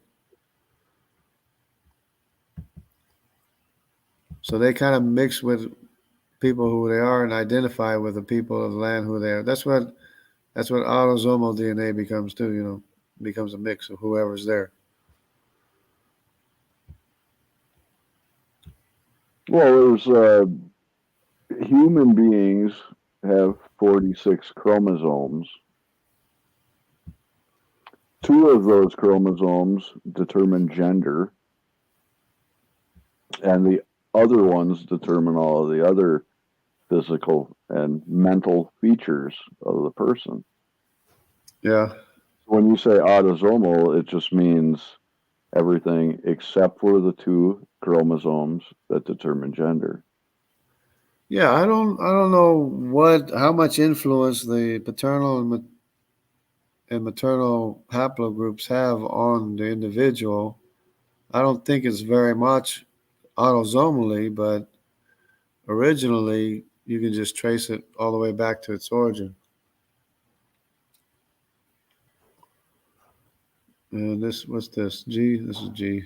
This is the original Assyrian from Asher. Asher was in this area, remember? It's the original Assyrian population. And then he probably ran up into the mountains. Ran up into the mountains to run away.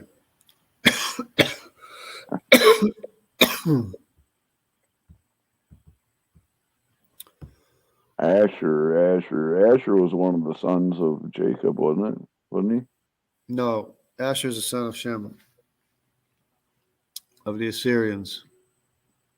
But this is the Q haplogroup of the Madai, the Medes. Remember when I was talking about the Semitic lineage, X, W, and I? They're in the same area where the paternal Q Y chromosome is, where the Medes went to originally. And the same thing with Assyrian. That's Assyrian.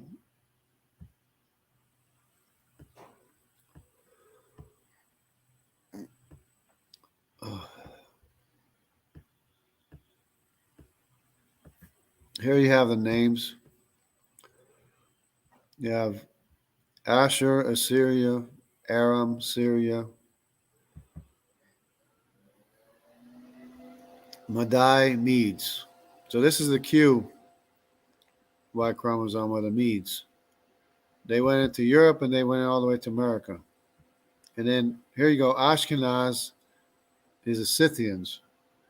But again, that was kind of a mix of people, mixture of I1, I2, and J1. And when it says this people came from Scythia all the way to Judea from Scythia, they were probably some of the either Judeans or Danites that came back to Israel.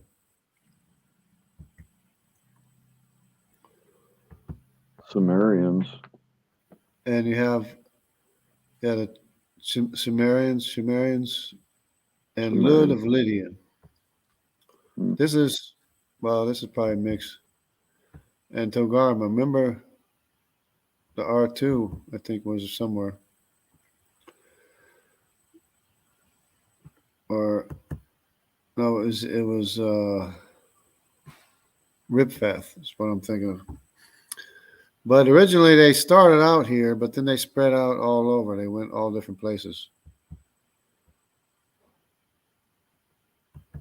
And you got Put, descendants of Put, Canaan, Mitzrayim, and Cush is down that way.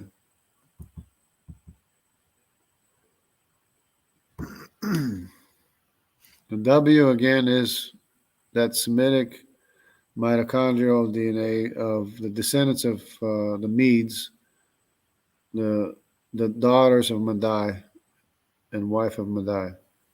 Hmm. That's the W because that's the same general area as well. Oh, what's that? The Uyghurs. The This is what? one. The Uyghurs. You know the Uyghurs. No, Familiar I with know it? what a Uyghur is. Is that a Uyghur? Uyghurs. I don't know how you say it. I wouldn't even. I don't. That doesn't even look like a word to me. Uyghur. Well, these are the people that these are the it's the minority in China that Chinese are harvesting body parts off of them and throwing them in the fire and stuff. What? That's that's the whole big thing about China that they're complaining about. But here you can see the Middle Eastern Semitic line of B. It includes F and P. Is that Japan? No. No, What is This that? is Philippines. Philippines. Okay. That's the Philippines, but it has B, which is all this blue color. Is one of Is these all circle? What does one of these circles represent? well. It's color coded for what maternal haplogroup is there. But did they get that in intelligence from genetically From, testing one yeah, from person? test genetic genetic testing. Yeah. So each of these circles represents one person's genetic test. No, it's the people of the area. It's a pie chart of the haplogroups in these different areas. So the blue colors are all this B that I was talking about that passed through the Philippines, went all the way through the Pacific, all the way to America, which is the Middle Eastern mitochondrial Semitic haplogroup, which includes the P, which is this black color here, and the F, which is the red color. So all the blue colors, the red colors, and this black color is a Semitic mitochondrial lineage from the Middle East, not the descendants of Madai or the daughters of Madai. Hmm. That's the other. It's the other lineage. These are Berbers. That's what you said you are. A Berber? Yeah, isn't that what you said? No. Oh, I'm one of these. I'm Oh. I-170, which is this one of these green colors.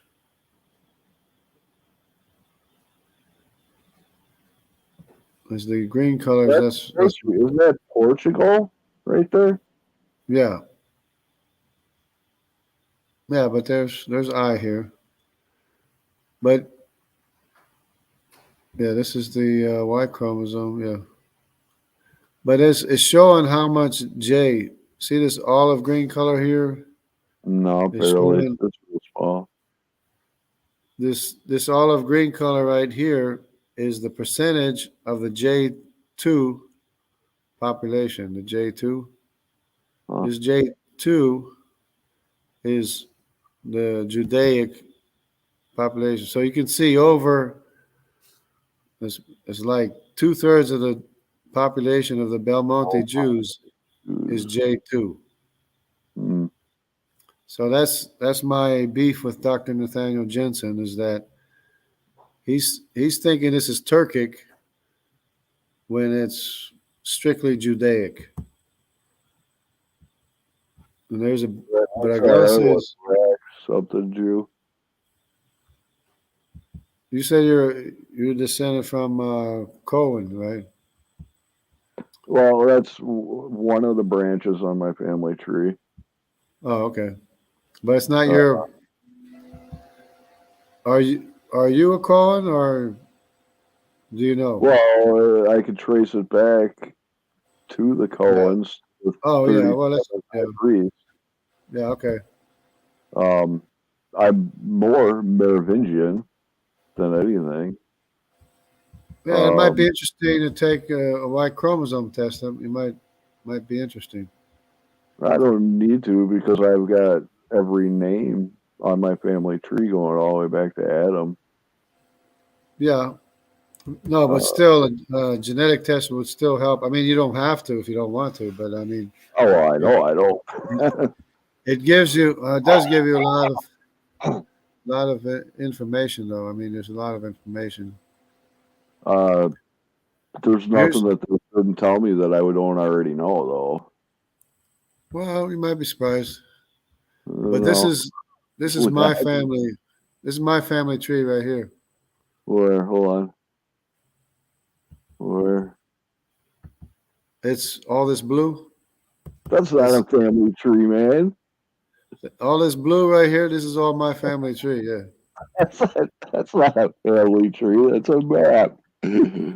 It's yeah, but it's the I haplogroup, the descendants of Dan. These are all descendants of the Family tree tribe of. would be your name with your dad's name and your mom's name above your name with Well, their mom and dad's name above that, well, going all my the family tree goes back to right here, way back. Edinburgh, Edinburgh, Scotland, right there. Where's your pointer? I can't see.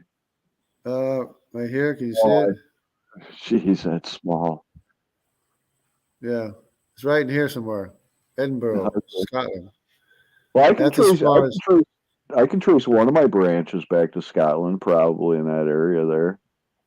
yeah, Um, I've got some maps. I've tried to pinpoint geographically.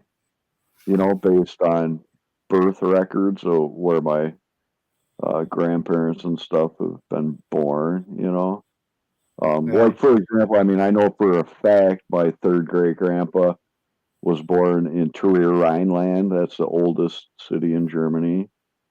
yeah. I got his immigration records and everything. Here's Um, yeah, and Rhine. I lived on the Rhine River. you lived on the Rhine River? Yeah, right on the corner where Yeah, between France and Germany, Karlsruhe. yeah. When? How long ago? 2 years in the army.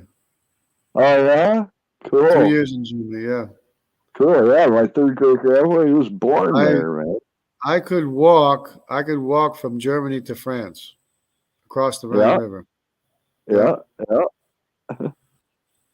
yeah. And we would go to the restaurant. Sometimes we go to restaurants in France. Yeah, that's awesome. Now this you probably can't see it here, but it's Sephardic Jewish population. So these are different Sephardic Jewish populations. What's One that in first Morocco. name? What's that? Sephardic? Sephardic. Yeah, it's not Ashkenazi. It's Sephardic. Sephardic Jewish populations. What does that mean? Well, it's just sort of lineage of Judaic people in Mediterranean. And they went on a safari? No, they're called Sephardic Jews.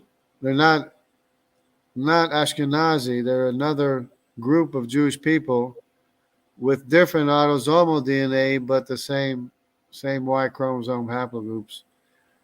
But well, I mean, I just wanted to look at this because again, the J2 is right here, the dark green. In this case, the J2 is the dark green. Here you have 2/3 of the entire Um, Sephardic. The population. J2? Is J2. 2/3 of Yeah, the what this does that mean though? Like, because there'd be like, all right, autosomal DNA or whatever. That's 44 of the 46 chromosomes. no, but this in this case it's only the Y chromosome that they're looking at.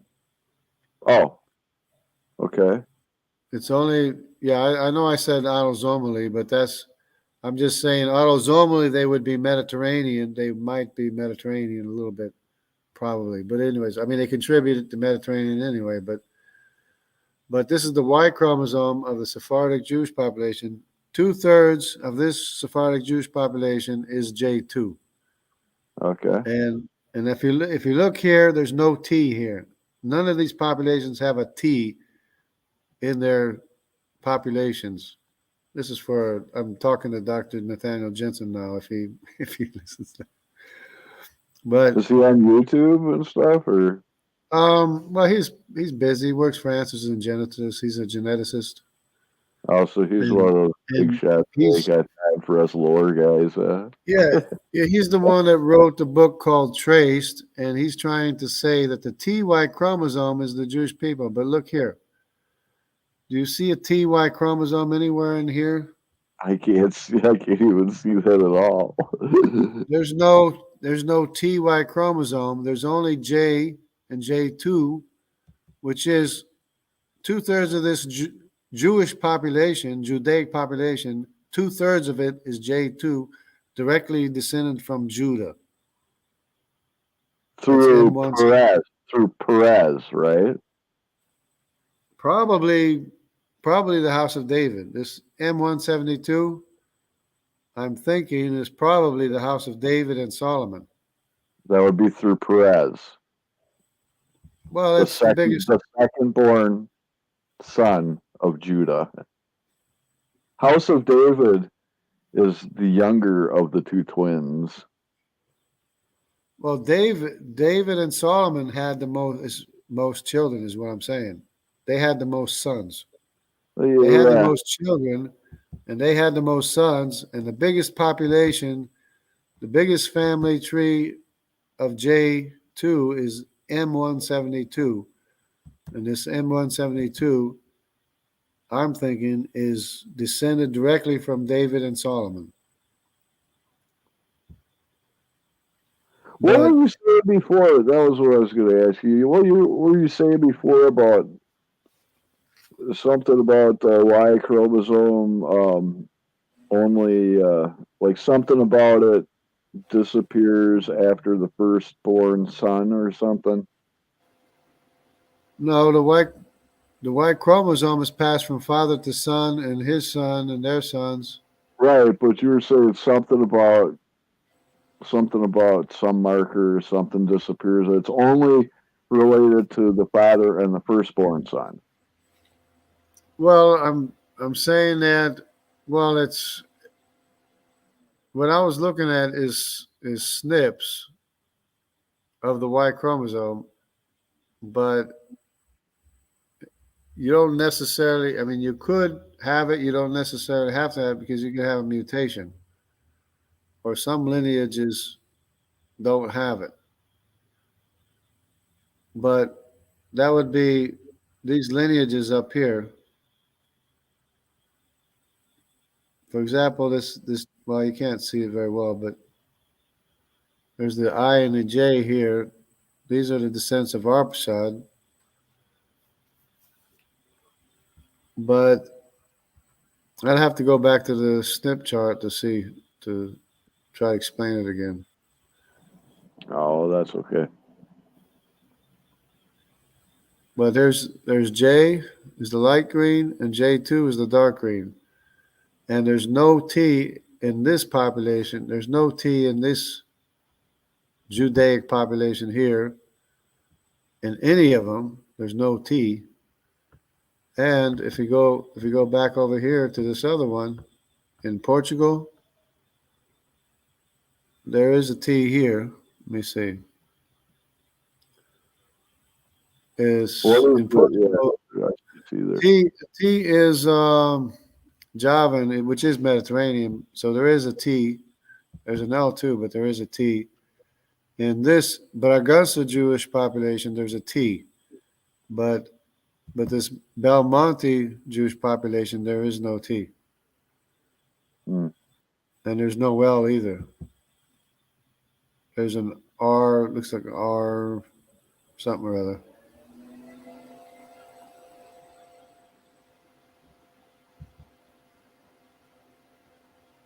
But wait a minute, is that right? Yeah, that's right. The darkest color is T, and the lighter one, which is not here, is L. I guess this light color here is L.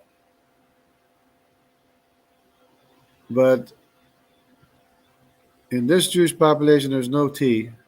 This one is more diversified. It does have the T because it's more mixed with the local population. It has the T. But these Belmonte Jews don't have any T. And this is the host population. The host population is everybody, all the Portuguese, which is mostly R,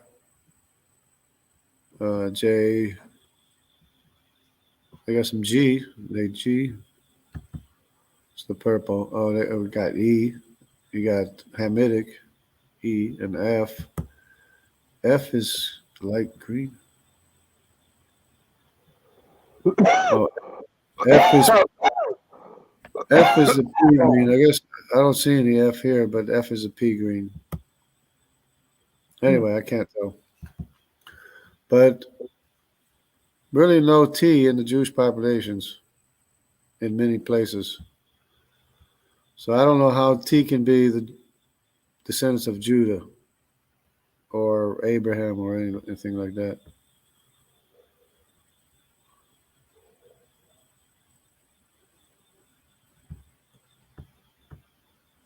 Okay, Turks, Altai, Balkan Turks. I'm looking for the Uyghur population. There's Ashkenazi Jews. That's all J. I mean, half J. Armenians. Oh, you want to know about the ancient DNA? The Yeah. ancient DNA to me is more of a signature of the composition of what's ancient, which would be the T, the G, the H, the I, well, the L and Q. This is basically everything in the area. You got the L to Q is the Mies. The L, where's the T? There's a T. That's Greek. So the L and the T is Greek. The G is Assyrian, which is right in the area. Assyria is right there. And these are the Judaic people and the Israelites that were expelled or kicked out and pushed up north. And this is Mediterranean descendants of Riphath, son of Gomer, and Ashkenaz, not so much, but a little bit of Riphath. Yeah, this R2 of Riphath indicates to me ancient because they're some of the original inhabitants of the area. This R2, which is Togarma, Riphath, and Ashkenaz, Madai, Thrace, Javan, Mitzrayim, Assyria, Elam, Danite tribe, uh, Israel, and Judah.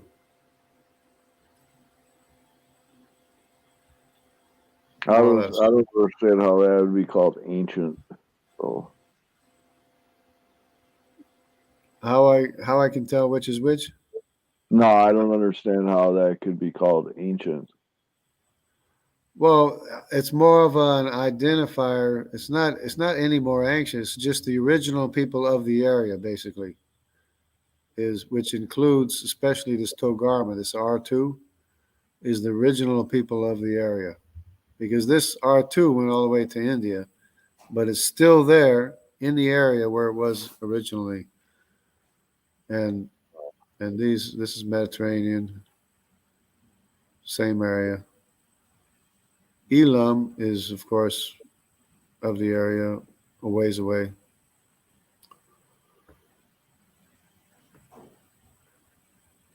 This is Balkan Turks. I'm trying to find there's Mongolians. Oh, Mongolians, see how large a population of Nimrod, descendants of Nimrod, 40% descendants of Nimrod. well, that's what they're saying. They See, don't have Nimrod's DNA to actually verify any of this information. but that's what I'm saying. The only person it could be with that size of a population is the descendants of Nimrod, because that's the only Hamitic population of a huge size in the area. That's why I designated C as the descendants of Nimrod. Can't be anybody else. Unless it is somebody else. It would have to be a Hamitic person. Who else? Who else would it be besides Nimrod, who had many, many, many, many sons? Why would it have to be a Hamitic person? They don't have Ham. Because C, They don't have Ham's because C body. is Hamitic. C is Hamitic. It's A, B, C, D, and E is all Hamitic. But it's only C is only Hamitic because somebody decided to correlate the letter C with Ham. That nobody has ever found Ham's body to actually do a DNA test Well, on but Ham. no, but the Hamitic descendants are living today. They live in Africa, Well, and it's A, B, C is a part of that lineage, but it's not even in Africa. The only lineage that's Hamitic that's not even in Africa is Nimrod. That's the only possible, because his lineage is African, but he's not even found in Africa because Nimrod never went to Africa. So it can only be Nimrod. Can't be anybody else. Here's the chart that I found, the Uyghurs. oh, okay.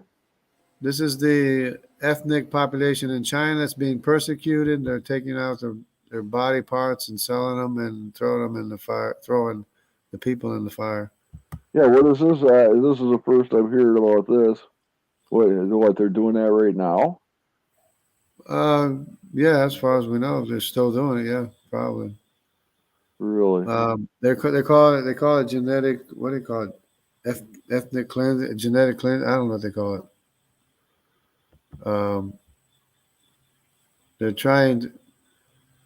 They're using their body parts, but they're trying to get rid of the people. But look at the percentage of Judaic population that they have.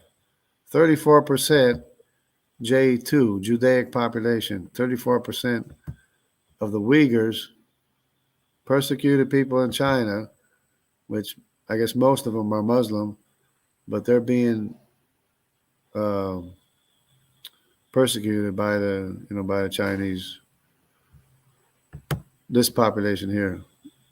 Oh, well, I would call it murdered. Like they're being murdered by them. Yeah, which is as far as I can tell is the descendants of Magog. Huh. Well, that'd be the Scythians are descended from Magog too. Well, they said Ashkenaz. They said Gomer. They said Scythian was Gomer. I don't know. Oh, On this, yeah. I mean, there's some are Gomer. It's yeah. a combination between Gomer and Magog But the Magog because they like moved intermarry. moved east. Yeah, most of this population of moved east. Remember when they pushed out the D descendants of Sinim of Canaan that was in China? They pushed them out and pushed them up north in Japan. Right. And, Yeah. When did that happen? it's just you can see. Well, it's a matter of history. But the original Japanese, they have beards and somewhat curly hair, and they're descendants of the DY chromosome right here. The DY chromosome, and they were pushed out by this population right here, the OY chromosome. They're pushed up Well, north, and there still remains original, more or less original population of the original Japanese that were had beards and curly hair. beards and Wavy, hair. not curly hair. It's wavy hair. I have to say wavy hair, not curly. Original Japanese. Yeah, the original Japanese have beards and have wavy hair. They're called Ainu. If you want to Ainu. look, I've looked it up. Ainu. Yeah, Ainu Japanese. Yeah, AINU. AINU or something like that. It was. Yeah, I think that's what it is. It just came up.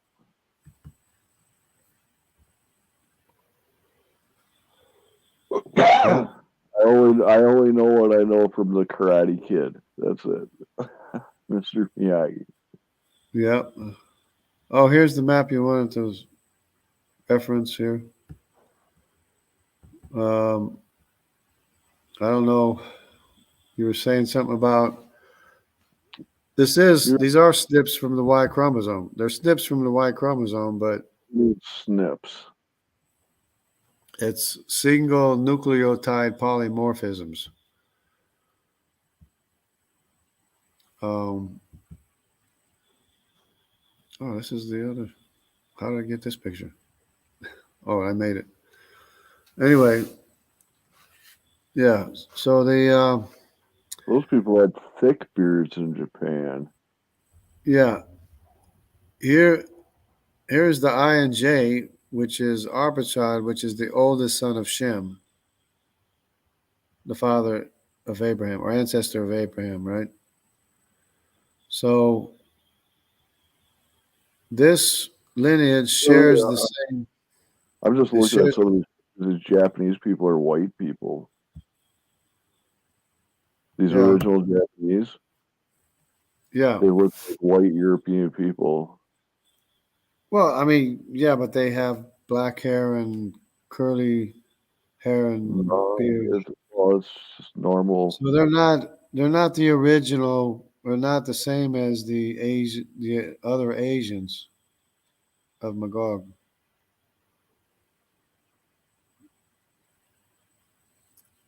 I would bet if you took one of their skulls, I would bet it would look 100% European Caucasian. Well, I mean, obviously they mixed in with the population autosomally because it's only the DY chromosome. It's not a Hamitic maternal Y chromosome. I mean, maternal DNA haplogroup. It's not a Hamitic maternal lineage. It's just the paternal Y chromosome descendants that are Hamitic because it's a D. It's cousin to the C, but it's a D. It's over here. This is a D. And here's the C. This is Nimrod, and this is Canaan and Mitzrayim and Put.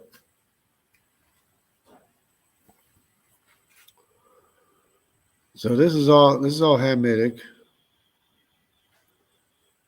and this is the C is Nimrod, but Nimrod has this identifier here that connects him with the rest of the world. Yeah, except for the fact that nobody ever genetically tested those people. Well, if, it can't be anybody else, but I'm just saying the C, they have to connect the C with the rest of the world in order to make this stair step thing. They're trying to make this stair step thing saying that this is the progenitor, this is the descendant of this. But the Semitic people are not descendants of Hamitic people. Ham was the Right. youngest son. How could they Semitic people be descended from Hamitic people? They're not. But They're that's what not. they're trying to prove. So they found this snip that the descendants of Nimrod have, which is shared by the rest of the world over here, all the rest of the world, and excludes everybody else. Excludes the A, the B, the C, and the D. Well, they still feel bad about the whole American Civil War slavery thing, and they're trying to make it up to the black people, you know? Well, I don't know what their motives are. But another Yes, way to look at it, they're trying to say that Semitic people and Europeans evolved from Africans. yeah, it didn't So happen like that. they're trying to say that Europeans are more evolved, Semitic people are less evolved, and Africans are related to Neanderthals. Is what they're trying to say because they're trying to say that Oh, Neanderthals connect right here at A. They're trying to Neanderthals they say is A0000. So Neanderthals connect right here, except the oh, so problem on that is, chart, they're trying to say the Y chromosome Adams and Neanderthal? yeah, basically, Really? yeah, yeah, But, basically they're saying that Neanderthal connects right here. So the Neanderthal came first, and then came this haplogroup, Hamitic haplo. Then came A, then came B, then C, then D, then E, and on down the line. These are supposed to be all descendants of Neanderthals or somehow related. But the problem is that Neanderthals share more DNA with Eurasians. Eurasians have more Neanderthal DNA than Semitic people or African people.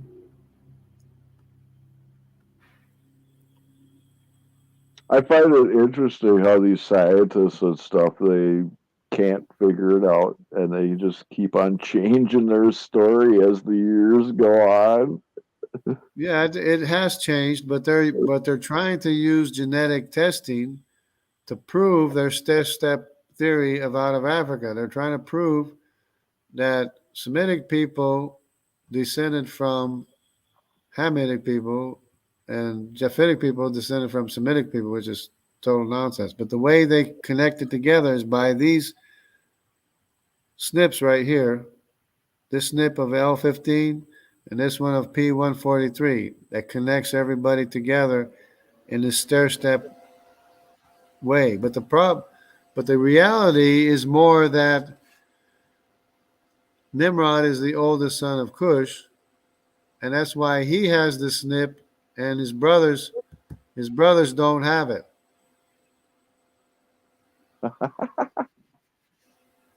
because he's the oldest son. That's what I was trying to explain with the oldest son. He's the Well, oldest son. That's the right. Japheth was the oldest, and then Was Shem, that and then Ham. Japheth was yeah the oldest, and then Shem, and then right? Ham. Japheth is the oldest, then Shem, and then Ham. But they have Yep. it exactly backwards. They have it exactly backwards. Because the reason I tried to explain before is that the greater genetic distance is with A. A has the greatest number of mutations. So, like the bottom of that chart would be like present day, right? Yeah, these are today's haplogroups. These here Okay, down so here, they're these are saying that today's. there are, according to that chart, there is 100% pure blood Neanderthals um, walking around. Well, The A group, the A if there group. were Neanderthals, they should be related more to A. A should have more DNA in common with Neanderthals than anybody else has because it's changing all the way down. So why would these Eurasians have more Neanderthal DNA than these Hamitic people or these Semitic people? I'd say because the chart's probably wrong. Well, because it's a false assumption. It's a false assumption that Neanderthals are A00. They're not A00 because they have to have it in line. They have to have, because they know that Neanderthals are ancient man, so they have it at the beginning, at the root of this tree right here. They have it as a root, Well, which I is would say exactly. that they're one kind of ancient human, right? Because there wasn't just Neanderthals. That was just one kind of human. Yeah, well, Neanderthals were Japhethite. Neanderthals were Eurasians. Denisovans are a mixture of Hamitic people and Eurasians, which I could show on another map, and not Semitic. It's really all they have to do is look at the evidence and they can figure it out. Should be able to figure it out. But Neanderthals have more in common, even though they're ancient people, they have more in common with Eurasians than they do with Semitic or Hamitic people. But the Denisovans, being a mix of Hamitic people and Eurasian, are less similar to Semitic people. Huh.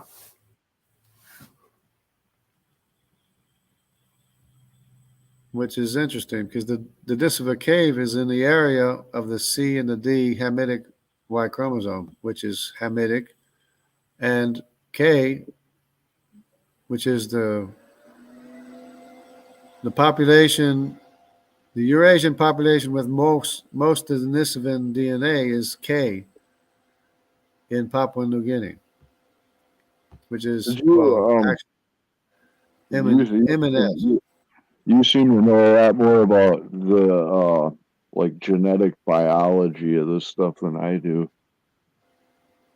I took It's because, biology in college, but I never really got into any of the genetics or any of the like but DNA markers and stuff it's like only that. because I became interested. See what he's saying here. If you're from the tribe of Dan, are you Jewish too? Well, I don't consider myself Jewish because the Danites were kind of excommunicated from Israel. They're kind of like kicked out. They're not, when in Revelation or wherever it mentions all the 12 tribes of Israel, Dan is not mentioned. So Yeah, but we were kind of like kicked out, excommunicated. I wouldn't say that. The tribe of Dan were like boat going people, you know. Seafaring, yeah, Mediterranean seafaring, yeah. Yeah, I mean they were the boat builders, so of course they'd be the first ones to hop, skip, and jump because They were the first one and they were the farthest. They were on the outskirts of Israel, anyways, and they were the boat building people, and they were descendants of somebody's handmaid, anyway. So they just kind of like took off, I guess. I don't know. most of the sons of Jacob were descendants from the handmaids. Well, yeah, a lot of other Was ones were what too. four sons? Was there four sons of Leah and then two sons of Rachel? I think, right? So Yeah, half of them. and yeah, and the rest were by the handmaids. Yeah, yeah, That's a whole messed up. Can you imagine that family life? That's like a whole yeah, messed up situation there. Got two women, two wives having a breeding contest, you know, yeah, basically. I could imagine. Jacob, he must have been just pulling his hair out. yeah. But it it's what made Israel a nation. It's the reason Yeah. why Israel is a nation, became a nation. And plus the house of David and Solomon too kind of like contributed to the numbers, I guess. Keith says maybe the years are all wrong, but the arrows are okay. I'd say the arrows are wrong on a lot of those charts too, though. Yeah, yeah. That whole out Some of they're app not, scenario is but just I don't know if they were intended to be perfect or not. But yeah, they're a little bit off too. But they're it's just generally showing the different lineages of the different haplogroups where they went generally. But if you want more specific, you would have to look at the other maps and stuff. right. And to get even more specific, you'd have to look at individual families. Because Yeah, back then is no different than today.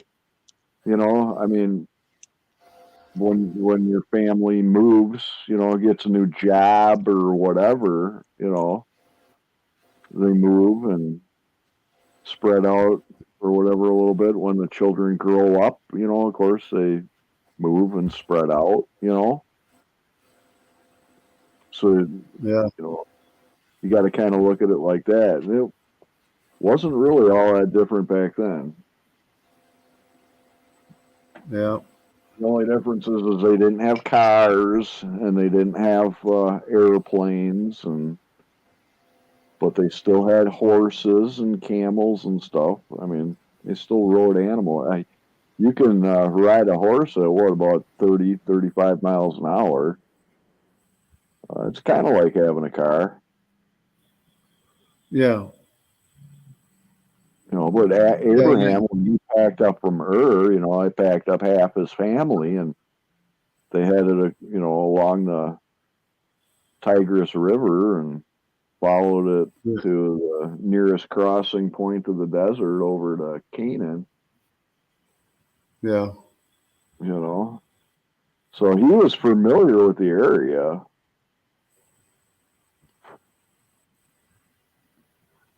Oh yeah, everybody knew quite a lot more than what we think they knew. Oh They yeah, they knew geography. Yeah, they knew quite a bit.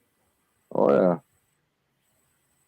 They could add and subtract and read and write, and Um, they Art, weren't dummies. are you familiar with my other ideas about astronomy, or what do you call it?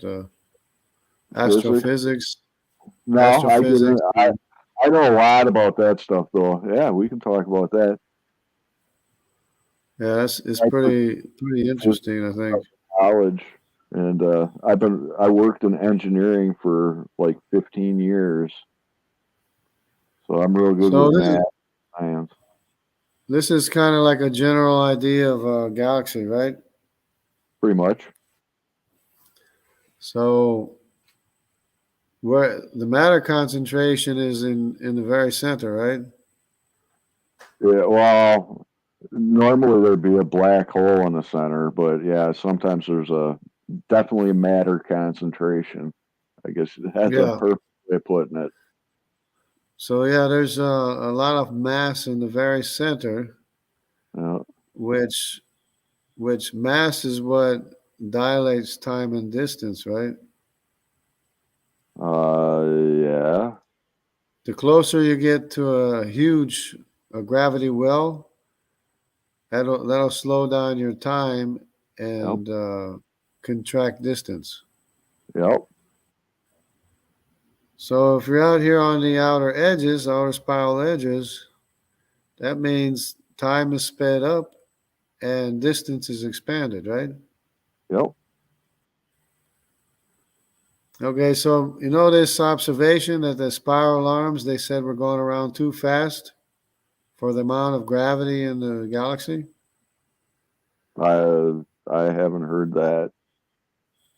Is that what Well, yeah, there's an physicists call? observation. The spiral arms were going around too fast. They're moving too fast for the outer edges of the galaxy. They're just going too fast for the amount of gravity. That's why they came up with dark matter Really? to try to explain the movement of these spiral arms on the outer edges of the galaxy. But they forgot to take into account the expansion of space or the expansion of distance, and the rate of time that Right. runs faster. That's the reason why it looks like it's going too fast, is because it's run faster. The other picture. Wait, hold on a second. I I mean, you can see probably. that on those spinny tops that you play with when you're a kid, and draw a spiral on that, and you spin the top. I mean, you can see it. Another example is, remember this jet they saw here from this center of this this beam of Quasar, plasma that shot out. you're talking about a quasar or a blazar? It's a jet. It's a jet of light that shoots out from the center of this galaxy. Okay, yeah, Uh, that's like a quasar. and again, their observation was that this jet, because they observed it happening, they saw it happening. Hmm. But the problem was is that it shot out so fast. When they calculated the speed of it shooting out, it was 5 times greater than the speed of light. Really? So in other words, this beam of light was moving faster than the speed of light, 5 times Yeah. faster. Yeah. Well, Again, the speed of light is not a constant, though. again, well, yeah, the speed of light c is a constant, but it's a constant over here. But this constant over here is not the same as this constant over here, which is not the same as this constant over here. The farther away you get, the more expanded distance is, and the faster the rate of time is going. So this 5 times faster than the speed of light is nonsense. They should just take and calculate the amount of expansion plus the amount of increased rate of time and figure out how much expansion there is and how much faster time is running to figure out that, instead of saying that it's moving out 5 times faster than the speed of light. But now, of course, they backtracked and said, no, it's moving almost as fast as the speed of light. But how can you go 5 times faster to almost as fast? That's nonsense. Well, it, but the speed of light is not a constant, though. It's not. Well, It moves it's slower through different mediums. It moves faster through right different mediums. because of gravitational lensing, because of the gravity is what's slowing down the speed of light, or slowing down light. And it's moving faster where there's less gravity. Less gravity means the light is moving faster. More gravity means light is moving slower. That's why you have a lensing effect. It's like a lens effect. Right. A Okay. lens, the light travels slower through the thicker part and faster through the thinner part. It's the same Right. effect. That's why you have the lens effect, and that's why you have to take into account the different rate of times and the different expanded measures of space, distance. Right. Because you have But there's two. for example, There's this there's distance two here is separate probably the measures. same. Yeah, so this distance here is probably the same as this distance here. But does it look the same distance? No, because Well, this what distance I'm is much saying. more expanded. It's more expanded, Right. this distance. Right. Well, the And beam. The and beam besides is. that, it's a lot thinner here than it is here. Well, that's Which what I mean. well, which It's the beam that is expanding in diameter. It's dilating. right. It's So dilating diameter and this, because time is going faster and distance is expanded. Yeah, you can right, almost see but the dilation of distance. there's two different measures of the speed of light, though. One is But the linear velocity, and then the other one's the angular right, momentum. Right. well, So the other I'm one gonna tell you right is now, the speed of light is the not a constant because a red light travels at a different speed well than blue light. and that's But why the it's other one is colors. the rate that we see it happen. We're looking from over here, and we're seeing it at the rate that it's happening, except for the the expanded distance Right, but it's and purple. increasing. It's more purple down towards the end where it's dilated. Yeah, But it's got yeah, that that's real true. bright spot. See that real bright spot right there? Not Over there. here, Not, but just in right there. There's a real bright spot right where it starts dilating a lot. yeah, Right there is a but photon angular momentum acceleration happening. yeah. Well, their explanation. Listen to this. Their explanation was that the reason why it looked like it was going faster than the speed of light was because it was shooting all sort of in our direction, and because so they're saying you have to add the speed that it's going plus the speed that we see it arrive. But you can't do that with light, anyways. But that's what they said. Well, another thing I'm noticing there is it's actually pulsing, just like a But it's pulsar. You see how it's right, broken, like yeah, a and it's Morse still code? yeah, So and it it is still pulse. wouldn't. Yeah, it's got pulses, yeah, but it still wouldn't be 5 times the speed of light. Any Well, way you look at it, it wouldn't be.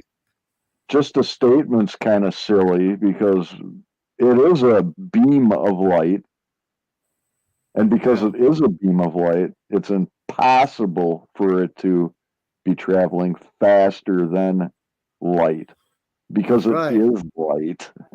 You know, right. But according the way they calculate distance, that means the way they calculate distance is wrong because they're saying this is a certain distance when over here it's an expanded rate measure of distance. Over here it's a contracted rate of measure of distance. when did was it NASA? I'm assuming NASA is involved in this one.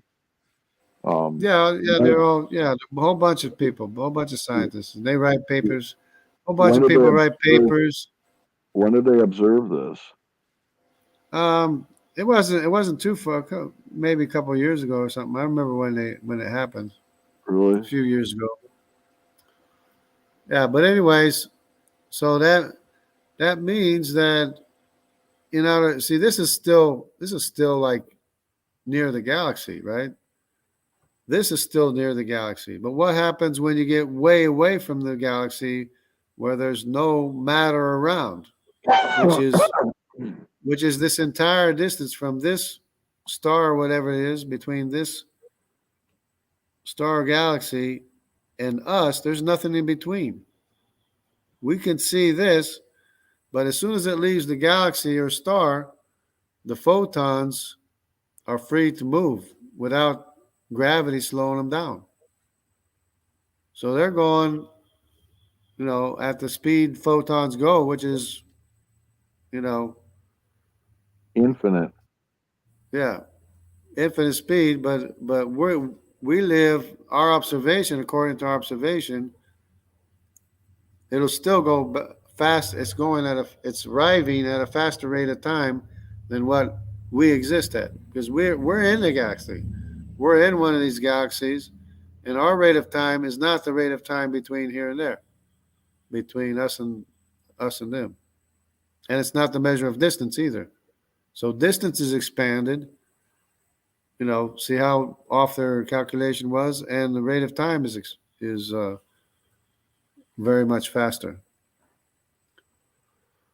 a lot faster. But it took me a Where is long time. I wonder where that is in the sky, like by Orion's belt. Let me see what it says. It says What blob plasma speed, crisis creation. Oh, I don't know. It doesn't crisis say here. create It doesn't everybody's say. Oh no, that's my files. Crisis creation. oh How about geology? You like geology? I like all sorts of science. What do you think about the Earth Oh, breaking up that and yeah, that's bullshit. in the days of Peleg, the Earth broke apart? That's what the Bible says. The Earth broke apart, Right, but yeah, not or like that though. the Earth Not like divided. Yeah, I think this Asia, they got it all the way up here. It wasn't all the way up here. It was all the way. It was connected to Australia and India down no, here. no. The continents they were never connected end to end like that. I think it was. If not, it was pretty close. But Mm, you know the phenomena of the frozen elephants and frozen lions and frozen wolves or whatever. They can't yeah, figure out how they froze quick frozen. oh, I know That's because exactly how. all this mass down here, all this mass was located at Antarctica. Now here's the problem. That slice of brain down there called Antarctica. Was that Don't you find it a little odd that Antarctica is shaped exactly like the cross section of a human brain from front to back? oh You I don't don't know think? about that. But Oh, I'm thinking of the look at, glaciers. you can actually take a cross section of a human brain and superimpose it over Antarctica, and it matches exactly. Well, okay. It does. Yeah, you should try it.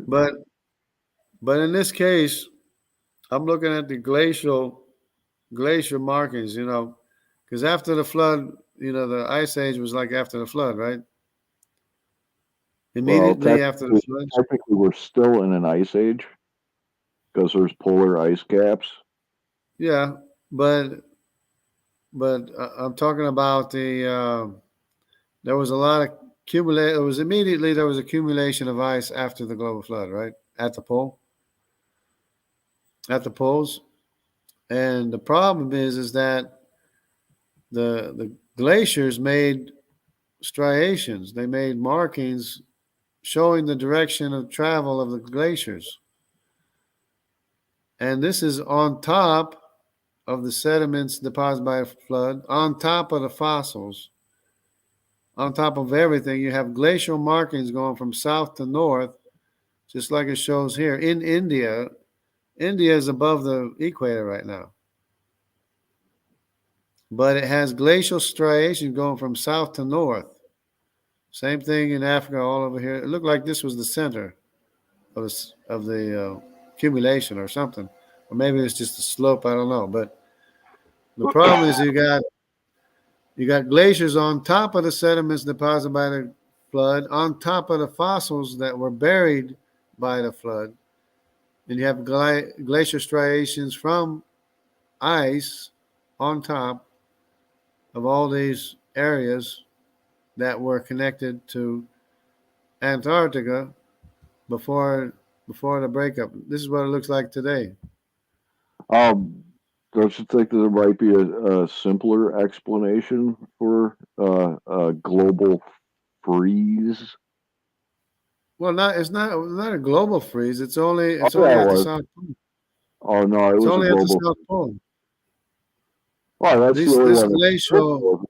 I mean, this is not the snow line. It's not the snow line. This is just the glacial movements on top of Right. these continents, on Okay. top of South America, Africa, India. They were all connected to the South Pole or to Antarctica. No, they weren't. Well, that not end to end like that. They weren't.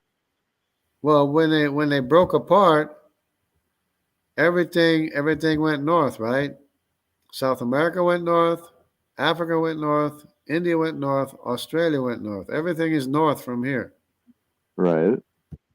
right? So it ended up North America went north, the Arctic, shoved the North America into the Arctic, froze the forests, froze the mammals, froze the elephants and everything. Same thing in Siberia, shoved Siberia into up into Um. the Arctic, and in so doing, How because of the old? centrifugal force, How old do you think the Earth is?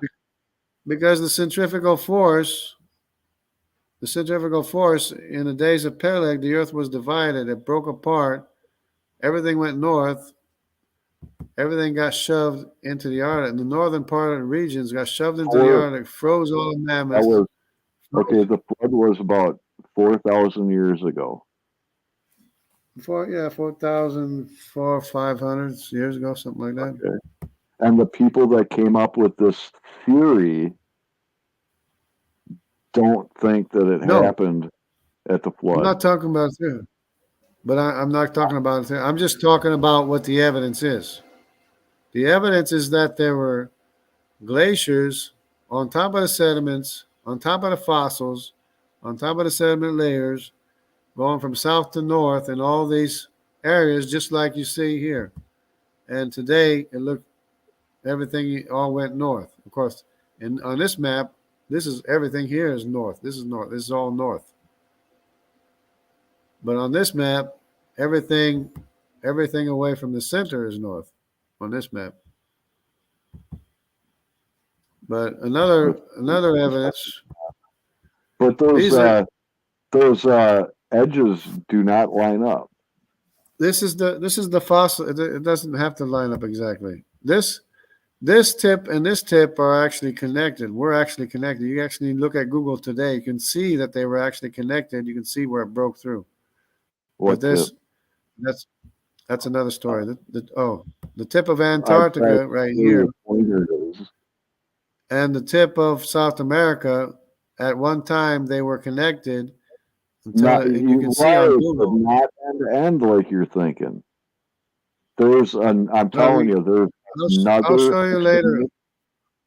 I can show you later on Google what I'm talking about. But right now, this is the fossil evidence. These are fossil remains of this animal in South America and the same animal in Africa in the same sediment layers that match up. The sediment layers here in Africa and here in South America match up.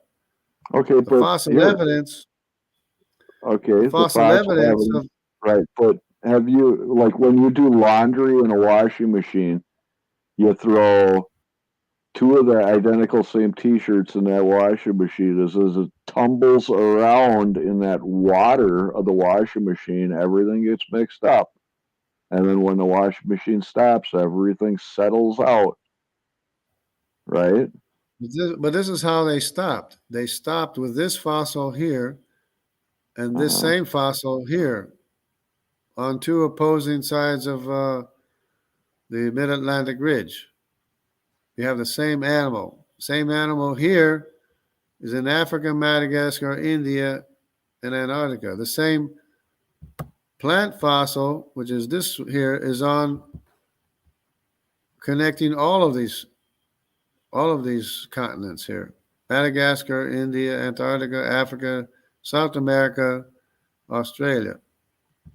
And again, you have this fossil here in both South America and the tip of South Africa, matching, of course, sediment layers and everything. So not only do you have the glacial striation evidence, you have the fossil evidence, you have the sedimentary evidence. You also have animals living today that are both in South America and Africa. It's the same animal. I can give you at least three different examples which is cut and dry case of the So same animals in both places. okay, but just think logically. So in 4,000 years, you're trying to say the world went from looking like this top left picture to looking like it does now in the bottom right hand picture. No, I'm saying, well, eventually, yeah, because it's still moving a little bit, but the Actually, he's majority saying of the that movement, within 4,000 years. Even the though more, this well, this chart hold on a says second. It was 25 million years, 100. Yeah, I don't care about this the was millions of broken years. up in the days of Peleg. I don't care about the millions. It wasn't millions of years because it was 100 years after the global flood. In the days of Peleg, the earth was divided, and Okay. that shook people up. It also cut in half the lifespan a second time after the global flood. But so we have the fossil evidence, you have the sedimentary evidence, you have the glacial evidence, you have living animal evidence, you have in South America. There's an animal called a greater grison. Have you ever seen a greater grison? No, but I've seen the pyramids in South America and over in Egypt. Yeah, And but how the old are people yeah, but the people didn't get there until after 100 years after after it had split up. The people didn't get to South America until after the continents broke apart because otherwise they would have been, different genetic makeup. They wouldn't be the same genetic makeup because it came from Asia to South America, not Africa. But the animals, it was 100 years after the global flood, so the animals did reach South America. So there's this greater grison in South America is the same animal as the African honey badger. The African honey badger has a lineage of honey badgers in South America. They call it the greater grison. It's the exact same animal. Same thing with a jaguar is the same thing as the African lip. And you have African crocodiles, you have South American crocodiles and African crocodiles. And there's probably a whole bunch of more examples too. So yeah, but that's still within 4,000 years, the no, globe such but it drastic change. no, it happened. It happened very fast. It happened very fast because it happened so fast that it caused the mammoths in the northern part of America and the northern part of Asia to freeze instantly. That's how fast it happened. But don't you think that there might be a different explanation for all of this that maybe Well, people are overlooking? the problem is that they couldn't figure it out for years and years. They haven't been able to figure out how the mammoths got frozen, and entire forests were frozen, and wolves and lions and a whole bunch of things got frozen instantly. And they're trying to Uh, figure out how that happened, and you get an explanation, but the evidence shows, and people don't want to believe it. I haven't heard the explanation yet, the correct one. Well, I mean, to me, it's the only thing that would make sense because it's also what the Bible says too. It says, "In the days of Peleg, the earth was divided." Well, yeah, but all right, that other map you're showing with everything down by Antarctica, everything was pretty much frozen, right? So No, it was, when it divided, things would be warming up, you would think, right? So it wouldn't be a freezing problem; it'd be a thawing problem. but See, I don't know what part. I don't know what part you're not getting. But the sediments were deposited first, together with the fossil evidence, and the glaciers are on top of the sediment layers and the fossils that were deposited. And the glacial markings are on top, not underneath. They're on top of the sediments deposited by the wind. yeah, but That's the right there problem. in India, you got the Himalayas. The Himalayan mountains are right there north of India, Yeah, and they they were still probably already here anyway, yeah, they because I still think got they were all glaciers connected on anyway. those mountains. I think they were all connected anyways, because I've seen a separation from of Australia from Asia, and it looks pretty convincing that Australia used to be connected to Asia.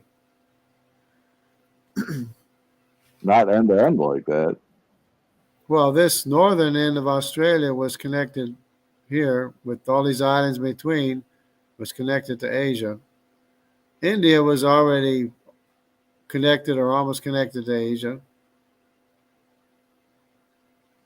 because all this stuff, if you bring it south, straight south, bring everything straight south like this, you're going to Yeah, end up with something that looks like this.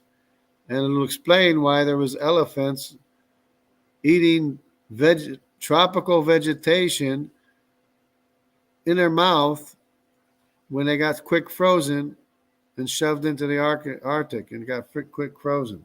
But it didn't go past the Arctic.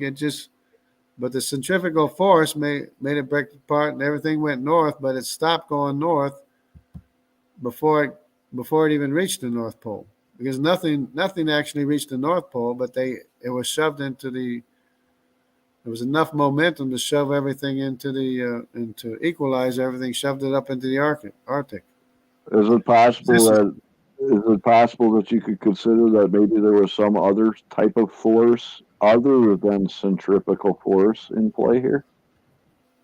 well because this would have been extremely unbalanced and unstable with the Earth spinning like that, with all the landmass on the South Pole, would have been extremely unstable. And when it broke apart, everything just went north. Everything went north like that. And the seafloor and everything. I just think that there might be something you're overlooking. That's all I'm saying. That there is another explanation for how the continents got positioned the specific way that they are positioned right now. I think Other than random, because I think it's a beautiful explanation. Is a random like by chance thing as a result of centrifugal force. What do you mean by chance? No, there has to be some kind. You can't move continents unless you have a good reason for it to move. And the centrifugal force of an unbalanced planet would explain it. It's rebuke and reprove, says Shalom, and Keith says Shalom. Well, Jill's out there, huh? Yeah. And see if I can. I wonder if I can bring up Google Maps. I don't have it loaded. Maybe if I can. Like Google Earth, you mean? Yeah, Google Earth. Yeah. Right. I like that program. That's a good program. I don't know if I can. I'll try to bring it up here. See if I can. It uses a lot of computer juice. So. Oh, or maybe not. Yeah, that's not. That's a good idea. Maybe not. Yeah, I just wanted to show you how South America broke apart from Australia. I mean Antarctica. And the other animal, of course, you know how they say that they ask you why are there marsupials only in Australia? That's not even true. Marsupials are all over the marsupials are all over the world. They're called possums. Yeah, I was just gonna say we got possums here. We got koalas and you got pandas. Why are they restricted? They're not restricted to Australia. They're all over the world. Yep. And the ugliest ones are in South America. They're the ugliest thing you ever saw. Yeah, I don't know who's saying all these weird things. It must be the scientists, you know. But I find it fascinating, some of the outlandish things that they come up with to try to explain reality. Yeah, but like you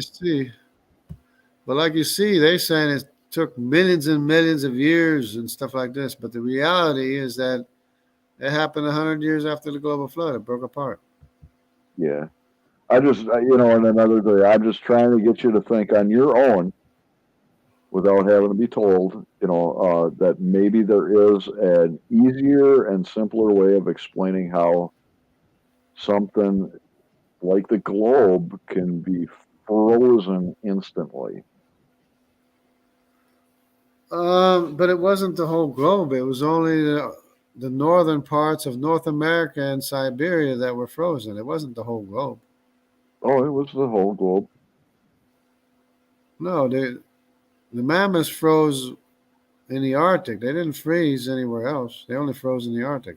Well, I don't know how familiar you are with like dead bodies and stuff, but like when you keep them on ice, they tend to stick around a little more. Yeah, You know, but I don't think you're thinking this very carefully. The mammoths and what do you call 'em, mastodons, both of them in America and Siberia with tropical vegetation in their mouths, and they were quick frozen. Now, the only possible way for that to happen is some kind of severe climate change, but doesn't make any sense unless the continents were shoved into the Arctic. That makes sense. yeah, but And it doesn't make sense when you look at the distance and stuff going on there.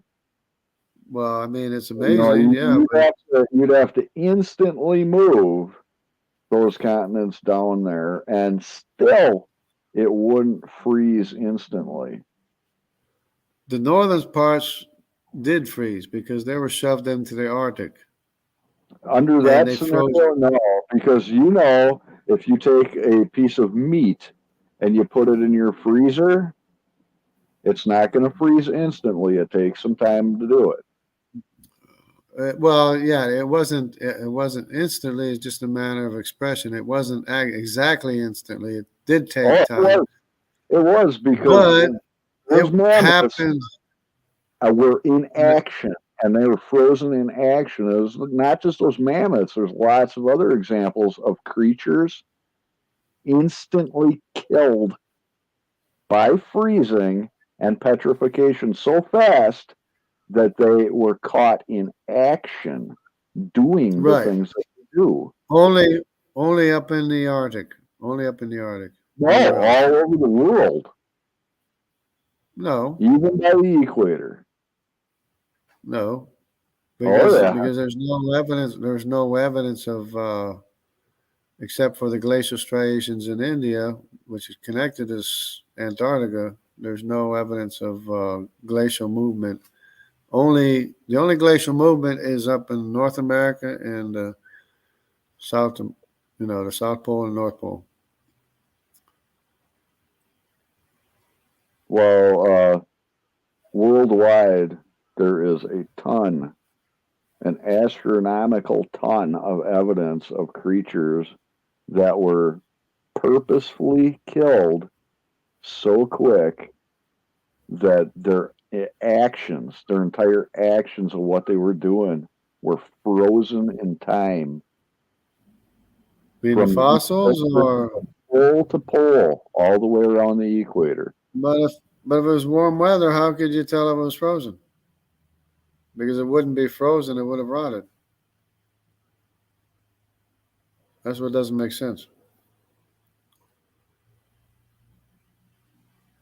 Well, some of these were petrified.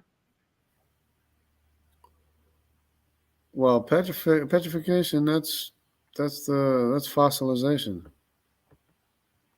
Well, not all fossilization is petrification.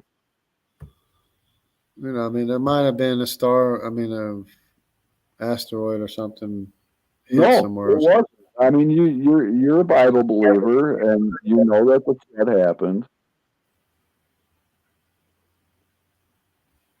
But I don't know of any examples myself. You're the one, telling me. There's so much evidence of it, like dead bodies everywhere, and they're in plain sight everywhere. And it's Well, I mean, let me put it to yeah, you this: there's there was a murder that happened in 2021 down in Madison, Wisconsin, and just yesterday, in fact, I was watching a court case of this thing. And as these police detectives and investigators were searching this farm that's down there, they came across the one of the victims, and it was this guy, this maniac. He killed both his parents and chopped up his parents. He burned his dad in his fireplace, and he took their torso and brought it out to a farm. And as these police detectives were going out to the farm, they noticed tire tracks through the field. And to a layman wouldn't even have noticed these tire tracks, but to a seasoned deer hunter would have. And a police detective did notice the tire tracks going out to this field to the wood line. So the detectives followed the tracks out there, and as they're getting closer, then they notice where somebody had dragged something out of the car into the wood line. So they're following this thing, in the same way a deer hunter would be tracking a deer. And as they're going, they're taking photographs of everything, and they come across a pile of sticks that looks completely out of place in the woods.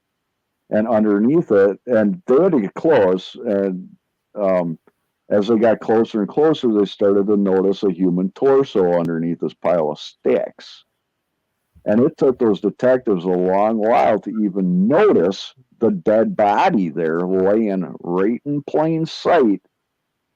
And it was laying right in plain sight. And to the average person who doesn't have the mindset or skill set and the eye training to know what to look for, even a dead body is hard to spot as it's just laying on the ground in plain sight. And I'm just here to tell you that entire situation is going on all over the globe because God killed every single human being in the flood except for 8 people. And he did it instantly. He killed everybody instantly in that global flood. But the mammoths they weren't killed in the global flood though. Yeah, they were. And the dead bodies are still laying there. But they're on top of the sediments, deposited by the global flood. They're frozen, much, everybody agrees, everybody I know agrees that they were frozen after the global flood. Because how can you freeze elephants with vegetation in their mouth? I know a way. I'm just here to tell you that I know a way. I think that you should maybe consider that there might possibly be another explanation. Well,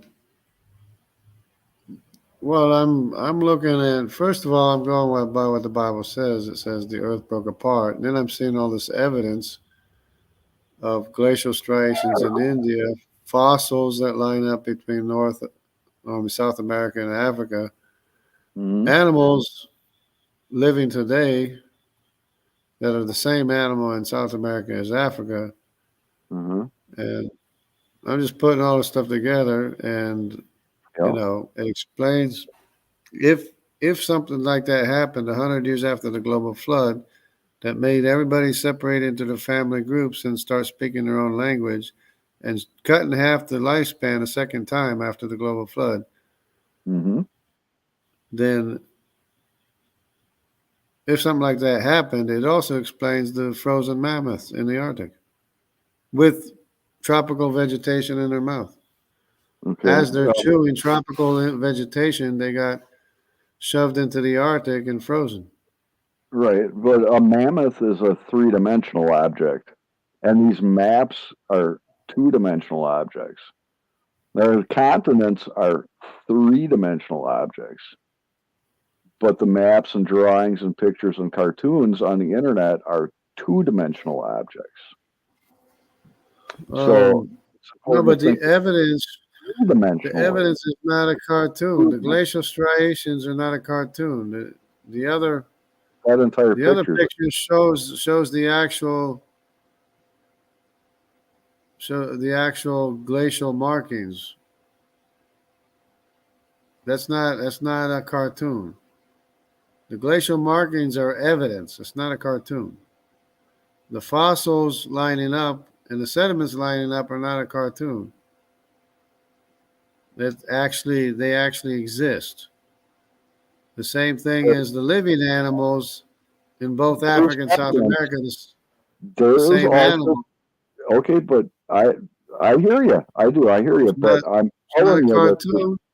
there's also physical three-dimensional evidence that the continents did not move before or after Noah's flood. Well, most creationists say that it happened during the global flood, but that's a problem because then how do you got fossils lining up, glacial striations lining up on top of the sediments deposited by the global flood? How could it happen after the global flood if you got evidence on top of the sediments deposited by the global flood? Plus the mammoths, plus the living animals, and plus the Bible says it actually happened. Well, if you look at the globe, you can see that it is still flooded. The globe is still flooded, and they've found many, many cities underwater. Yeah. So the world population lived underwater.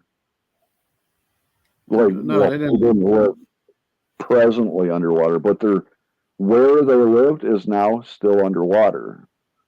Right. Because See of them? the glacier, because of the melting of the ice. Right. Well, that ain't no. I mean, Noah's flood, the water came from above and below. Yeah, but could you just imagine or consider all of this ice in India, Africa, Brazil, Australia melting? What that would cause? Plus all the melt since then. Well, as water freezes, it expands. So as it thaws, it contracts. If you have a cup of ice and you let it melt, you're not going to have that much water in that cup. If you take snow and you try to melt it, you're not going to wind up with much water at all. But that's So I not think evidence. no, there is a better explanation. That's There a is. better. There's I physical mean, evidence. these are independent lines of evidence. It's one, It's the one glacial marking. version. Yes, I agree. That's one version. Two, the fossil animals that line up, a whole bunch of them. Three, the sediment layers line up, a whole bunch of them. Four, the living animals living today in both continents. Five, the mammoths that were frozen in the Arctic. Six, the Bible says it happened. It says the earth was divided in the days of Peleg. And seven, the lifespan of people were cut in half the second time Yeah, in but the you got days to of look at things for multiple layers. When it says the earth is divided, divided how? It doesn't specifically say the Well, continent. there's an eighth line of evidence in that the word Peleg or divided, it means divided in Hebrew. It doesn't mean divided in Aramaic. Do you know what the word Peleg means in Aramaic? It means as the waters flow or where the waters flow in between the continents. That's evidence line number 8 or whatever. Yeah, but that entire theory negates all other evidence pertaining to any other theory. See, Peleg means divided, but after the continents divided, the word divided no longer meant divided. It means as the waters or where the waters flow in between the continents.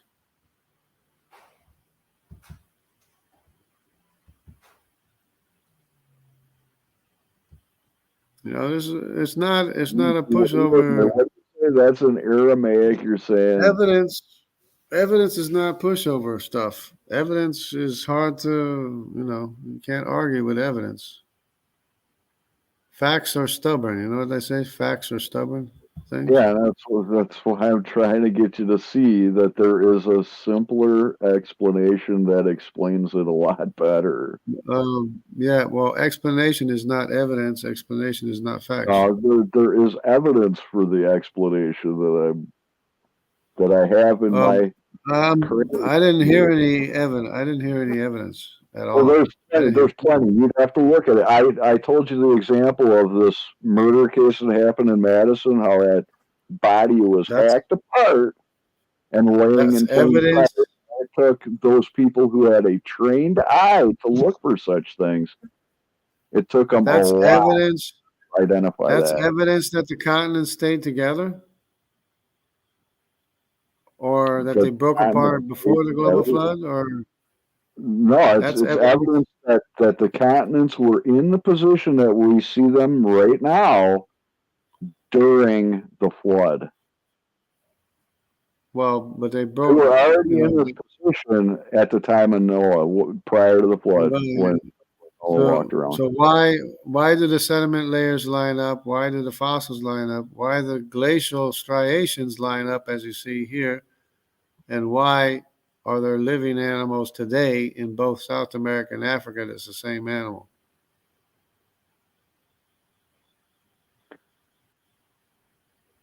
And why were the mammoths frozen, quick frozen?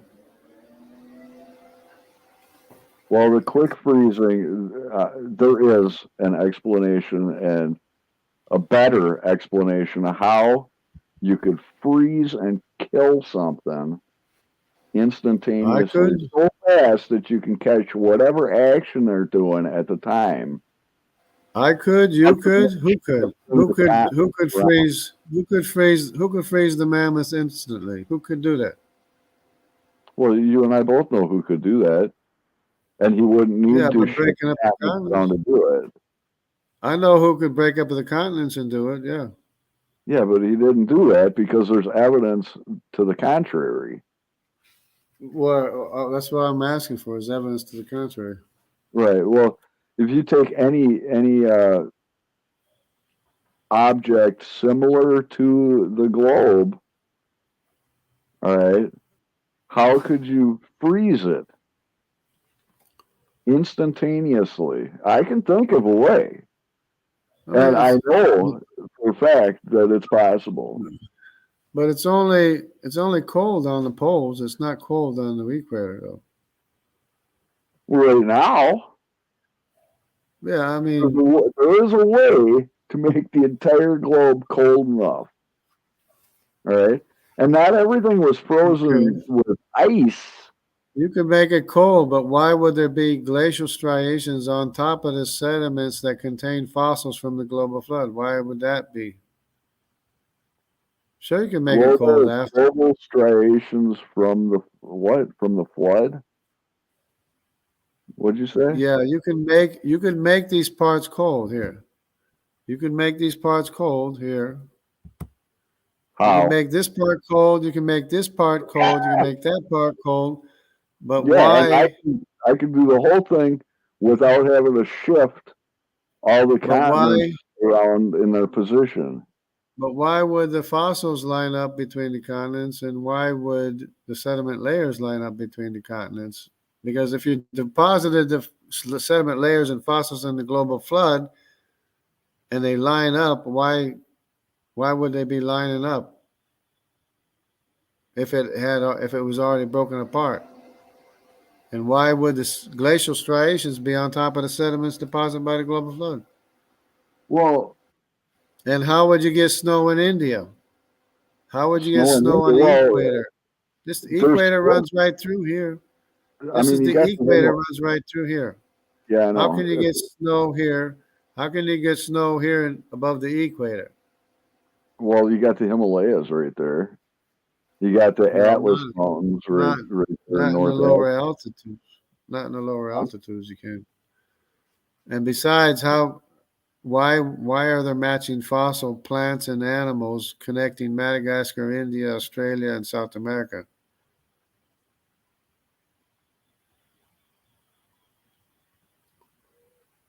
And why did the mammoths freeze instantly with tropical vegetation in their mouth?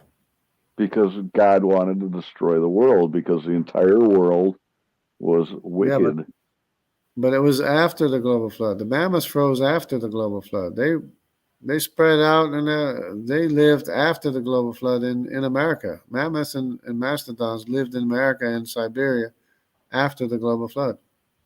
And And, before, saber-toothed tigers lived after the global flood. A whole bunch of animals lived in America after the global flood. the flood, No, but there's some that are found after the global flood that are found. they know that how. Including that triceratops horn of Mark Armitage could have been from after the global flood too, for that matter. Have you ever Unless seen it's a glacier move? unless it's in the thing. Have you ever seen a glacier I'm, move? Like it's ready to I'm travel and stuff. Like yeah, it doesn't move well, fast. yeah, but Like it's not going to catch you off guard. You know, like if you were right, eating a sandwich, there was a glacier in front of you, you could finish your sandwich and walk away. You know, yeah, unless you're too close and it fell on top of you, but that's irrelevant to the tropical vegetation and forests and mammoths that were quick frozen. That's not from a glacier movement. And the glacial striations so move hold on, slow. let's get this straight. So you're thinking that the quick freezing action here that is the cause of somehow instantaneously freezing these mammoths is some sort of event happening a The 100 years freezing. after the flood that Well, for, it was there were all these forests. down by Antarctica, I'm just and telling you what then the evidence is. In North America, there were entire forests and mammoths with vegetation, green vegetation in their mouth that were quick frozen, which also happened up here in Siberia. And that was it was instantaneous. It wasn't instantly, it was instantaneous enough for them to be frozen with the food still in their mouth and belly. well, that would have to be instantaneous, instant, like right Well, now. I mean, it's fast enough because the food was still in their mouth. The vegetation was still in their mouth. I mean, that's the mystery of how can these animals be quick frozen like that? You know, that was some kind of quick climate change. Yeah, if your continent is being shoved into the Arctic, yeah, that's a quick climate change. From tropical vegetation to quick frozen. So you okay? Hold on here. Now let me get this straight. So, all right, maybe I had it backwards. So what you're trying to say that the continents went from the position that we have them right now to all of a sudden God taking his hands and shoving all these continents down towards Antarctica, button them up end to end, and No, then taking his hands and no, shoving the no, continents no, back up to the way they are no. years prior to it. In the days of Peleg, 100 years after the global flood, all the land mass was concentrated here on the South Pole, and it was all oblong. It was off balance, and it broke apart. Everything went north. South America went north. Africa went north. India went north. Australia went north. And you see the result today where they are today, right here. And you can't Everything went think of north. one North other America, explanation that could explain how right, the man. but listen carefully. North America went north and was shoved into the Arctic. Siberia, Asia went north and was shoved into the Arctic. The same Arctic over here is over here. It's the same Arctic. And it's the same freezing of mammoths, of the same mastodons and mammoths. Were quick frozen in both places. Only they got separated.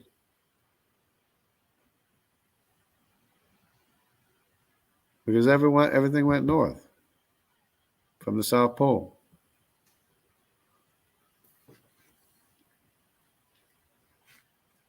That just doesn't make that explanation makes no sense logically, because I don't know if you've ever been in a climate that has winter, but if you're inside a warm house and you go outside, you're not going to freeze to death instantaneously.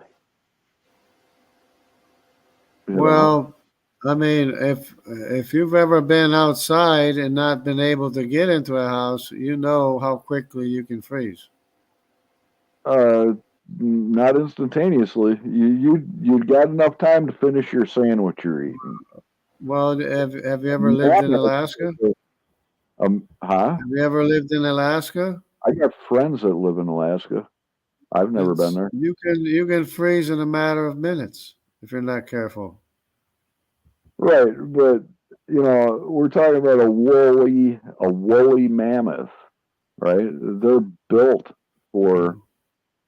We're talking about tropical forest with tropical vegetation that was quick frozen along with the tropical animals, lions, wolves, deer, whatever it was, they were quick frozen because they were shoved into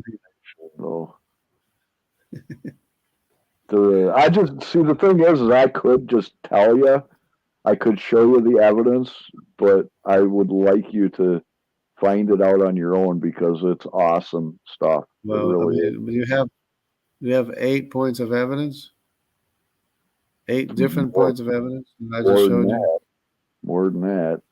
Oh, you got more, but you can't show one. Okay. I could. I'm not good at it because my whole, I don't know, reason for even talking to people is to get them to think on their own. Because, you don't have to vote just Democrat or Republican. There's other options if you can see them. Well, not if you want to win. If you want to win, you got to vote for somebody that's going to win.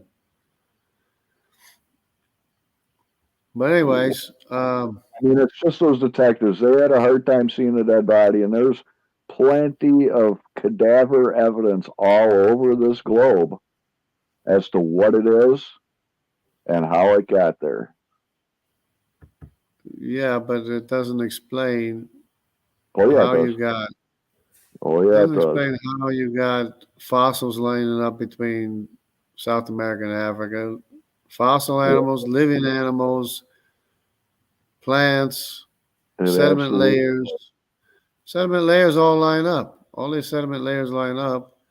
Then you have glacial striations going from south to north from the time they were connected to Antarctica. From the time they were all connected to Antarctica. Well, I've heard. I ain't a spring chicken.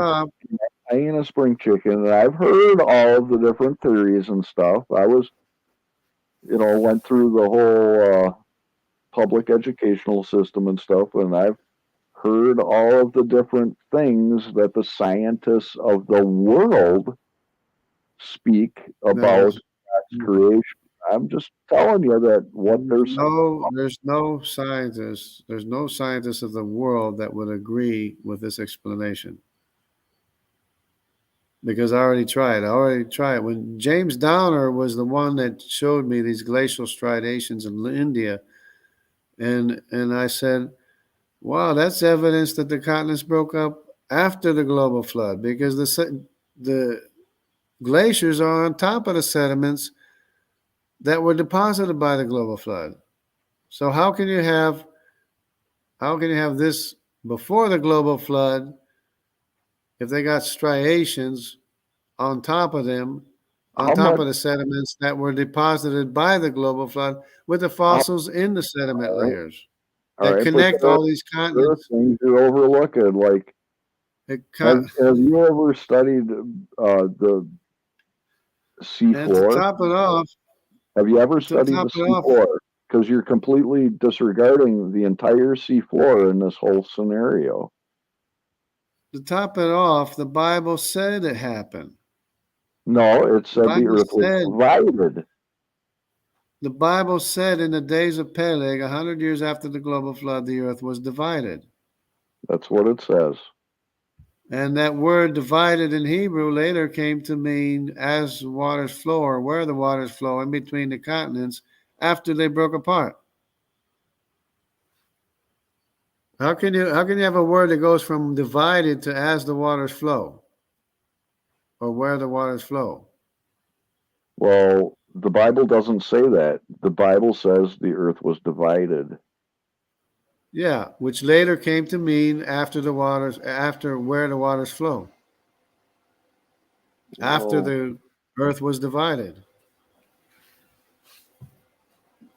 there is evidence to the contrary to this theory that you're presenting. There is. Well, this is not a secular idea. It's not a Uh, secular. It's been a creationist idea ever since I was a kid. If you who want to came up know, with this? there was Who, one possibility that the Bible says the earth was divided, and that means that the continents broke apart. what That's year? one What create. year? That's one. What, That has what? been a creationist scenario since I was a kid. I remember them telling me that. Okay, what And year? I'm 64 years old today. That was 50 years ago. Okay, 50 years ago. So prior to 1970, would you say that this theory was invented? Well, no, it was an ongoing. It was an ongoing creationist idea when I was a kid, which was a Okay, long time ago. and if there was Which new is one evidence possibility. contrary to this from, Well, say, let's just pick a random date, like say 1970, so wait a minute. When do you think the continents broke apart? it was prior to the flood. Okay, so The continents, how do you get sediments lining up and fossils lining up between all of these continents? I'm not saying the continents weren't never together, but they were No, positioned to but them right no, now. but if it was before the global flood, it was before the deposition of all these sediments. So they shouldn't be lining up between all these places.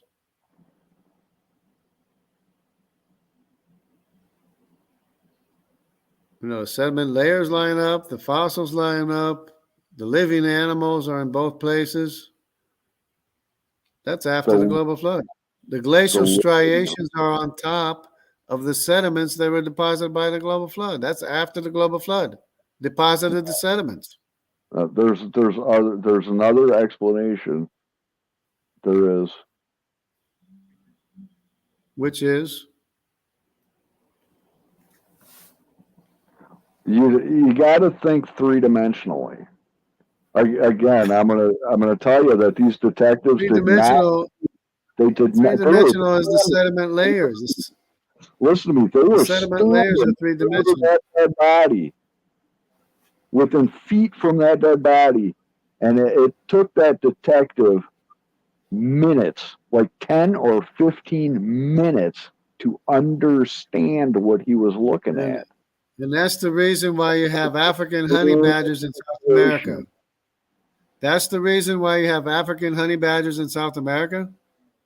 I don't care about African honey badgers in South America. All right, what we're talking about Because here is it's evidence. That's evidence. You're trying to no. explain what the Uh, evidence. there's other evidence to the contrary of Okay, so whatever. that's the reason why the sediment layers line up. That's the reason why the glacial markings are on top of the sediments deposited by the global flood. Okay, so this is the one theory that you're going to go with because you're entitled to your opinion, but that's all Well, it is an opinion. it's 8 or more lines of evidence, plus one of the lines of evidence is the Bible says so. The Bible does not. The Bible says that the earth was divided, and that's all it says. Yeah, it says the earth was Now, divided in the days of Peleg. At the time, the lifespan was cut in half a second time. Human lifespan was cut in half a second time have you in the ever days or charted after the days of Peleg. the human lifespan? Have you ever charted that? Charted what lifespan? Charted it, like actually diagrammed it. Adam It's already. lived It's years. Oh yeah, And yeah. You already have. All you have to do is look. It's already been charted. All you have to do is look at it. In the days of Peleg, you there's a verified stair the information. step. What I'm asking you is, have you verified the information on your own? Like sat Yeah, down and calculated yeah. all Because these. all you have to do is look at. Is read the Bible, and it has the same ages in there as what's on the chart. Right, and So then verify. what happened was the lifespan of people was cut in half by the global flood, down from about less than 1,000 to less than 500 years. Then, in the days of Peleg, it was cut in half a second time, from less than 500 years to less than 250 years. Well, Cut in half twice. Shem lived 650 years, I think it was. Yeah, he was born before the global flood. Approximately half. I'm talking about And people born when they were born, people born after Peleg or Peleg himself. The lifespan was cut in half a second time. I wouldn't say it was cut in half. No, because you didn't look at because you haven't looked at the charts. You haven't looked at the evidence. I've done the math on my own from the Bible. How old did Peleg live? And the lifespan. Did Peleg live more than 500 years or about 500 years? No. I'd have to look at my notes, but of course not. Of course not, because his lifespan was cut in half a second time. Wasn't cut in half. You think I'm making this stuff up? I'm just asking you if you independently verified the information you were told by some other third party. Yeah, by reading the Bible. It's written. If I was a calculator in your Bible, and you actually crunched the numbers yourself. The ages are in the Bible. It's written how long they live. I know they are, and you know they are. What I'm asking you is if you sat down with a calculator and you did an independent investigation on your own. I don't want to spend any more time than I have to. I get as much as information as little time. Else is what they're telling you, unless it's Arctic Timberwolf. Nobody's telling me anything. This is what the evidence is. This is I'm telling you that there's other evidence contrary to that theory right there. There is a way to freeze something instantaneously that has nothing to do with moving continents around. There really is. In both Siberia and North America, and that's fine. Both Siberia and North America, they were quick frozen. You say somebody can freeze them? Yeah, with God, all things are possible. Yeah, but God uses natural means. Most of what God does is by natural means. You're trying to use natural means, right? Would you say? No, I'm just going by the evidence. Would you agree with this statement? Do you think God killing every form of life on Earth except for Noah and his family, and then all of the living creatures that were on that ark with him, was that a miracle or not? Everything is by the hand of God. Every single thing that occurs in the universe is by the hand of God. Right, by the but hand and purpose trying to use natural means, right? Or some sort of random chance of something. No, it's not. It's not. Nothing is random chance. Everything is for a purpose. Everything is by God's hand. Use centrifugal force to move these continents from position somewhere other than the South Pole, and then position them at the South Pole, and then have them move a second time back to where they are now. A second time? What do you mean move a second time? Random chance. What do you mean? I didn't say they moved a second time. They would have to, yeah. Because you're saying that a second time? They moved what? They were all concentrated here. All this land mass was oblong and concentrated and wobbling, making the earth wobble because of this oblong mass here on the South Pole. It became unstable, broke apart, and everything went north from where it was.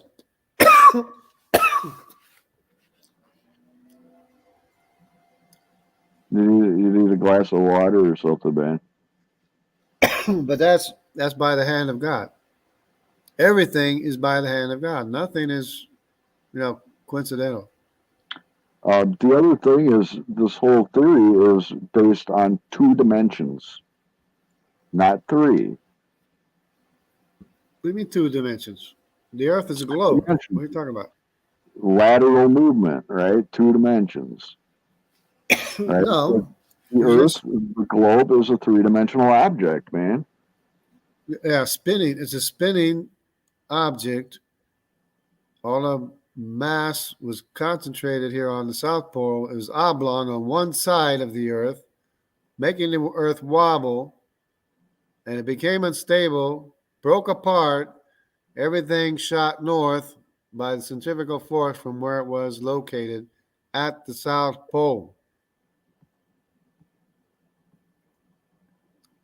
South America and America went north, was shoved up in the Arctic. Africa and Europe went north from where it was, shoved up in the Arctic. India, north from where it was. Australia, north from where it was. Siberia, north from where it was, shoved into the Arctic. Freezing animals instantly, lions, wolves, elephants, whatever, mammoths, whatever.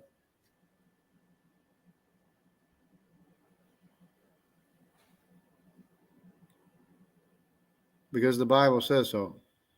Actually, it doesn't. It just says the Earth was divided. Yeah. And then after it was divided, it was as the waters flow, or where the waters flow between the continents.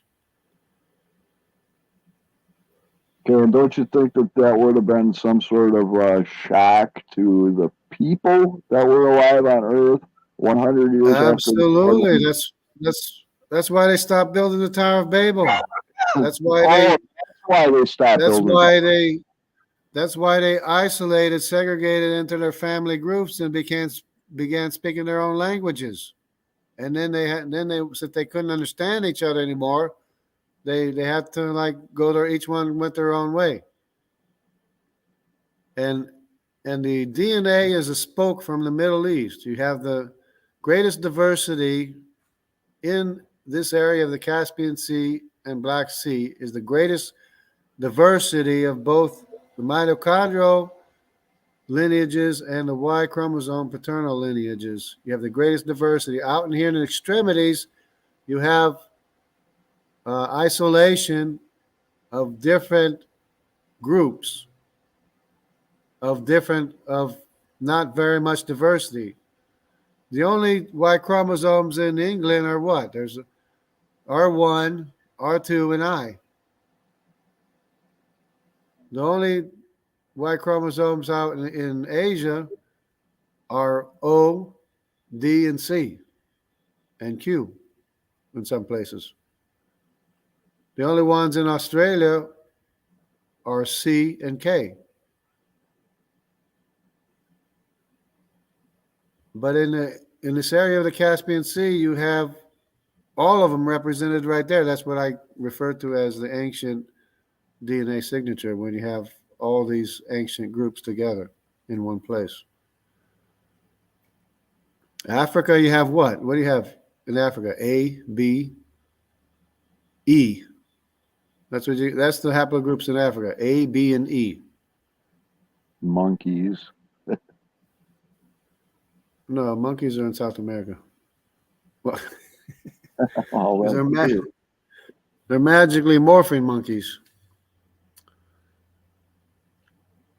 No, it's the tail monkeys moved faster than the great apes, so they made it to South America. The great apes didn't make it to South America because they couldn't move as fast, or didn't move as fast. They're too lazy, probably. They couldn't outrun the glacier. No, the glacier was in South Africa, South America. South Australia and India. That's where the glaciers were when they were building the Tower of Babel. After the continents broke apart, they stopped building the Tower of Babel, and they couldn't reach America from here anymore. They had to go around the other way. They had to go through Asia to get to South America.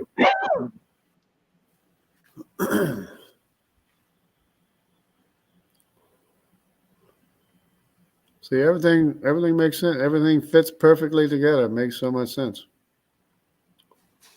It's really, really amazing.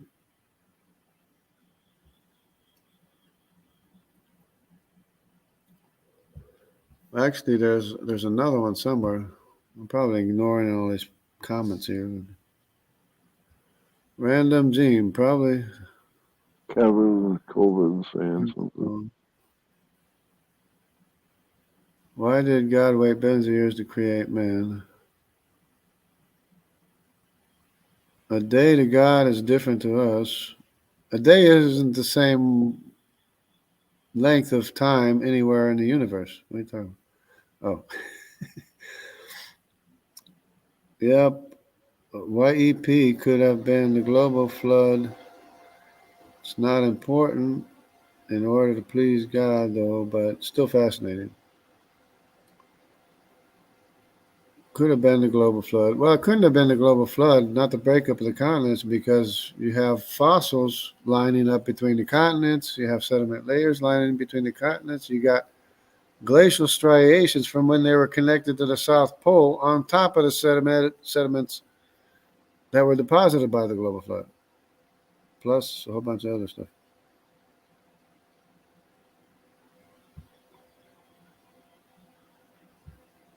In Antarctica, well, yeah, everything froze. For some reason, it seems there might have been a time before it was frozen in Antarctica, but then it did freeze eventually, and then that's when the glaciers were formed.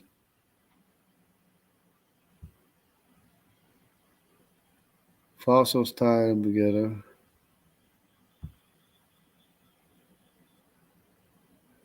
Is it Antarctica or Arctica? Arctic. In the Arctic, they were quick frozen. Antarctic, I think there's evidence. There seems to be some evidence of plant life or life on Antarctic. I think. I mean, I know there was before the I global have flood. not seen any of that. Yeah, but I think maybe he meant the Arctic. Up north? That's where everything was frozen. Was the Arctic, right? The quick Well, frozen mammoths were the the Arctic. South Pole is still frozen. What? The North and South Pole is still frozen. But there's no land. There's no land in the North Pole. Not at the north. Yeah, but There is a sea floor though. Yeah.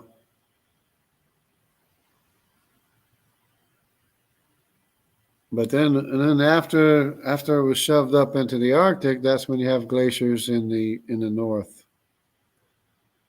that covered North America and Siberia and England or wherever. I think the what do we call it came all the way down to the Caspian Sea or in the Baltic Sea, Black Sea. You had glaciers coming all the way to the Black Sea in very ancient times. Yeah, and the scientists are calling that the Ice Age, and they say that was I don't know how many millions of years ago, right? But well, they don't know when it happened. They're just speculating as to when it happened. But what would cause that? Was that What would cause that? The glaciers. cold? Right? Cold and snow? Yeah, but what would cause that kind of cold and snow, right? Because those Yeah, glaciers came all the way down to halfway into Wisconsin. right. That's what I'm saying. That's when the glaciers were in North America, and in Europe and Asia, the glaciers were all the way to the Black Sea or close there anyway. These Right. here's a Shoving the, picture of the glacier. shoving the continents northward from the South Pole wouldn't do that. Wouldn't do what? Make it cold Cause it, in North America and cause it, in northern right. Siberia. Wouldn't make it cold. Wouldn't If it's cause it shoved to up into New York, it wouldn't be cold. move It south. wouldn't. What? No, they don't A know. glacier is an ice sheet that starts at the North Pole and moves south. In the north, in the south, it starts at the South Pole, moves north, right? Because here you got them going from south to north. Where's the rest of Well, Asia on that map? There's like no Asia. no, I think Asia was right here. I think Asia was right in this area. All that area. And how do they Yeah, I think explain it. the floor? What? How do they explain the seams in the earth and the sea floor? It was just they just broke up along seams. That's all. No, it ain't that simple. Now when you Yeah, look at the whole big picture, the seams that you see are the areas that are broke and spread. no. Uh-uh. I mean, have you ever like seen a laceration in a body and then a heel, like how it heals and scabs over and stuff? If, all right, the seams that are in the earth, you can see them that they're seams, and the ridges that come up. It's like an underwater mountain range in the middle of the ocean, Yeah, right? I mean the Mid Atlantic Ridge, like the Mid Atlantic Ridge. Yeah, well, that's one of them. Yeah, right. So you're trying to say that that was, I don't know, like basically the Atlantic Ocean was like a river in between two of the continents, Africa and Europe, and then North America and South America, correct? It But wasn't like a river because they if you as spread that seam out, there would not be a mid-Atlantic ridge because there would be a flat area as there. but as the continents were moving north, they were spreading apart from each other, right? Because they were all at the South Pole. They spread No, apart from each other. As they moved north, they spread away from each other. not along those seams. Well, it's the seams are the result of the spread that you see. The seams and stuff that's a result of the spread that you see. Mm-mm. Look at it. Here's Cappadocia. You could take a steak, right, like a cow steak, and you could cut seven steaks in the shape of the continents and put them on a basketball down at Antarctica, and then you can try to spread them with your hands up northward, see if you can get them into the position that they are right now, right? No, but You they've already done that. It fits try, great. They've already done it. With the continental shelves and considering continental shelves and all that stuff. They've already done all that. who's they and who are they that have done A this? whole creationists did it. A whole bunch of people did it. Okay, so and they're completely They're skeptics. disregarding the actual physical evidence, right? Because there is. I'm just telling you that there's physical evidence to the contrary of that entire theory. No, it was a creationist idea. It was a Like, creationist idea that they broke apart, that the continents broke apart in the first place, and it's not even argued. It's not even argued whether or not they broke apart. It's the only argument is when they broke apart. and how? and how they Well, were. yeah, And yeah, because because nobody, first of all, they're nobody not else, apart. nobody else I know of ever They were mentions. Nobody else I divided. know mentions centrifugal force. Nobody Yeah, else I know it's a mentioned that it random was thing. Centrifugal out of force is balance, a random thing. and it was out of balance and wobbling and became unstable. But nobody else mentioned that. I'm the only one That that mentioned entire that. explanation completely disregards God. What?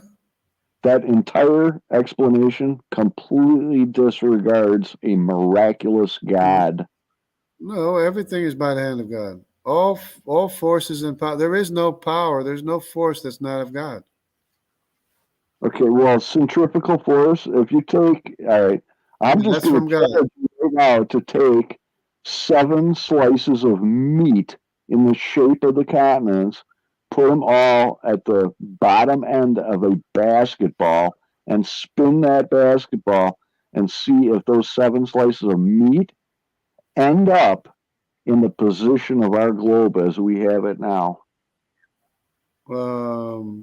Well, See how many times you gotta do that the before it gravity happens. is not holding the gravity is not holding the meat to the center of the basketball. Excuses.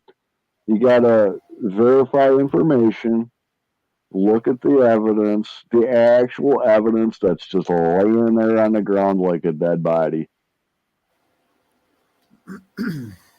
Unless and it's just like I told you, unless you, even if you're trained to know what to look for, it's going to be hard to see it. S. This is S by come up in.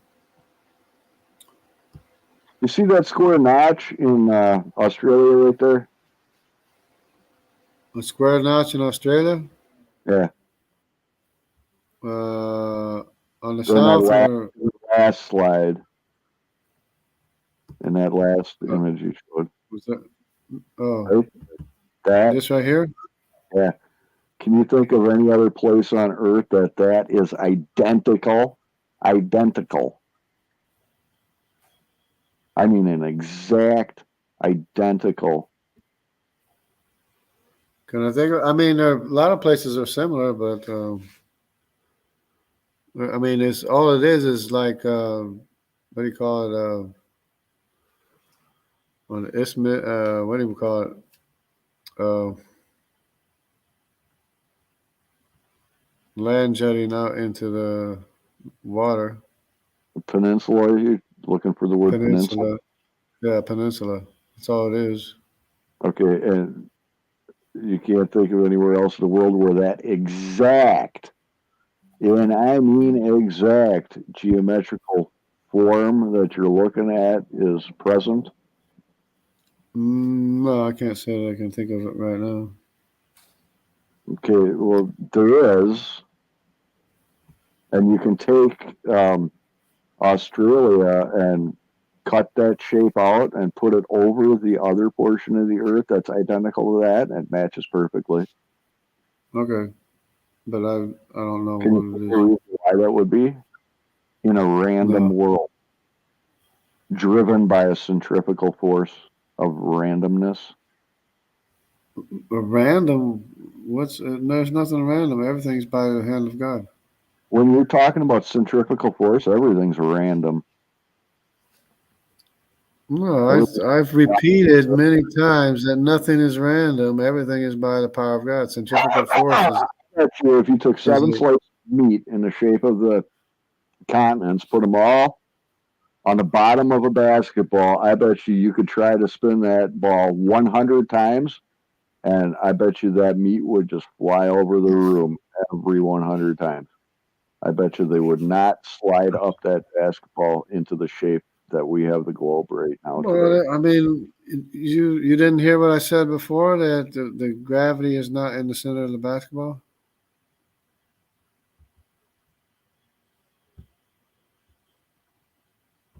There Here's is an explanation for all of this.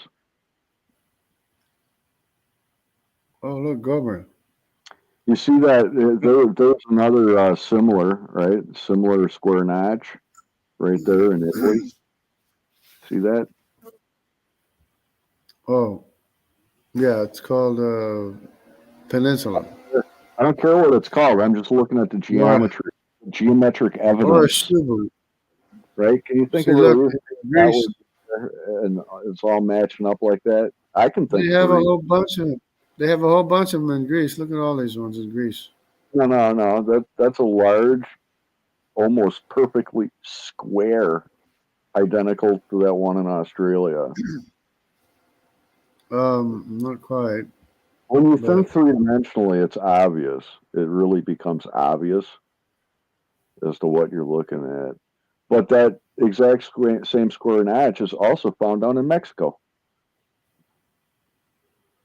okay.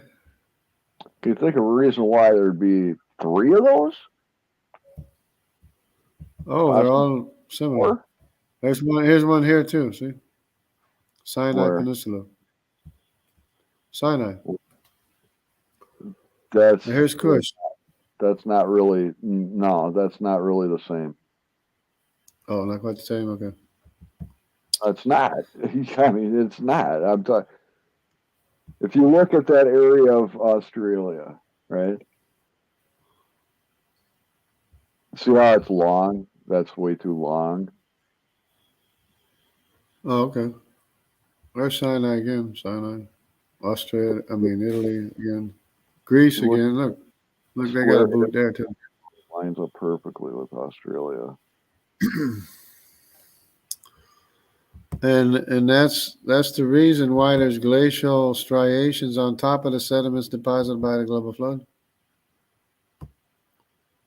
Would you say that's why there's That's the reason. That's the reason there's glacial striations on top of the sediments deposited by the global flood is because of the shape of this Australia right here.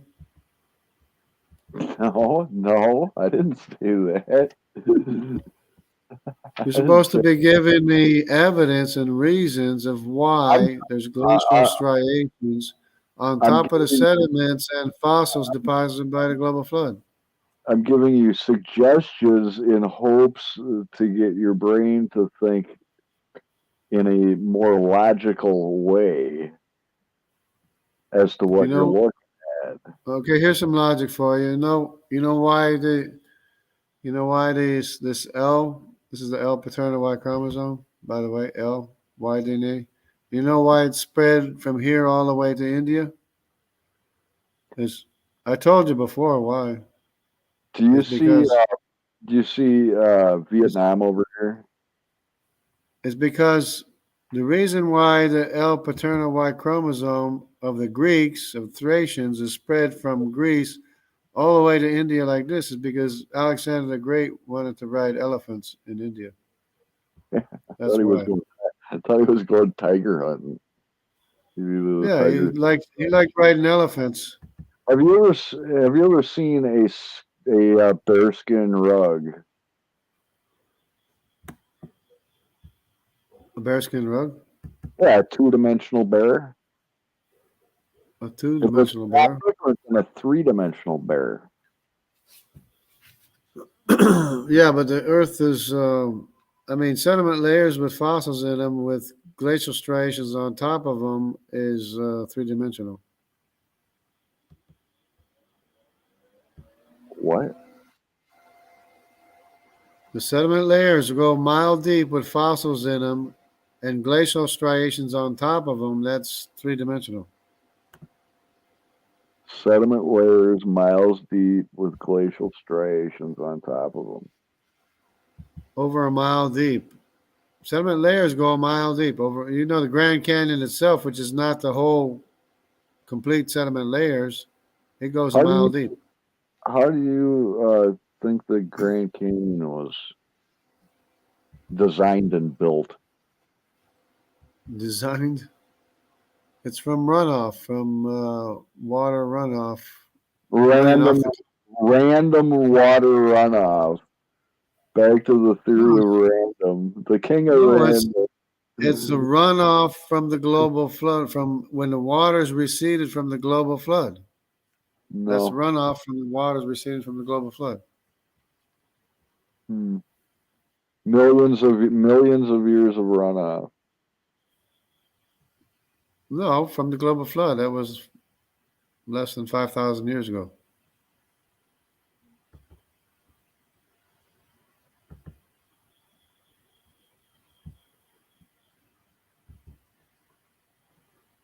And in the past 100 years, how much has that's the Colorado River, is it not? How much has the Colorado River carved out the Grand Canyon in the past 100 years? Not a whole lot. It doesn't rain very much. That's why it don't hasn't done very much. That's an old map right there, isn't it? You know why? You know where I used to live? Used to live Huh? right. I used to live right here. When you were in the army? No, it's the Amazon River, right? Well, actually, three degrees below the equator. That's where I live. But You this lived in is Germany this this and South America? this isn't very accurate. What? You used to live in Germany and South America? Yeah, I lived 10 years. I grew When up you in South America. I lived ten oh, you years in did? South America. Yeah, I grew Really? up there. That's That's why I'm cool. jungle jargon. Okay. Down in the Amazon. Orinoco. There's an Orinoco. Orinoco. There's Guyanas. Oh, that's neat. How old is that map?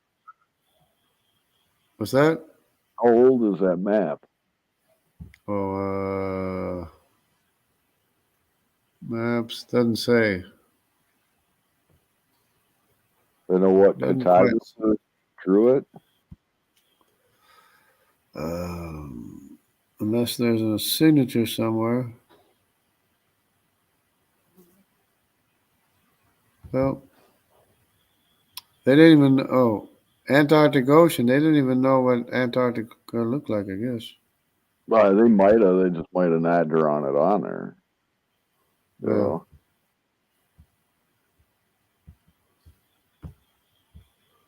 And there's Well. other map. I don't know what the date on that map is, but there's other maps where it shows Antarctica down there, and people were Yeah. not ignorant to the shape and condition and severity of the Earth. You know, way back when. It's Adam fairly. knew, It's fairly Adam accurate. knew exactly where he was. You know what I mean? Who? Adam knew exactly where he was. He was not Oh, deceived. You know. but it. But that was before the global flood deposited all these sediment layers on top of the, grade and conformity.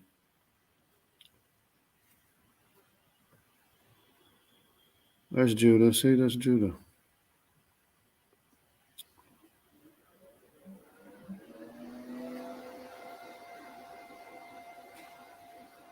Well, well, Or, yeah, the greatest genetic diversity is right in this area right here. Greatest genetic diversity of both the paternal Y chromosome and the maternal mitochondrial DNA. Greatest diversity is right here. Like spokes of a wheel, each haplogroup goes off in different directions from here. But of course, populations that remained here too. and the continents weren't there either. Well, You know? but that's How could how could they spread out from right there if all the continents were down in Antarctica? but they didn't spread out until after the Earth was divided. So the After the genetic Earth was diversity only goes back to 100 years after Noah's flood now. yeah, the days of Peleg is 100 years after the global flood.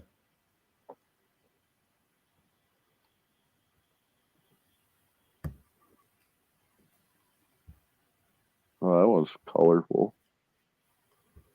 Yeah, this is like ancient civilizations and stuff, I guess. I don't know. Corded ware, whatever. So they're trying to figure it out by looking at the fossils instead of looking at the history, known history. You got to look at all of the evidence, Yeah, yeah, all of it.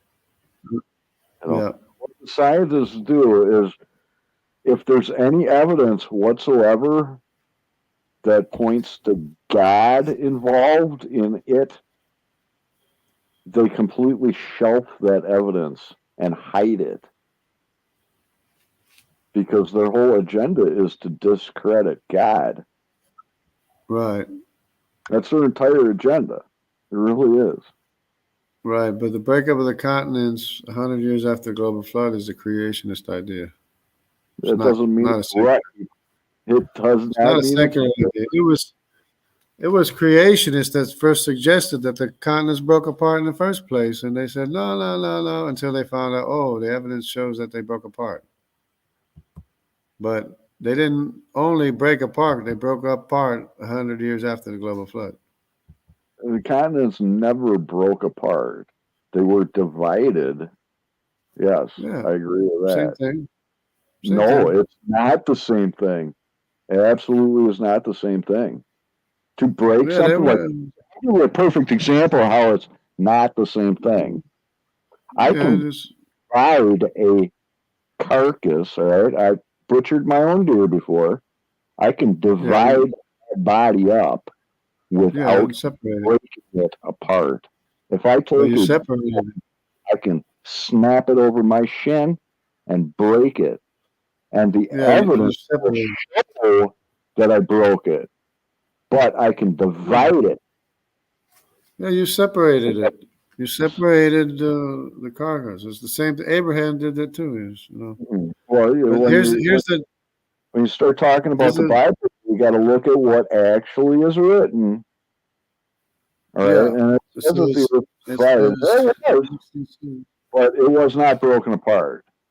it actually says the earth was divided. But here's the Jomans in Japan. They were driven up north. See the D Y chromosome, the D haplogroup. And all They that were information is coming from a bunch of scientists that hate God. Just no, think it's about genetic evidence. all that The information genetic from evidence. people that hate God. It's genetic evidence. It's actual, real genetic evidence of Sinim in the land of Sinim. All the way. They were, And they but never they were once pushed out. tested any of the They were pushed people of out. the Bible. No person ever mentioned in the Bible has ever had a genetic test. Their descendants have genetic tests. There's the Denisova cave. This is the area where Mongolia, the area of the C and the D paternal Y chromosome, which is Hamitic. That's why Denisovans are a mix of Hamitic population and How do Japhetic you population. what is that, a cave? How do you say that Denisova word? cave. Denisova. Denisova. Denisova. That's a cave. It's a location where they found a finger bone that they call Denisovan. They got the DNA. It's Hamitic, as in descendants of Nimrod and Sinim, which is all the way in Japan. And they know that for 100% certainty And with ever genetically testing Ham or Noah or yeah, any of because the yeah, people. absolutely, absolutely, because the only people in the area are Hamitic, descendants of See an issue with Cush, that? Cush and Canaan. These are two descendants of Cush and Canaan in this area, confirmed to this day with DNA evidence. No Semitic people are over here. There's no Semitic people in this population here. At least there wasn't back then. That's the reason why the finger bone is mixed with Hamitic and Eurasian DNA and not Semitic. Amazing, amazing evidence, right? I never saw any evidence. I never saw that evidence. I can't tell you one way or the other whether it's amazing. Right now, it's just nothing. It was, I didn't see the genetic test on any finger bone found in a cave over there. Yeah, but they check each other. They make sure they check each other's work and stuff and make These sure they're not. scientists that hate God, disregard the Bible, we should just trust them on faith. That's what you're saying? Because That's not what I said. That's what you said. I've I done think my that's own what you said. investigation on the That's what you battlefield. said, right? Huh? That's what you said, right? No, Gomer and Tubal, Tagama, Tubal, Gomer, Meshach. There's Meshach. And where's Magog? Gomer.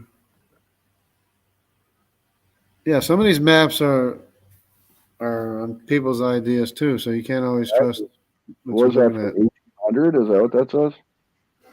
No.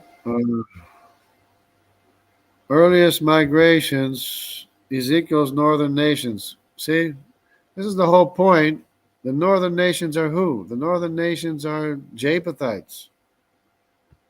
The I whole would say the northern nations are the 10 nations of Israel.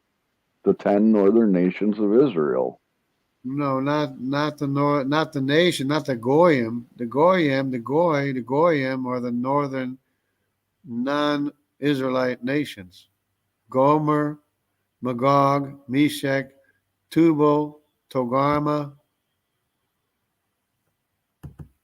and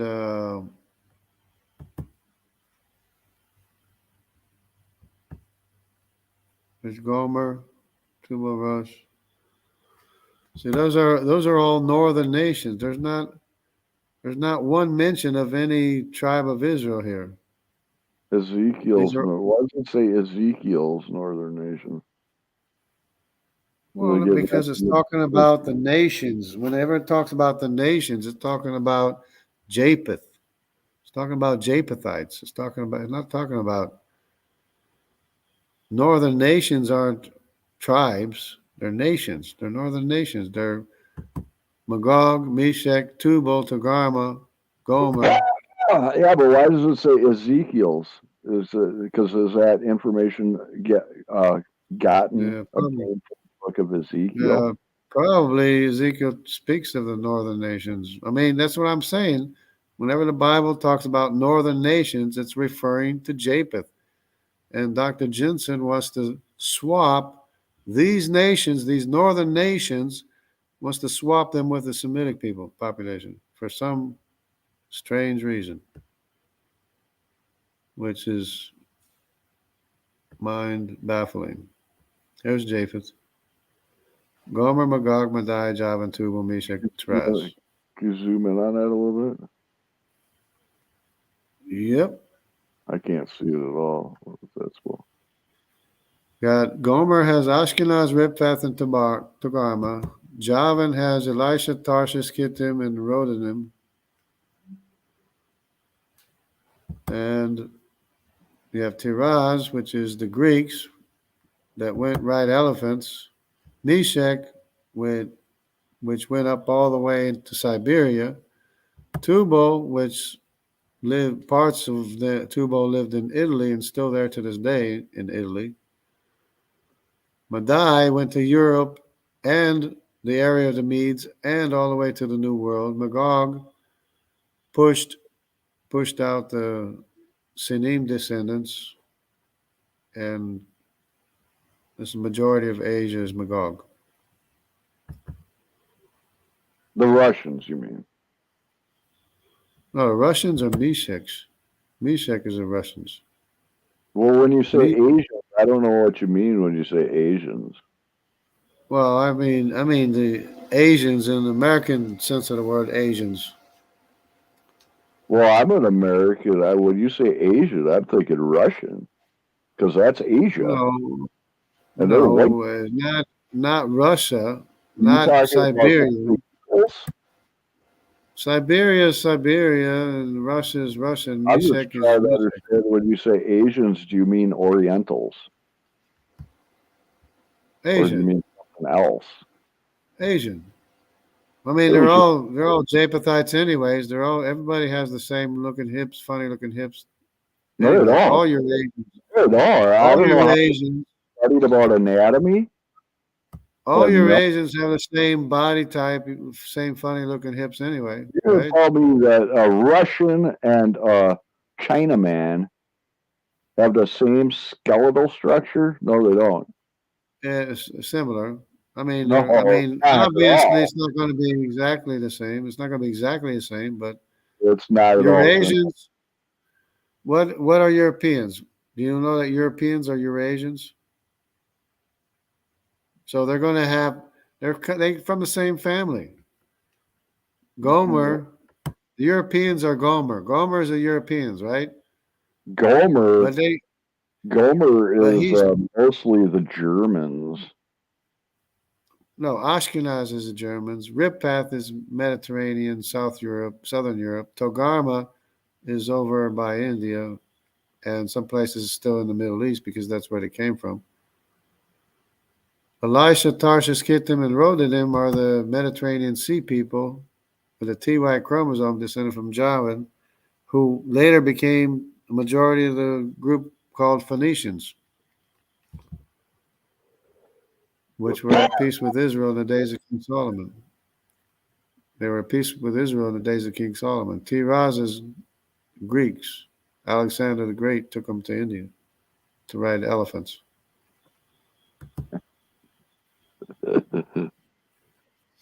The elephants with the itty This, bitty ears, not the big ones like Dumbo. yeah, but this is what when the Bible refers to Africa. when the Bible refers to the nations. He's gonna land someday.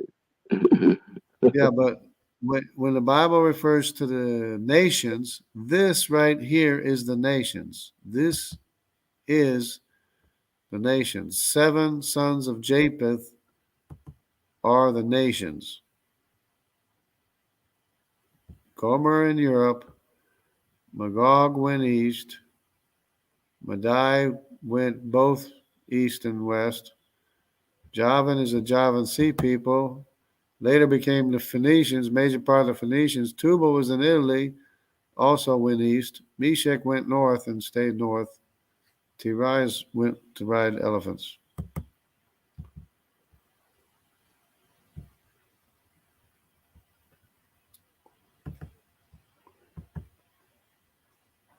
It looks like a newer map. Mesopotamia, 12,000 BC. This is Egypt. You know, Egypt controlled this whole area What does that before. say? 12,000 BC? I don't know if that's accurate, but Wait, Egypt owned. it says Egypt controlled this entire area. You know, Egypt controlled this entire area until 1200 BC, right? Is that what that says? I can't see it. 1200. My But icon was covered. Egypt controlled this entire area until Israel left Egypt, and when Israel left Egypt, Egypt was decimated by plagues and sickness and disease and everything, and they no longer controlled this area, and that's when Israel moved up in this area. You talk about what God destroyed Egypt? Yeah, when Israel left Egypt. Right. They weren't like some random thing. God But right, but drove. before Egypt controlled this area before Israel left Egypt. Then when Israel left Egypt, they lost all control of everything pretty much. Yeah, but they got it back. Well, I mean of Egypt, but not this area. Oh yeah, they got it back. And They this is because captured this it is the back. Hittites here. Yeah, but this was Canaan. It was Canaan, not Egypt, not Mitzrayim. It was Canaan, Canaanites here. But it was no longer controlled by Egypt. They no longer had the power and influence here like they did before. Israel left Egypt. There's Elam.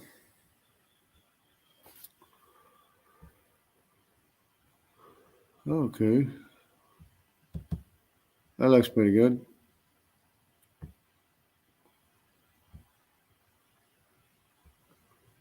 Hamites. Now let's see who's a Hamite here. What color is a Hamite? Geographic. Let's see. Let's see who's a Hamite here. Let me see if we can see who's the Ham. Oh, what's this? What's this?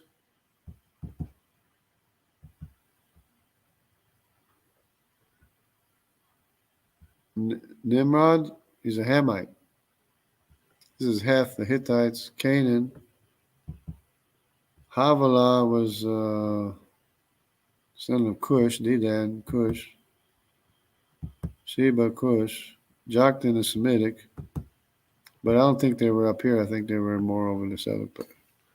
But Nimrod is Hamitic, right? Nimrod was the son of Canaan, right? Cush. Cush. Yeah, Nimrod is son of Cush. That's why the Olmec statues look Polynesian. And Cush was the son of Ham. Yeah. And Ham was the son of Noah. Yeah. Because they had greater diversity. They had greater diversity back then. They had a larger genome. We don't have the genome that they used to have. Yeah, we do. We don't have the diversity. We don't have the diversity that they had back then. They had more genetic information than we have today. As proved by the Neanderthals. Neanderthal DNA is more DNA than what we have. No, it ain't. It's 46 Yes, chromosomes. it is. 46 yes, it is. chromosomes. Well, I mean, it's the same number of chromosomes. It's just more. It's more than 3 billion bits of data. I mean, 3 billion. Yeah, let's say million. 3 billion.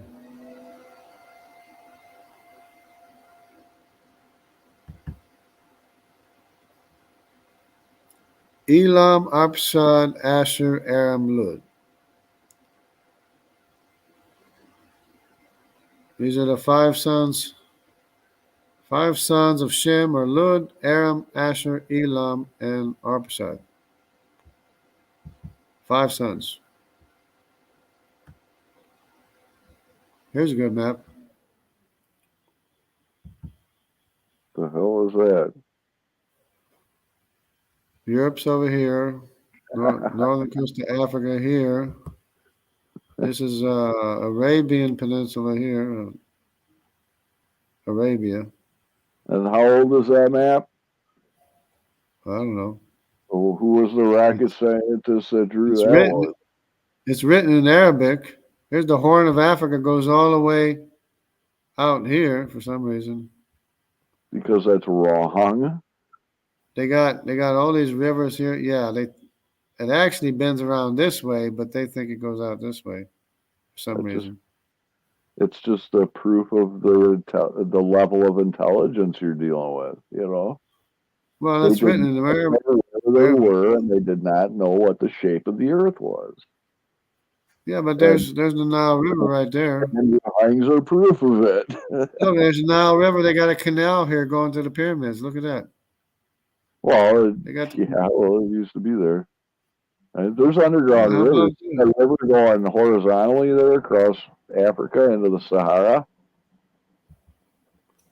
Well, it actually bends around the other way, but there's mountains here, river, mountains here, river, mountains here, river. Oh, it did. There was an underground river there going underneath the Sahara. And here's the horn.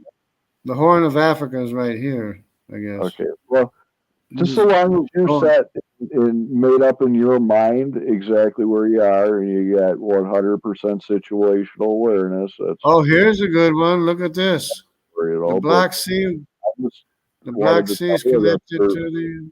Maybe you might be wise enough to possibly consider that there might be another explanation that could possibly better explain everything. It's not And you going to break up. look for it, you know.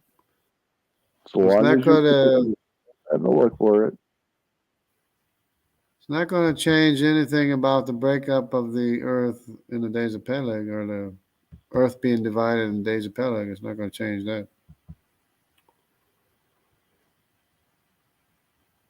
There's Black Sea. Well, there is evidence contrary to it. That's what you Contrary need to to what? know. It's just you haven't seen the evidence, but it's there. Other people have seen it and are aware of it, and that's good enough for me because I'm not alone in it.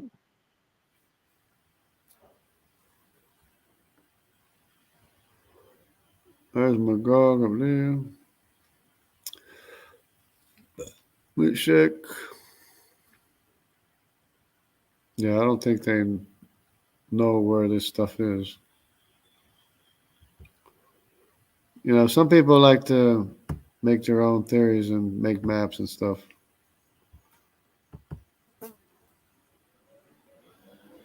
Meshach, Magog, Tubal. These are the northern nations: Gomer, Magog, Meshach, Tubal, Riphath, Togarmah, Jav, and Tiras. Northern nations right there.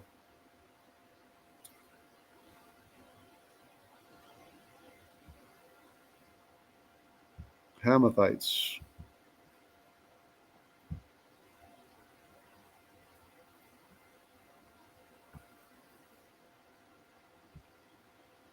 What's that? Distribution of measured Ashkenazi distribution. But it's all different. There's J1, J2, J1, J2, R1, G, E, E, J1, J2, J1, R1B, or J2. It's just distribution. It's a little bit confusing. And it's the end of my slide program here.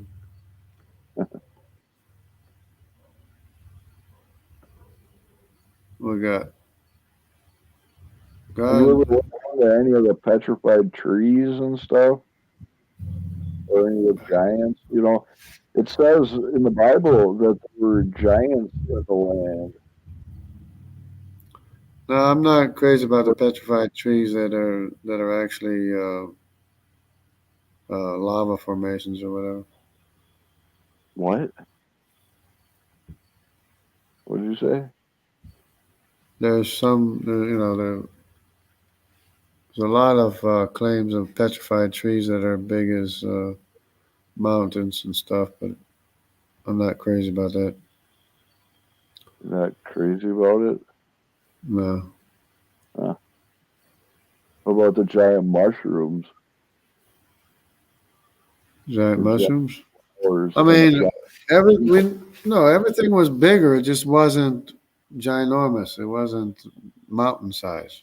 because you say so, right? Is Yeah, that yeah, correct? because it's not because there's no evidence. It's nonsensical. It doesn't fit your narrative in your mind. No, So, everything was bigger. It just wasn't mountain size. That's all. because you say so. There is no evidence or reasoning why it couldn't possibly be that way just because it doesn't fit your narrative of reality. Yeah, That's because of what everything I learned, everything I know, it doesn't comport with reality. It doesn't jive with doesn't compute with your mindset. doesn't comport. Hmm. There you go. Well, 10 tribes, not 10 nations. that's too bad. Actually,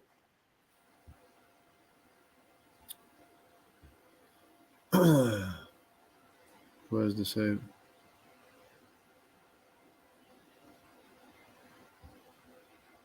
Yeah, it was 7 nations. The nations, northern nations, are 7 nations that became Ashkenaz, Togarmah, Riphath, and others.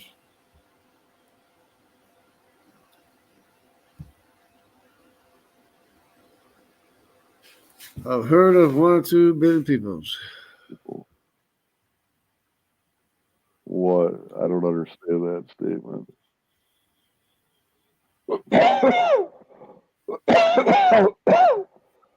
Magog. Okay. Anyway, it's been real. Anyway, it's been fun. I don't know if I have any more pictures to look at.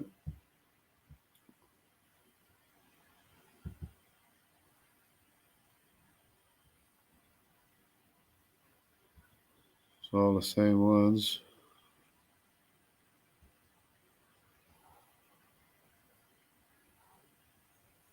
Pretty much.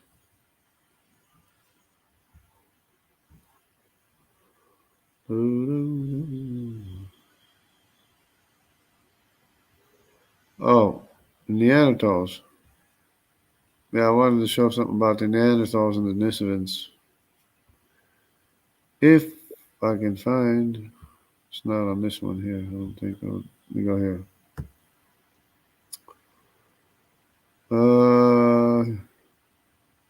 Here's one. Okay, this is the Denisova allele frequency. In other What? words, it's people. Denisova allele frequency. That means people that share DNA in common with Denisovans. And you have the hot part and the cold part. Now this is very interesting here. So this is Okay, like this is you're getting warmer, you're getting colder yeah, in yeah, exactly. Remember I Okay. said, remember I was talking about this area being a There's a mixture. crazy something, yeah. There's a mixture of Japhethite and Hamitic D and C paternal Y chromosome in this area. So the finger bone they found in this Denisova cave is a mixture of Eurasian and Hamitic. Now this is the interesting thing, is there's hot spots here. There's a hot spot here because not only is this area Japhethite, it's also Hamitic with a CY chromosome from Nimrod. This area here is hot. This area here is, well, they actually don't even have any samples from there. I can see. But the interesting thing to me is the cold spot. So what's the area? What area in the world is a cold spot here? Look at that. That means there was Semitic population there. But what's the area that would be the cold spot for Eurasian, Northern Nation Eurasian, and Hamitic? Where do you think the cold spot would be? Oh, look at this.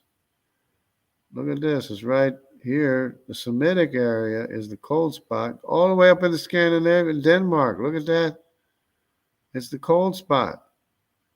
The Semitic population is the population that doesn't have the Denisova allele frequency. That's because Denisovans are a mixture of Northern Nation Eurasians and Hamitic. That's why the hot spot is right here, which is Eurasian and Hamitic. So now we know the rest of the story. Down in Australia. Now we know the rest of the story. Yeah. See, Denisovan here. Now it's contrast with Neanderthal. Neanderthal's red. Eurasian is red. Denisovan is cold. So this cold area in Papua New Guinea, Australia, is the people more comparable to Denisovan DNA. And of course, this area is not even sampled in Africa. Anyway,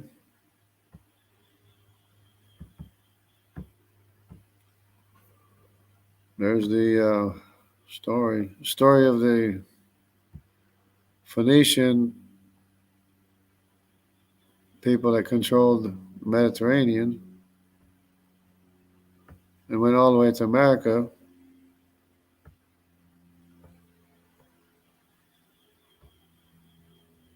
Alexander the Great again. What's this? J1. This is like the Arabic population.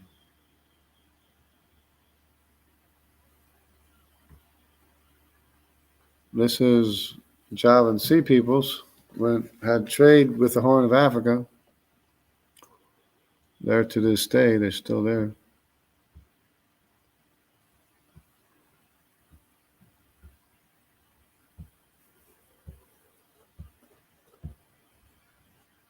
Okay, R1A, Ashkenaz. That's about it, I guess.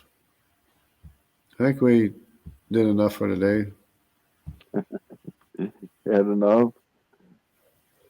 Yeah, I'm starting to get a little bit worn out. This is It's Assyria.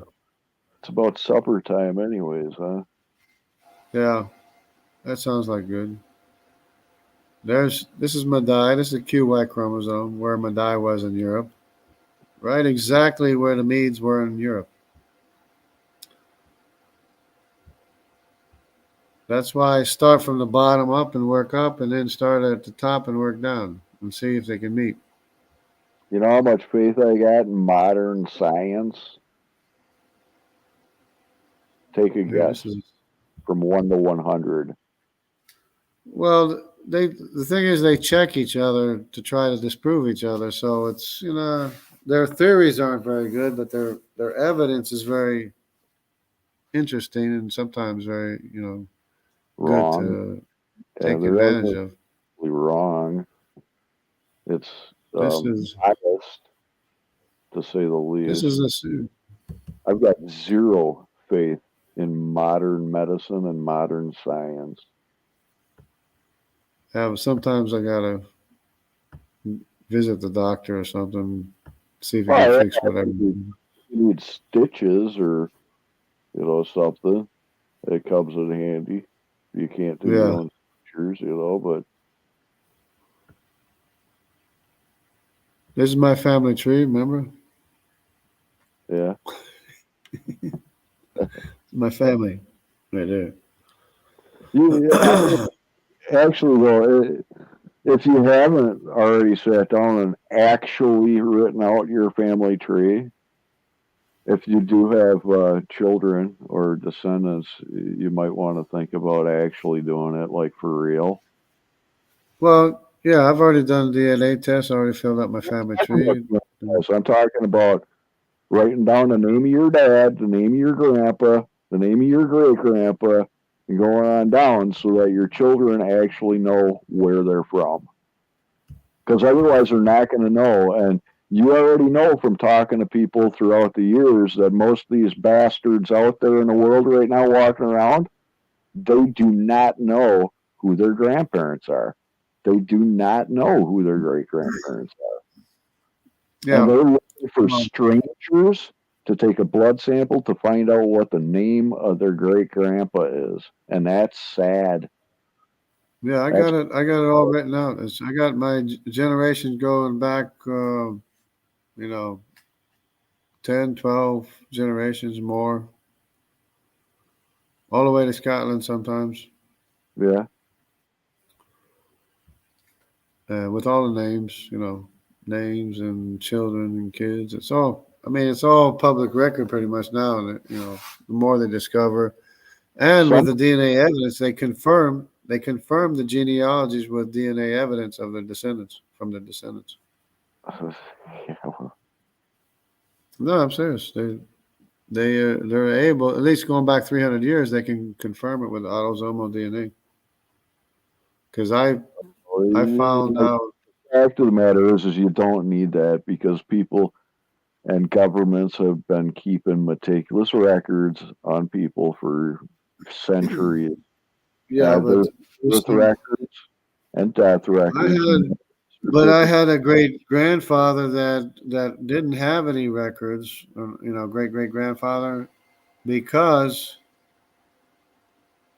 there were no records of his birth or who his parents were or anything. But I found out who his parents were from a DNA with a DNA test. I found out who his parents were. They call it a brick wall when you break through a brick wall when there's no information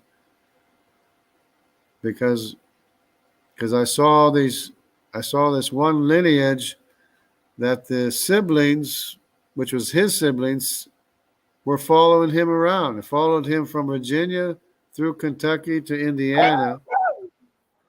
They followed him all the way to Indiana. His siblings were following him to Indiana, and I'm thinking, well, hey, wait a minute, that must be his family. The parents of his siblings must be his parents, or at least one of his parents. So then I was able to prove it with a Y chromosome test that this one guy Benjamin was his father. Hmm.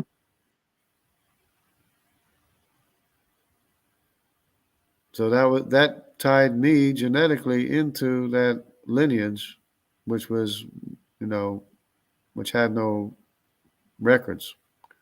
That was on like one of the branches of your family tree, you mean? Yeah, Huh. yeah, it was one of my ancestors. I didn't know whose parents were And until obviously recent, I, I right? saw his siblings followed him from Virginia through Kentucky to Indiana, and I'm thinking, well, if those are his siblings, then the parents or one of the parents of those siblings must be his father.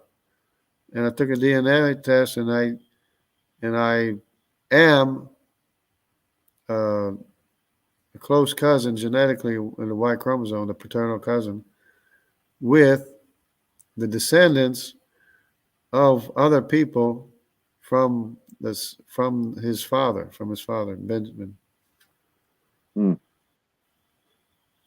and it was proved with a Y chromosome test. And it's pretty scary when you read his information. It's matching up. Every letter's matching up with yours except for one or two places, which is one difference.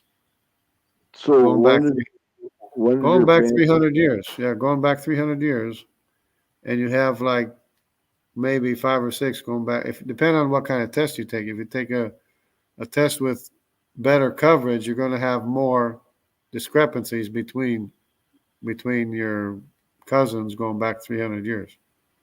Well, 300 years is a blink of an eye. First of Yeah, all, but that's America's but with young, but and the but with a mutation rate, one or two mutations per generation, it's that's going to add up going back 300 years.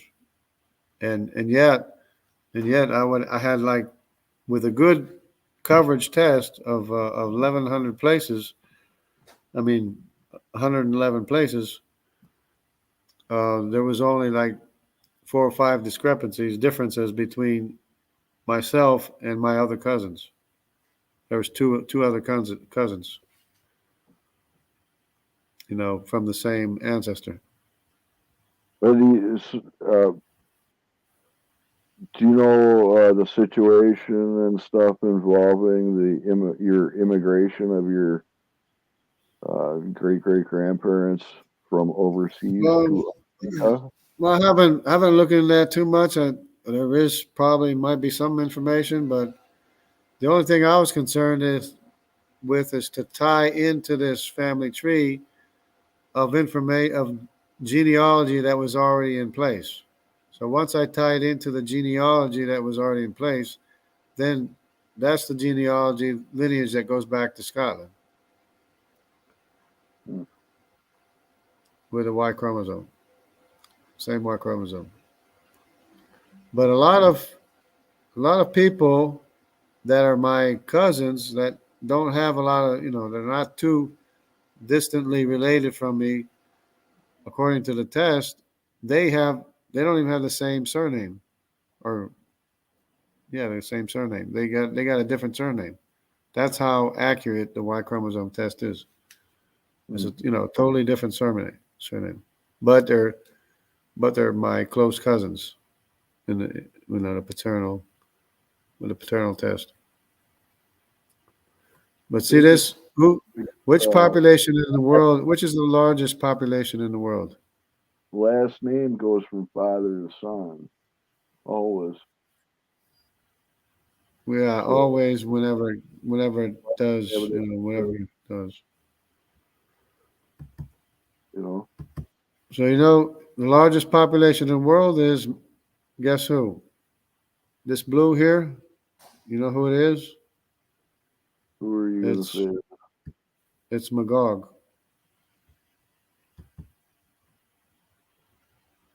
This blue right here is Magog.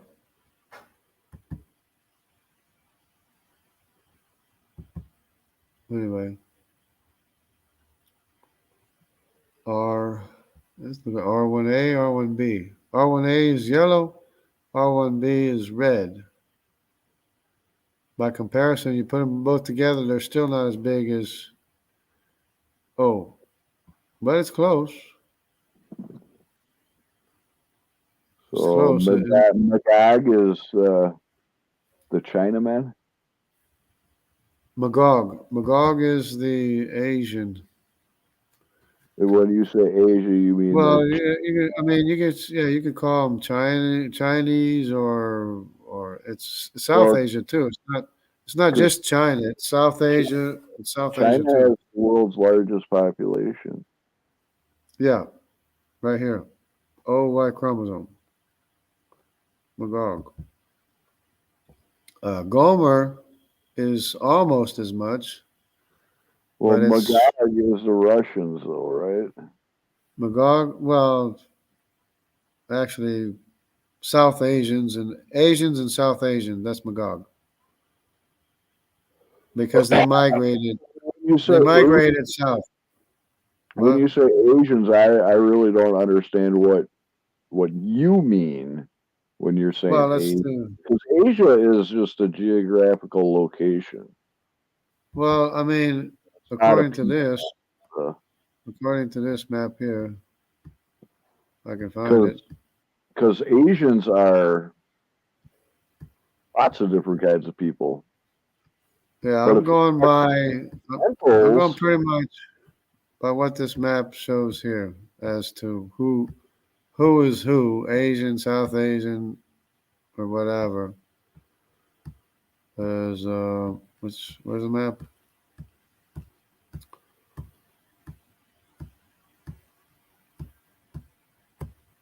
Where's the map? I know it's here somewhere. There it is, right here, right here. This is there's it. East Asia. East Asia is the dark blue. Can you see that?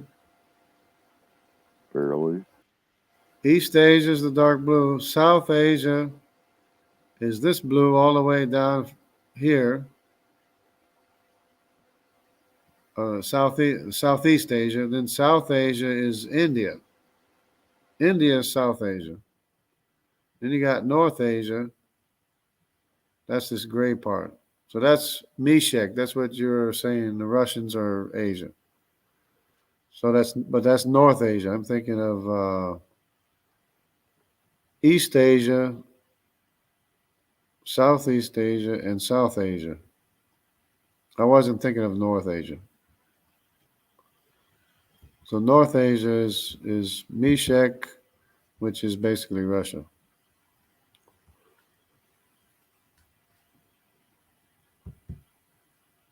And then there's Oceania.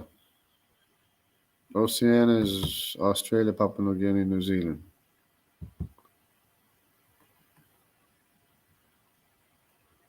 And Europe is this right here for some reason. But I'm trying to figure out how. I guess it broke apart. That's why I guess it broke apart. Okay. All right. I guess that's about it. What do you think? All right. Well, yeah, it's supper time. I'm gonna get something to eat. Okay. Yeah. Thanks for the hospitality. It was good talking to you. Yep. I Likewise. think this is the first time I've ever spoken to you. Oh yeah. I haven't been on very many live streams lately. Been too busy. JJ, how many earthlings prior to the flood? I don't know. A lot. But how many people on Earth prior to the flood? I don't really know. The giants were real.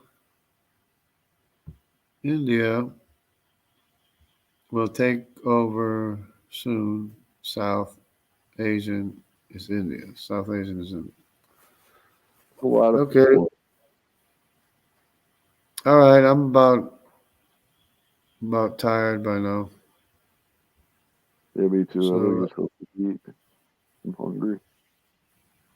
all All right. right. Well, yeah. Thanks. Everybody Thanks for take care. chatting. Yep. All Let right. me We'll see. see We get. you, see you next time. All right. I see you. All right. So Have a good night. okay. All right. Bye bye. Everybody take care. God bless everybody. And the Bible is true. History is true. If you want to be a scientist, learn ancient human history before you try to do genetic science, especially human genetic science or human genetic phylogeny, the family tree, because you're going to make a lot of mistakes if you don't know what the ancient science is, the historical science is. So, everybody take care. God bless. Stay close to God, and you will learn something. God bless. Take care.